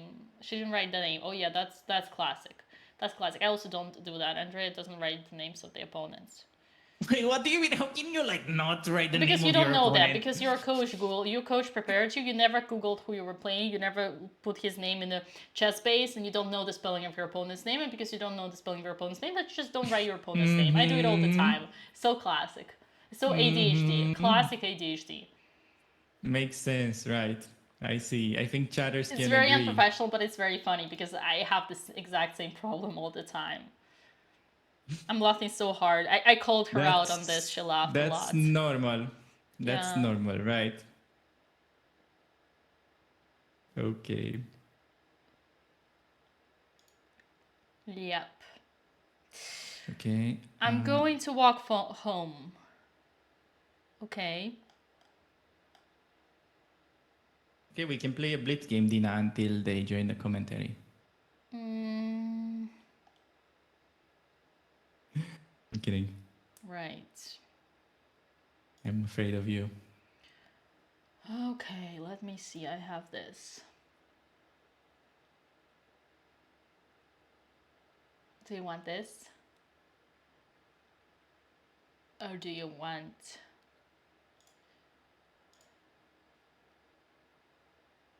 this?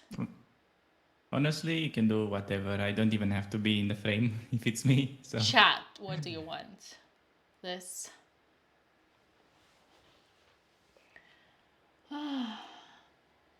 Yeah. I mean, it was a hell of entertainment, I have to tell you. Oh, by the way, we have to thank Nicola for the bits. 1,000 bits for Andrea. That will make her feel better. Thank you. Appreciate that, Nicola. I'm sorry, it will not, but thank you, Nicola. Regardless. That was honest. That's what I'm here for, my friend. Yeah. Oh, where did you go? Where did he go? Where did he go? Hello? He gone? He couldn't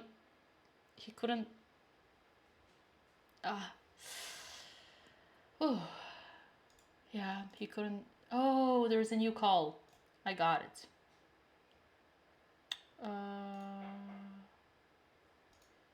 Hello.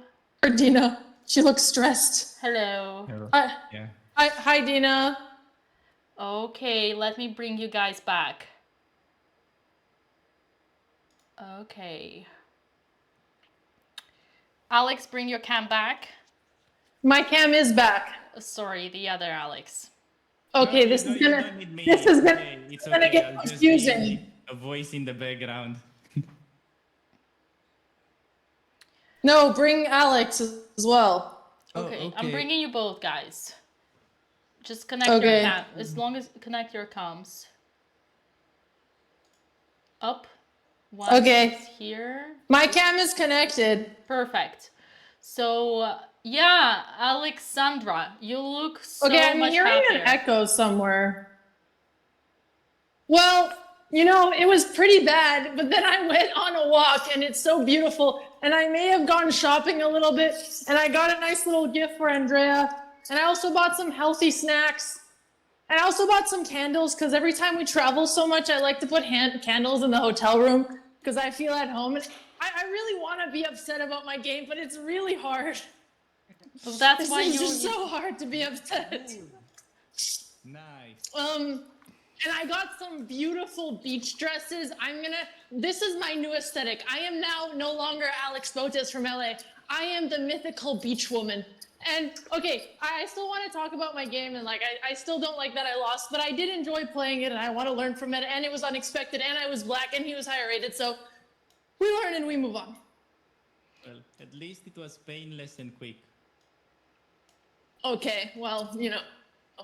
Look, I wasn't proud to be the first one out of the room, okay? It wasn't my best moment, but then I had more time to walk, you know? Great move. That's the best way to lose, I mean. Seriously though. No, I agree. Like this is ridiculous.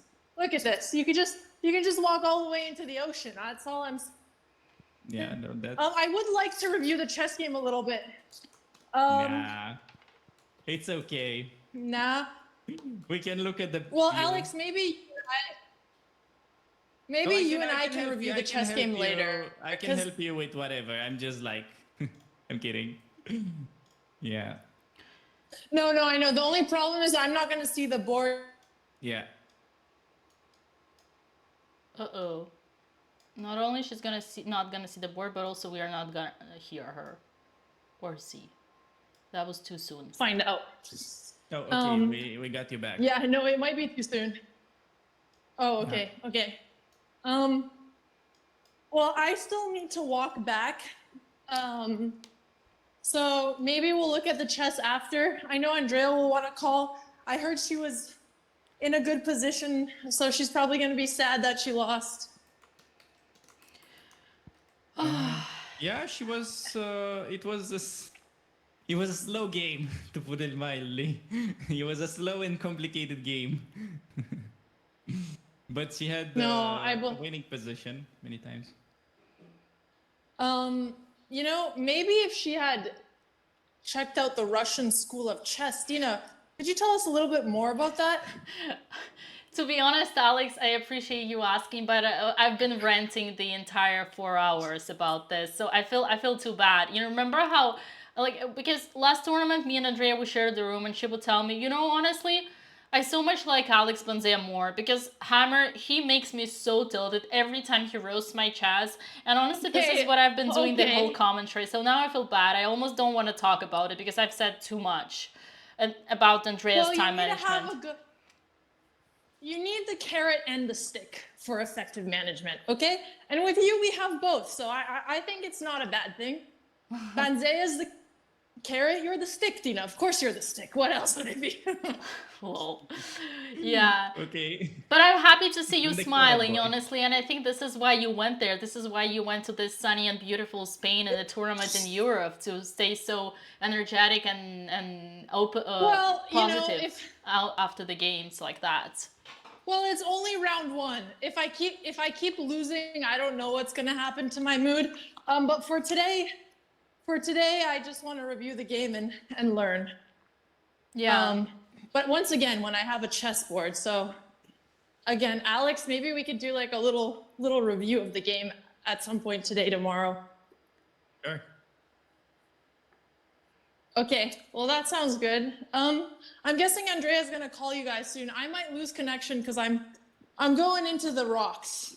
Whoa. That's the only way back to the hotel. How far are you from the hotel? Yes. But it like at least 10 minutes, depends on my pace, honestly.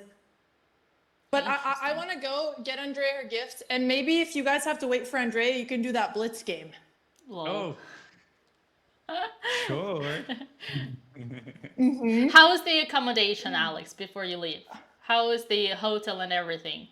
It is lovely. The only thing was that last night I was so jet lagged, I didn't sleep at all. So I took a little 3-hour nap, and now I'm just hoping that I'll be able to fall asleep tonight. But nothing to do with the accommodation, just me adjusting to the time, which always takes me a little bit. But that's okay. You know? No, that's... It is what it is. No, I love it here. I feel like I'm in paradise. I get to play chess. Nice. The food is great. Food is great. We have the homies.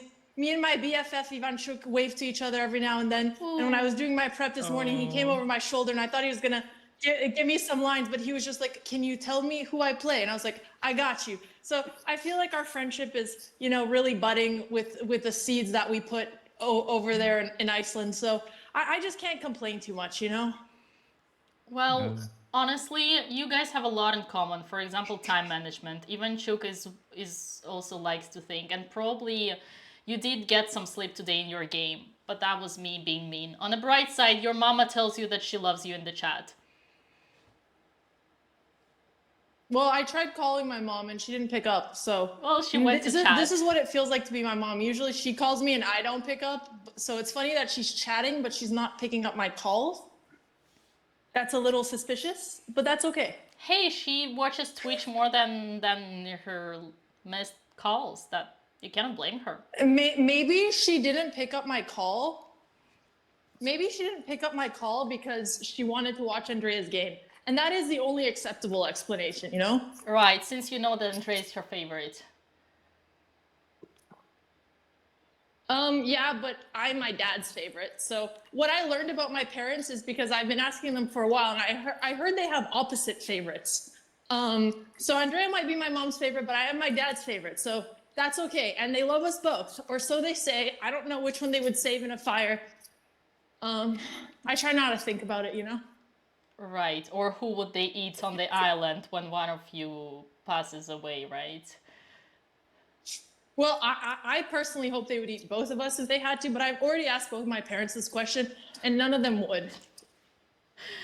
So, you know. Dina, would you eat my body if I died on an island? Never. I would never do that. And I asked you to.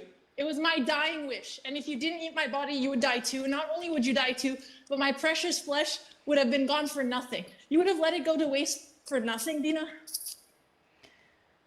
I think you are a woman that achieved so much and you deserve the respect, and it's a human nature. And if I were to remain a human, then I would never eat someone like you. If it was someone like a loser who didn't do anything in their life, didn't achieve anything, and spend all their time watching TV, then yes, I would gladly eat them, but not as someone like you. That's not true. Remember, there was this case in one of the Nordic countries where this girl, she was a horseback rider, and when her horse died, she ate it in its honor. And it was like a hybrid horse, and the truth is, the meat would have gone to waste otherwise. Okay, hang on, I think I might be lost. Alex, that wasn't a horse, that's a human.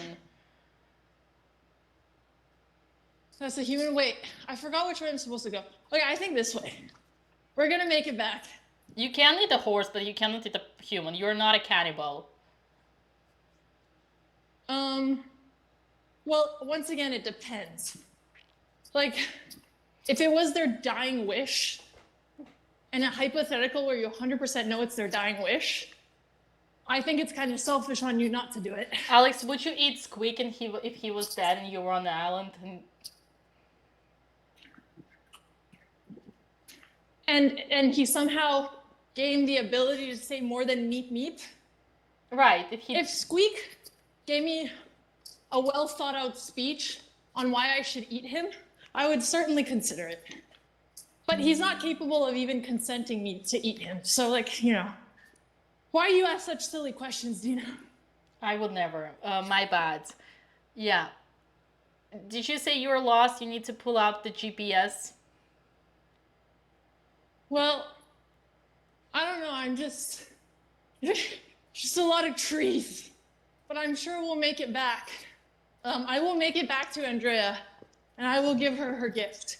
And I have a gift for our BFF, Ivanchuk, too. I want to give him a BotezLive hoodie. I don't know if he'll wear it, but we'll give him one anyway.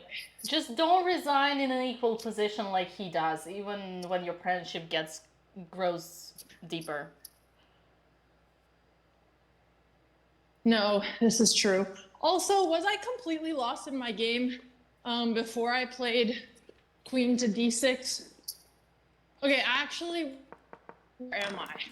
This is not the route, is it? Just trees. But regardless, was I completely lost? Yes.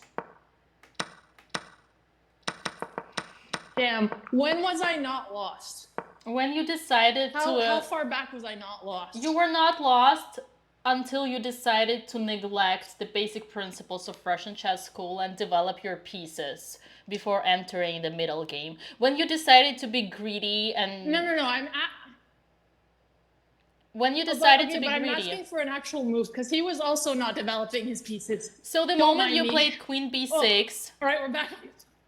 Great. The moment you played Queen B6... Oh, really? You went for greedy So pawn. when I got greedy. And when you neglected the development, meaning your knight on B8. Had you played knight D7, the position would still be good for you. Finishing the development, basic principles. So instead of... So Queen B6 was a mistake. Yes. Alex Benzea, okay. Maybe you have a different opinion, but that's my take on it. Well, I think it was just lost the whole game. I don't really think I moved. Okay, I wouldn't go that far, guys. Okay, I honestly felt like certain moments were really good, so, you know. No, but yes, you played greatly in the opening. It just feels bad. You played very correct in the opening, just until this moment. Alex, you're supposed to be the positive one. You can't hit me with the entire game was lost, you know?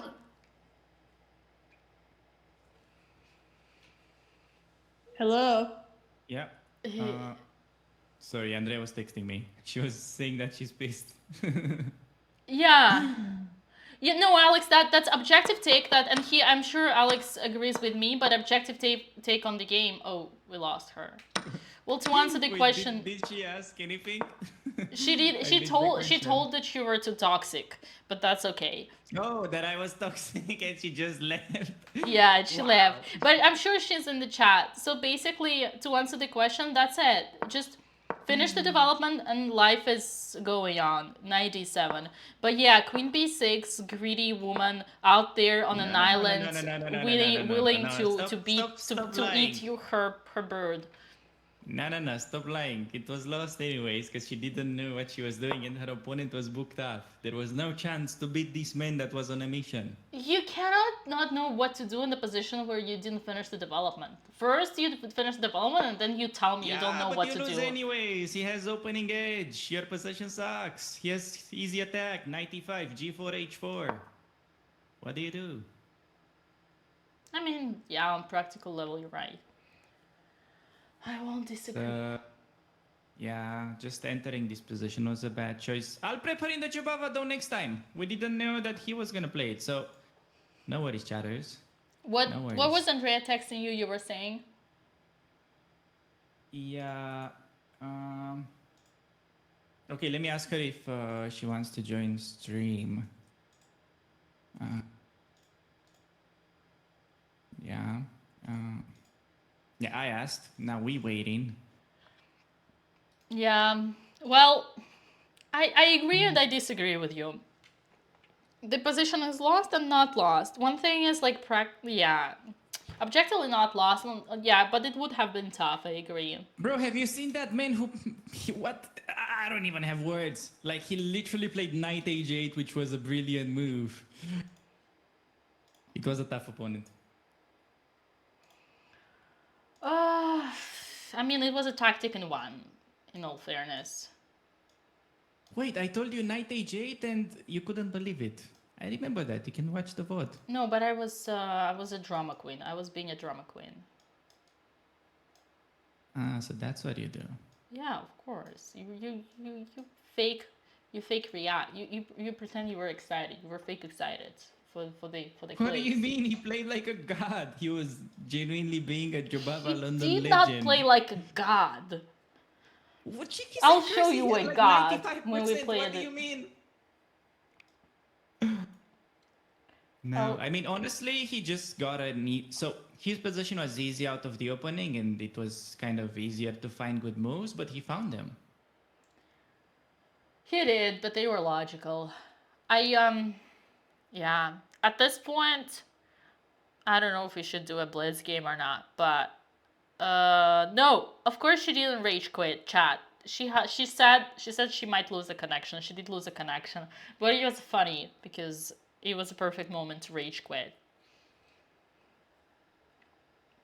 Okay, Andrea responded. She's gonna call in the group chat, I feel like. Okay. Everybody, stay tuned. Great.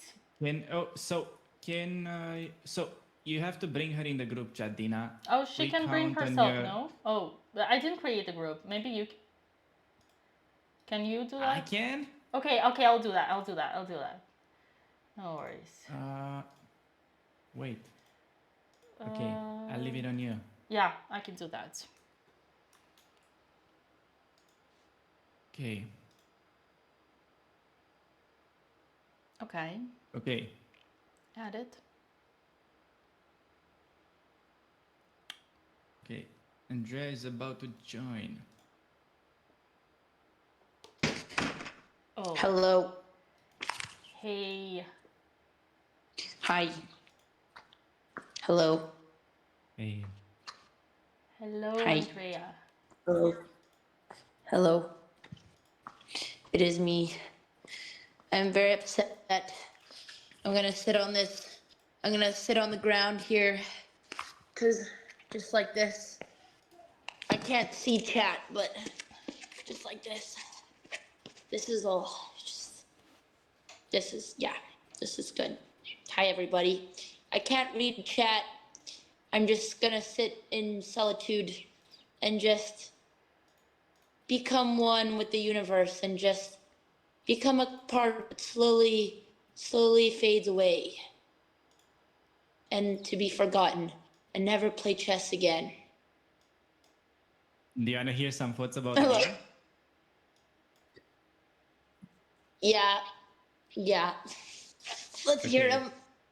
So, if I have to make a quick summary, you played one great move, which was meeting his bad move c4 with e4. Yes. That was a very great find. The rest, Yes. the rest could have basically been played in like a second, but you for some reason spent an hour on every move, almost.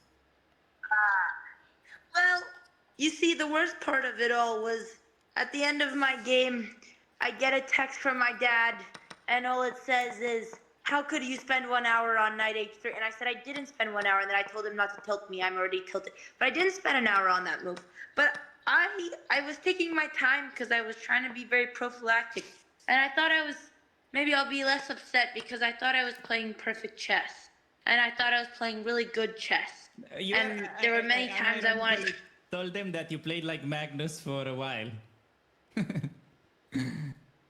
Yeah, I thought I was playing really, but I had to take my time because there are many moments I want to just go crazy and do a bunch of crazy stuff, and then I had to hold myself back and then play slow grandmaster moves. But I thought I played a really good game. Was it just bad? Was it bad chess and slow chess, or was it just slow chess and good chess? So, it was pretty okay until at some point your opponent, well, he did a bit of magic and your knight disappeared from the board. Until that, though, it was interesting. But I wasn't crushing until that moment. You were, but when, he does this kind of spells, when one of your pieces disappears from the board, it's not fair. Yeah, but I was winning. Well, not winning, but like massively crushing. I can show you how to play that later, I think, or I can tell you now. Yeah. Okay. I can't see any board, but I can grab. Yeah.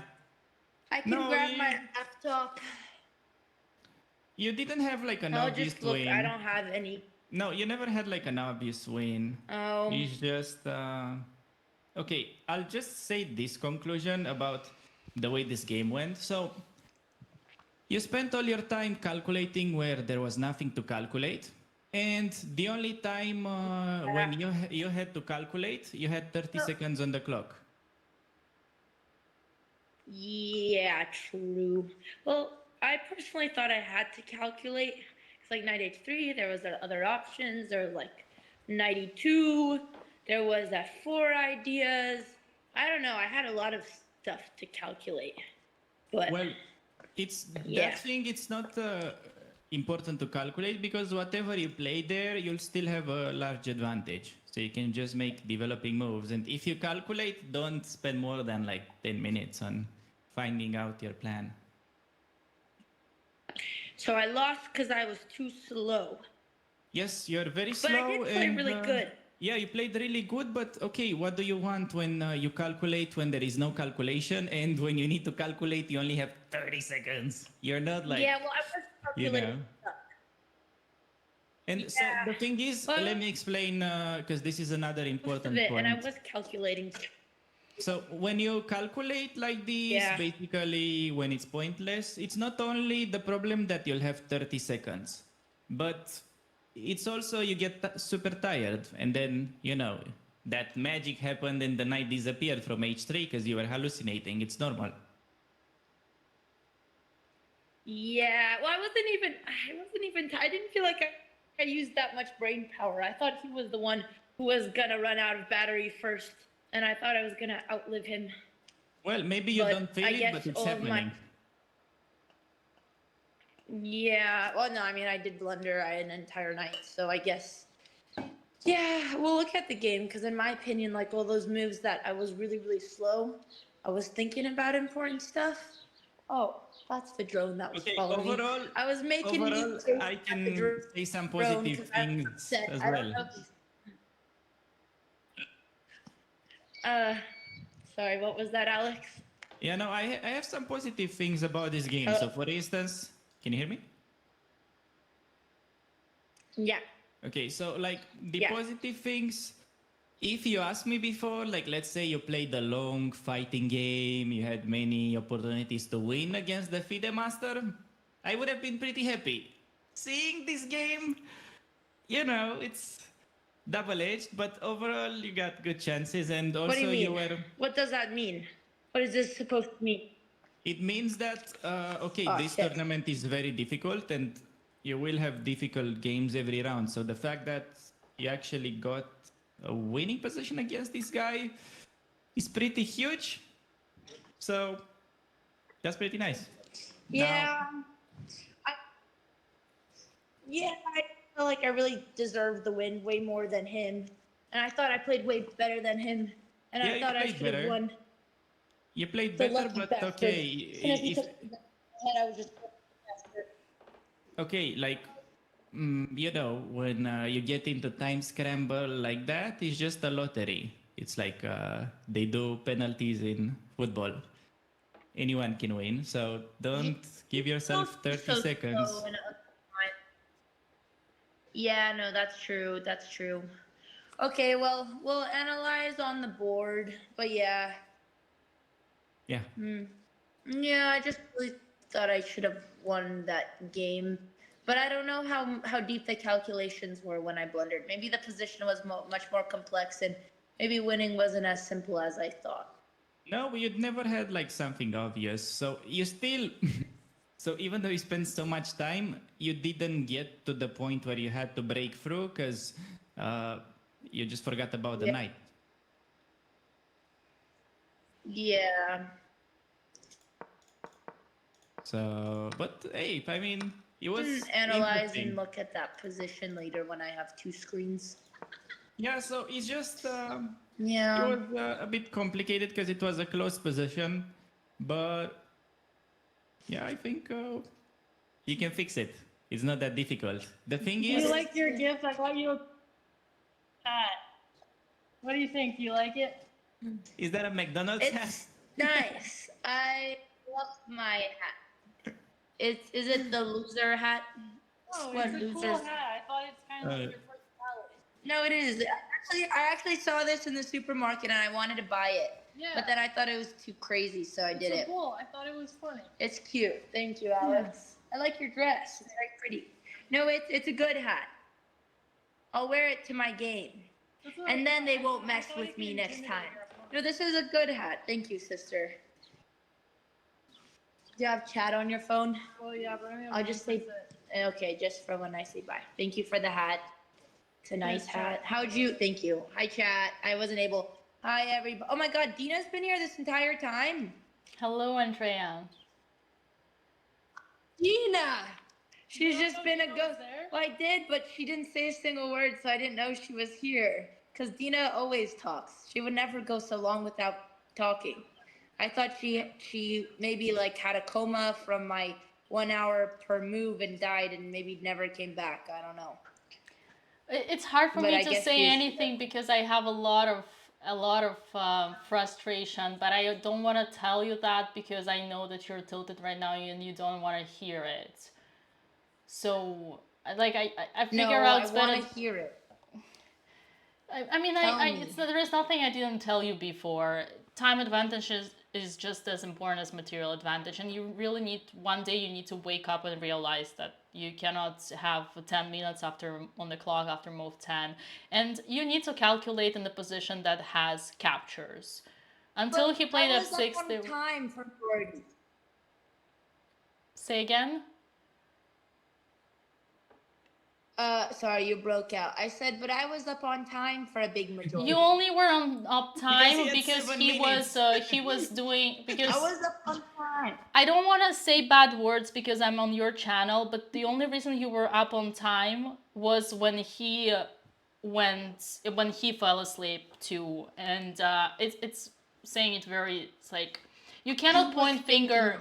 You cannot point the finger at your opponent for when you do wrong and just because he does wrong. The only reason you got the winning position is because he made a lot of mistakes, because he got himself into time trouble, but that's only proving the point that he's not an example for you how to do good, because he was doing just as bad.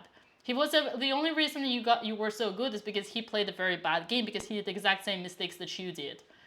But you need to learn from it. You really need to learn from it. It's you can calculate long when there are captures. Until he played f6, there were no captures in this game. So yes, you need to understand the plans, but take 10 minutes maximum on each move. That's it. And we talked about it. Pawn structures. When you have a pawn chain, d4, e5 means the direction of your play is pushing f and g pawns, and you should do it. Just finish development and do it. And yeah, that's about it. So of course you're gonna blunder knight on h3. You have no time on your clock. Of course you're gonna lose in the time scramble. Of course you're not gonna find the winning move because you don't have any time on your clock.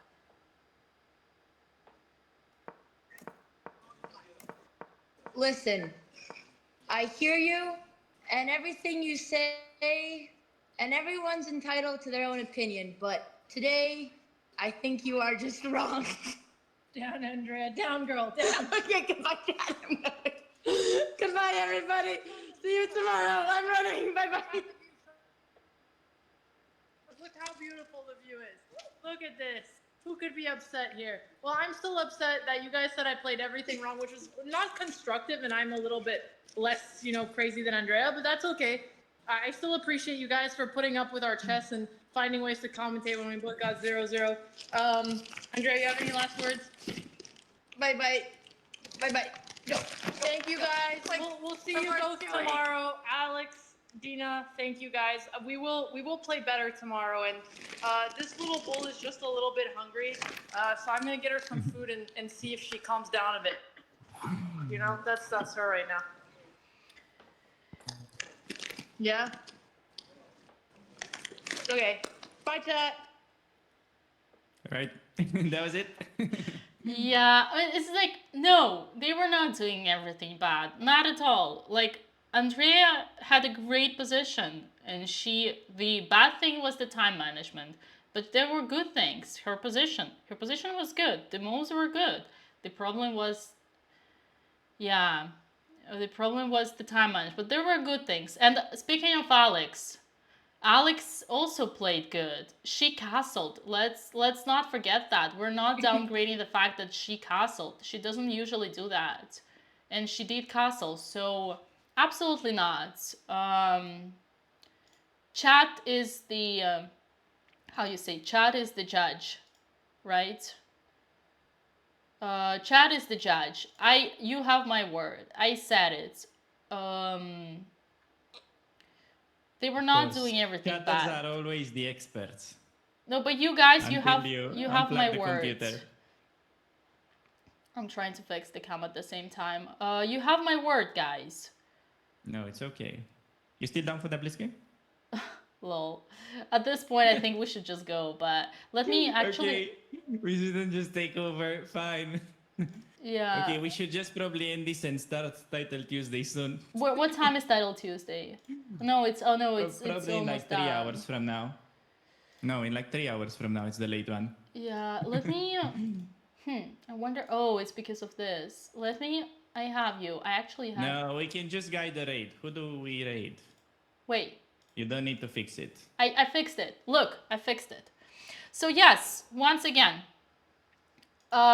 here... No, we get it. You're afraid to play me in Blitz. That's fine. You can admit it. Actually, somebody. I think I'm gonna go live on my channel. Oh, smart move. Okay. Yeah, I think I'm gonna go live on my channel now, for a bit. Okay. Yeah. But... okay, that's tricky. Do you have Streamlabs? You probably need that, or like... No, I'm gonna stop the stream, and I'm gonna I'm gonna start my stream. So yes, guys. Okay, do you know how to do it? Yes. I'm good. Okay. Let's just, while the raid is going, let's just I see Alex is saying Andrea will learn one day. She has to believe it herself. I agree. It's only by, like, she will need to lose a certain amount of games until she understands that time advantage is just as material advantage, but she's just being perfectionist. Yes, it's interesting to think about the position. There are plans and stuff, but you have to keep disciplined. It's like, perfect example is like in boxing. You gotta punch back. You cannot just stand there and think about your opponent's punches and how you're gonna punch. You gotta do something. It's the same thing. It's like boxing on the ring without throwing punches into your opponent. That's the same way she plays chess right now. She tries to calculate instead of going to action. Okay. We can end it with the best hammer line. If my grandma would have had a wheel, she would have been a bicycle. What's Now that? we can rate. What's that? Lol. But okay, honestly, I feel bad. Girls did do great things. Alex castled and Andrea finished the development and had a better position than her opponent. Even with the knight on h3, she finished the development. So there are great things today, and at the end of the day, we just want them to improve and get better. And the first round is tough, just like Alex said. But as far as today, thank you so much, everybody, for watching. It was me, Women's Grandmaster Dina Balinkaya, and International Master Alex Banzea. Bye-bye. See you tomorrow at 3 p.m.